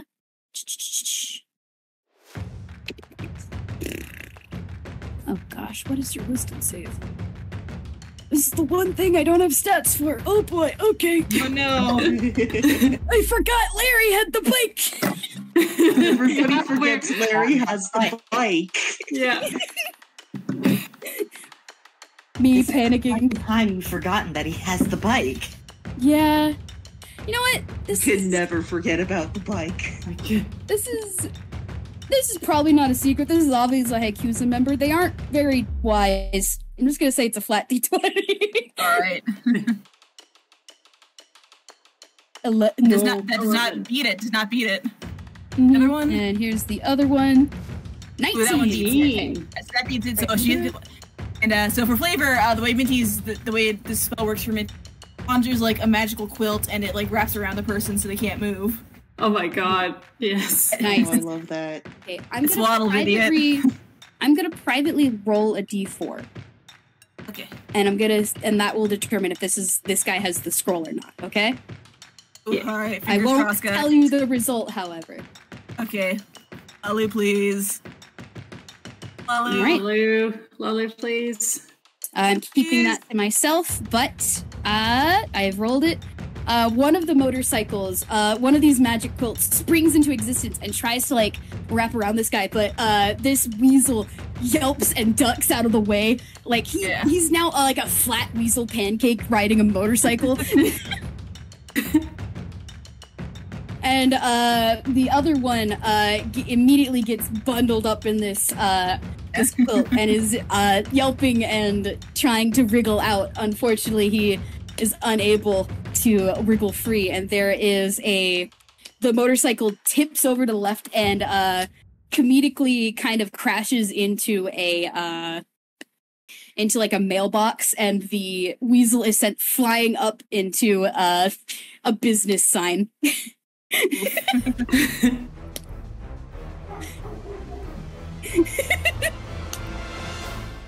Real Wile E. Coyote levels of of disaster here. Yeah. Well. Oh, we got one of them at least. Okay. How close are they to the other two?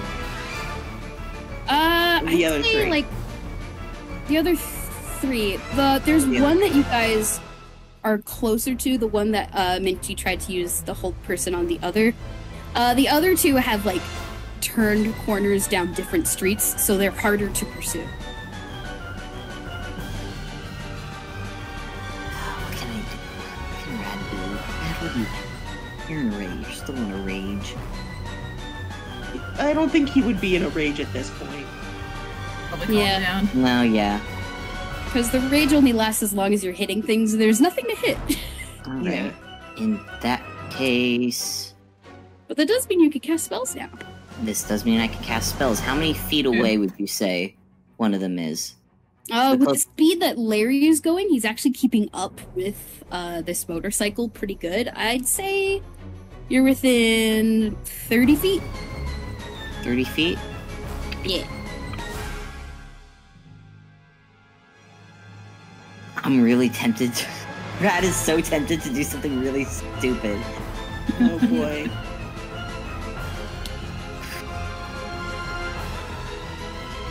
What is my jumping? What is my jumping? Oh dear. No. Number of feet to your strength score if you move at least 10 feet.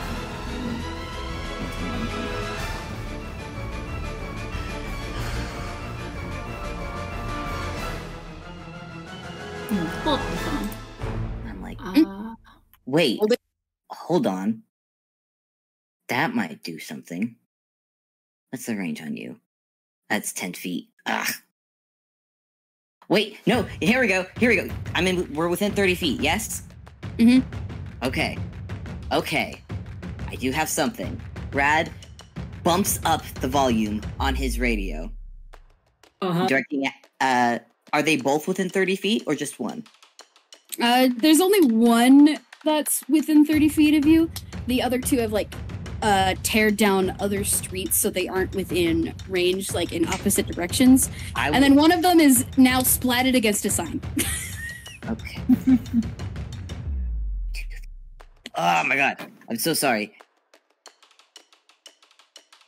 Hey, Inky. Yes. I know there's one thing you're in charge of that also needs to roll things. If you wouldn't mind rolling that thing for that thing now. Yes, absolutely.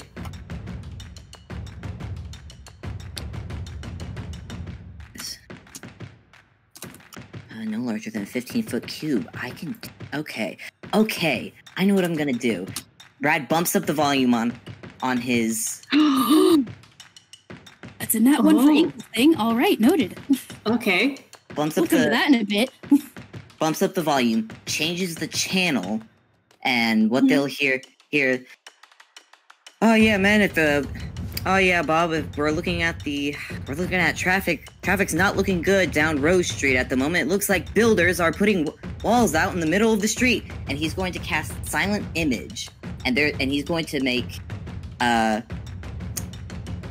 he's gonna make a wall. He's gonna make just a brick wall suddenly fall from the sky right in front of the driver. And Oh try my and god. Oh my gosh. That's so good. If we That's weren't already amazing. so close to the close of the game, I would give you inspiration for that. But that's so good. That is amazing. Give me a deception roll. I'll give it advantage because that's just I want this to work so badly. Same. Yeah, it's so good. Please.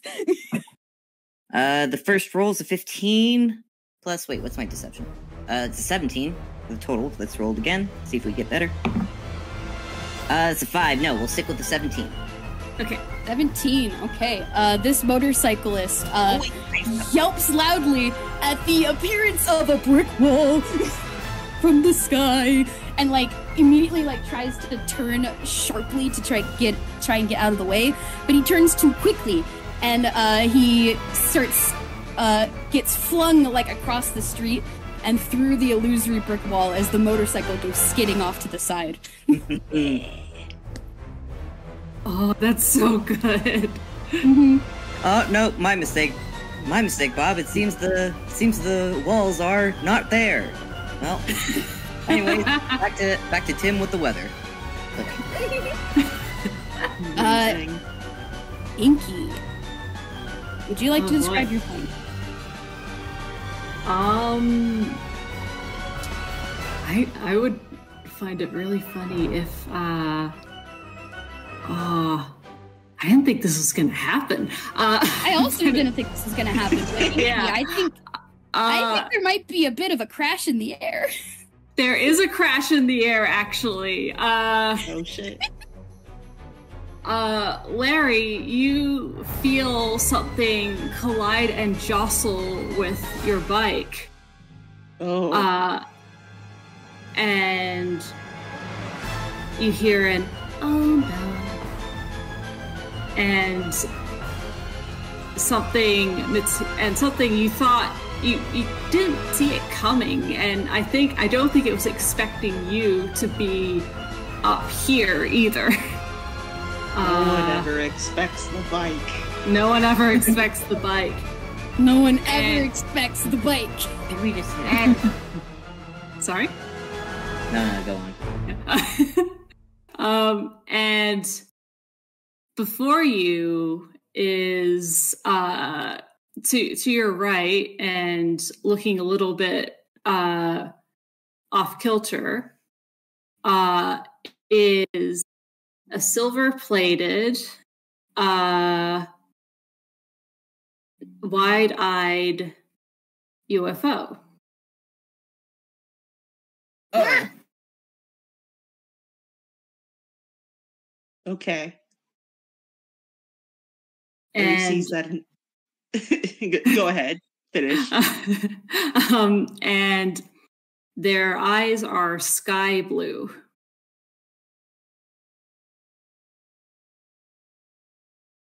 Larry looks at that. He goes,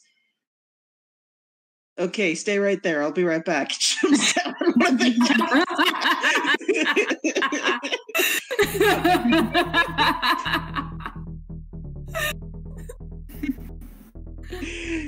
One thing at a time. One thing at a time. Yeah.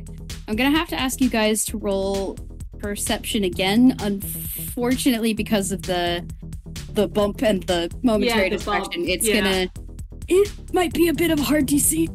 Yeah. Alright, let me get that. At D20. 14. Okay. Perception. Why did that do? Wait, that's Wait, not why'd right. you get 38? Hang on. Hang on, that was not right. Pats you. There's the right one. 9. Okay, can I add a guidance to mine? Yeah, sure.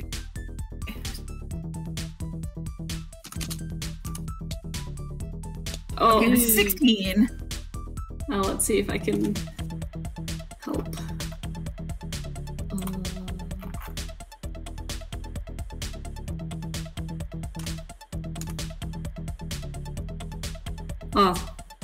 And 1A, despite everything, manages a 19 for perception.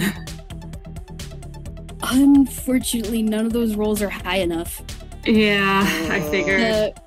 The bump was just long enough that these guys managed to get out of sight. Yeah. Just long enough to get lost in the traffic. What about the one that's tied up? Have you still got that one? Yeah, that guy's on the wall. There's one guy that sprawled out like starfish in the middle of the street. Yeah. There's like cars going around him. Yeah. we got 2 down. Got 2 of them. Yeah. But if neither of them have the thing, it's gonna be. Alright, just have to cross our fingers, I guess. Yep. Let's see. Cross fingers.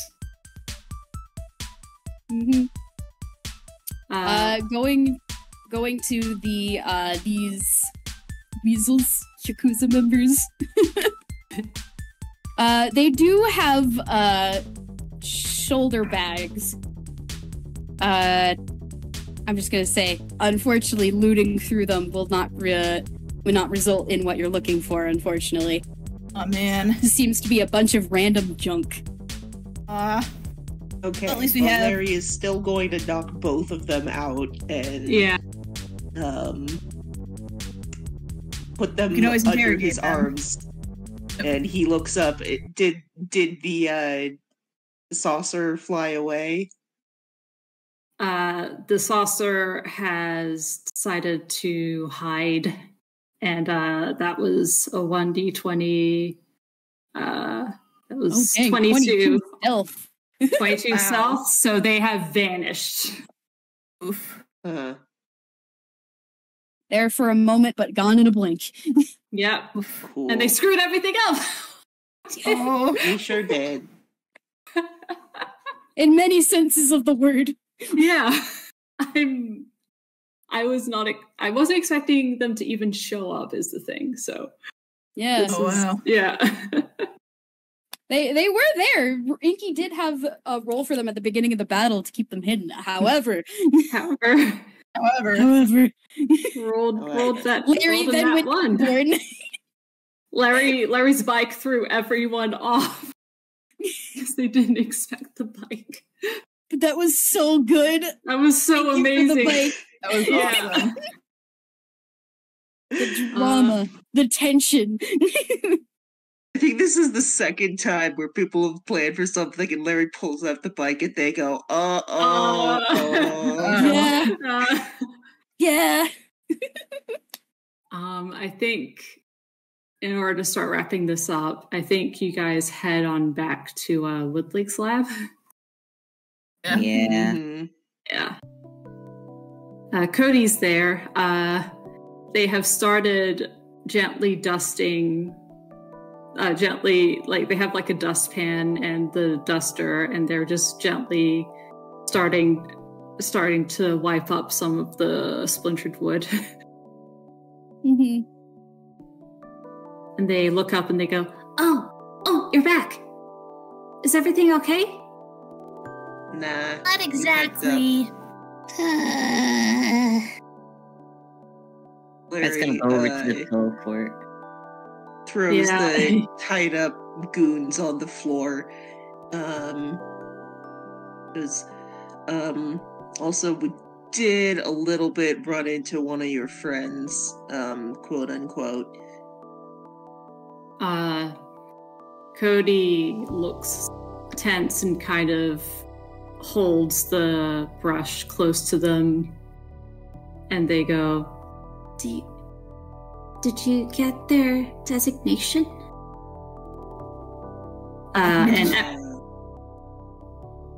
Minty shakes her head. No, they kind of quite literally ran into us. But they were silver and they had blue eyes? M1A looks stern at this, and they kind of get out of the basket. And they tap at their helmet a bit.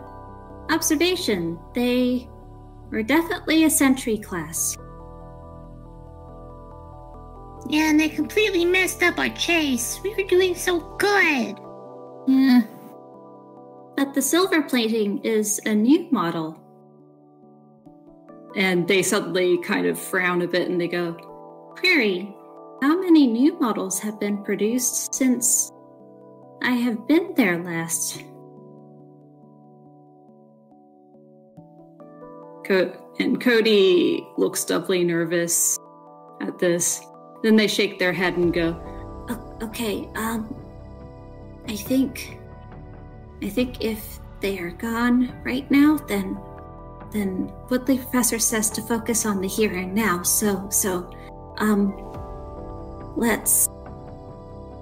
He's coming back tomorrow, so maybe we should focus on cleaning right now, and then and they start nervously dusting again. Well, at least the important thing is that we're all safe. Oh, for the most part. And she kind of looks down at her leg. She realizes that's still wooden. She starts casting prestidigitation on that to fix that up. As soon as the paint is properly off, the wood recedes. Yeah. Larry pulls out his working tools and gets down by Cody to help clean up, and he goes, I'm sorry, we weren't able to stop them from getting Ludwig's stuff, but we'll get it back.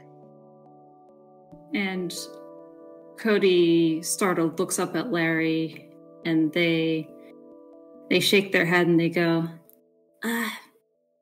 that was not your fault, but I'm very glad to see that everyone is safe.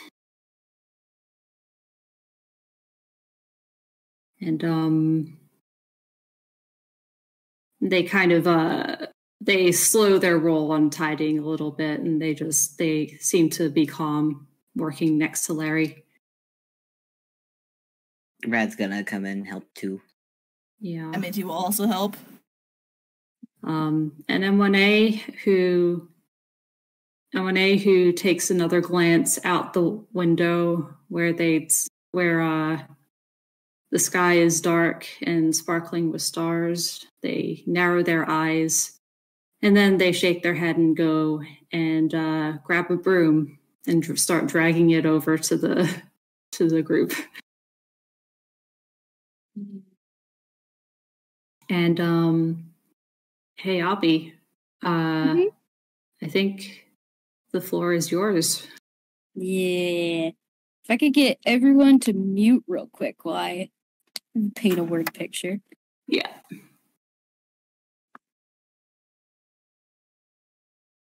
The motorcycle comes to a stop near a building in the outskirts of Waddleton, its lone rider dutifully propping it up in an alleyway out of sight of the main road. The weasel-like Toon then hurries to one of the doors located in the side alley, hurriedly rapping his hand against the metal, constantly glancing every which way as he waits. There's a loud clunk as a small port of window on the door opens and a pair of small beady yellow eyes peers down at the other. Password.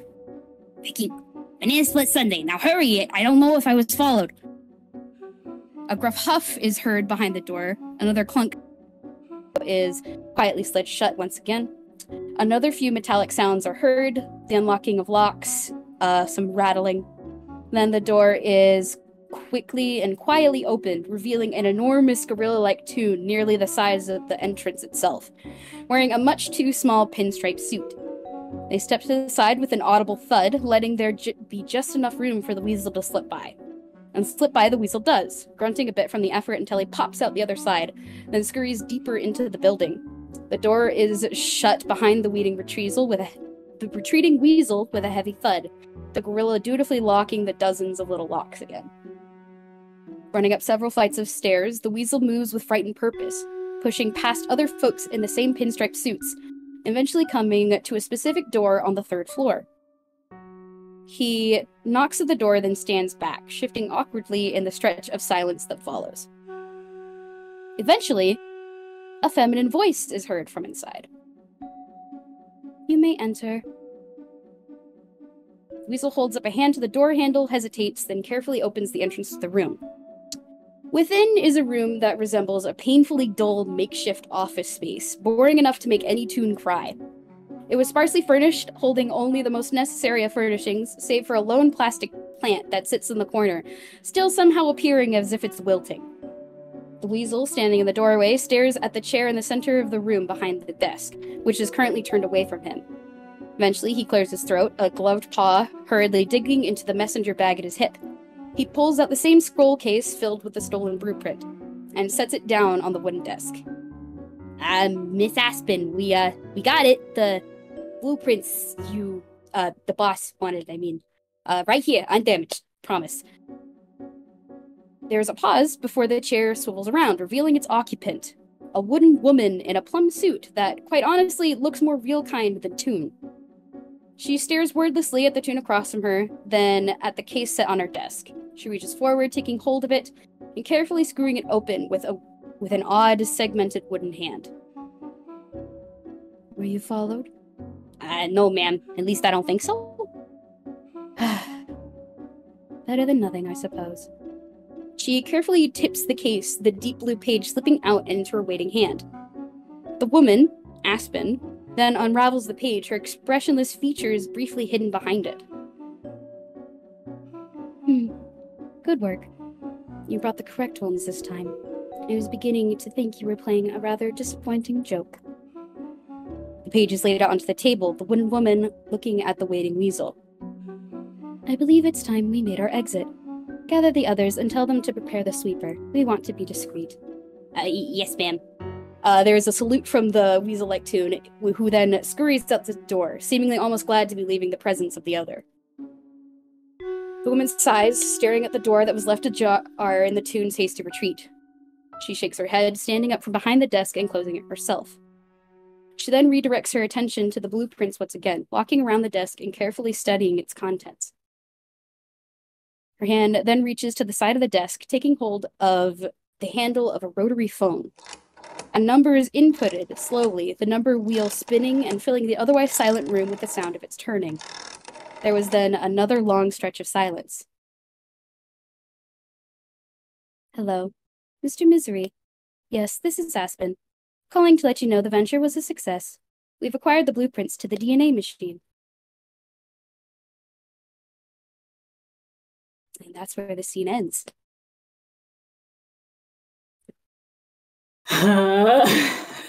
Yeah, I saw that coming.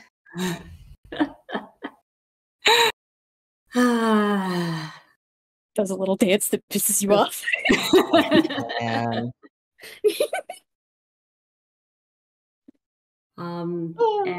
Yeah.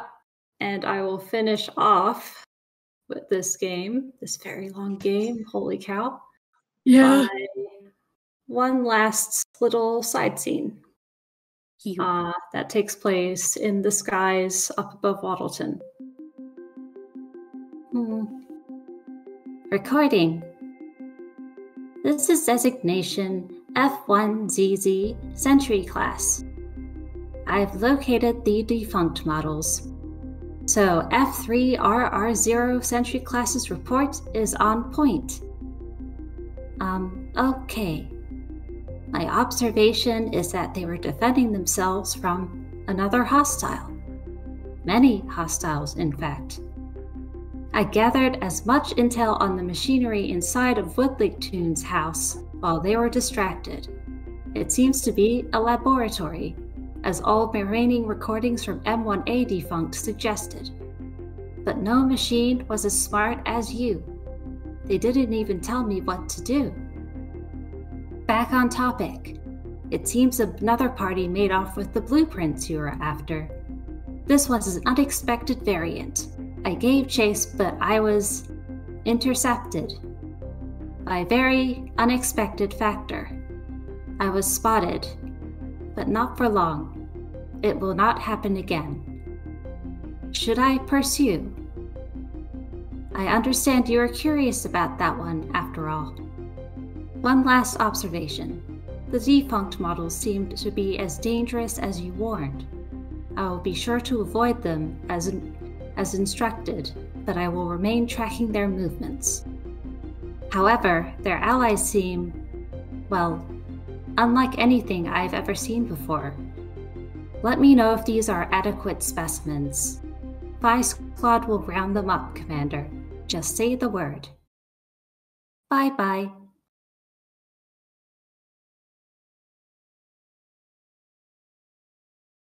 Man. Oh boy. Oh boy. Oh boy. Things sure do happen all the time here. Yeah, things sure do happen. Congratulations, we failed. Well, Well, Hey, like, on the well, bright side, like, on the bright if you side, guys at least, weren't like, here, that tank would have been very bad for the UFOs. yeah, definitely. no, the UFOs would not have survived, gotten past that. And that would have left them very much in the at the will of Mr. M. So thanks, guys. Yeah. Well, Thanks. I'm glad we were able to affect something. Yeah. Pats. Well. Yeah. I can't Indeed. wait to edit this later. Yeah, I bet. Yeah. Thank you guys so much for playing, and everyone who's watching now and in the future. I hope you guys had fun. Yeah. Oh man. We Yay. Yay. All right. With such enthusiasm, we will say goodbye. Bye. Bye.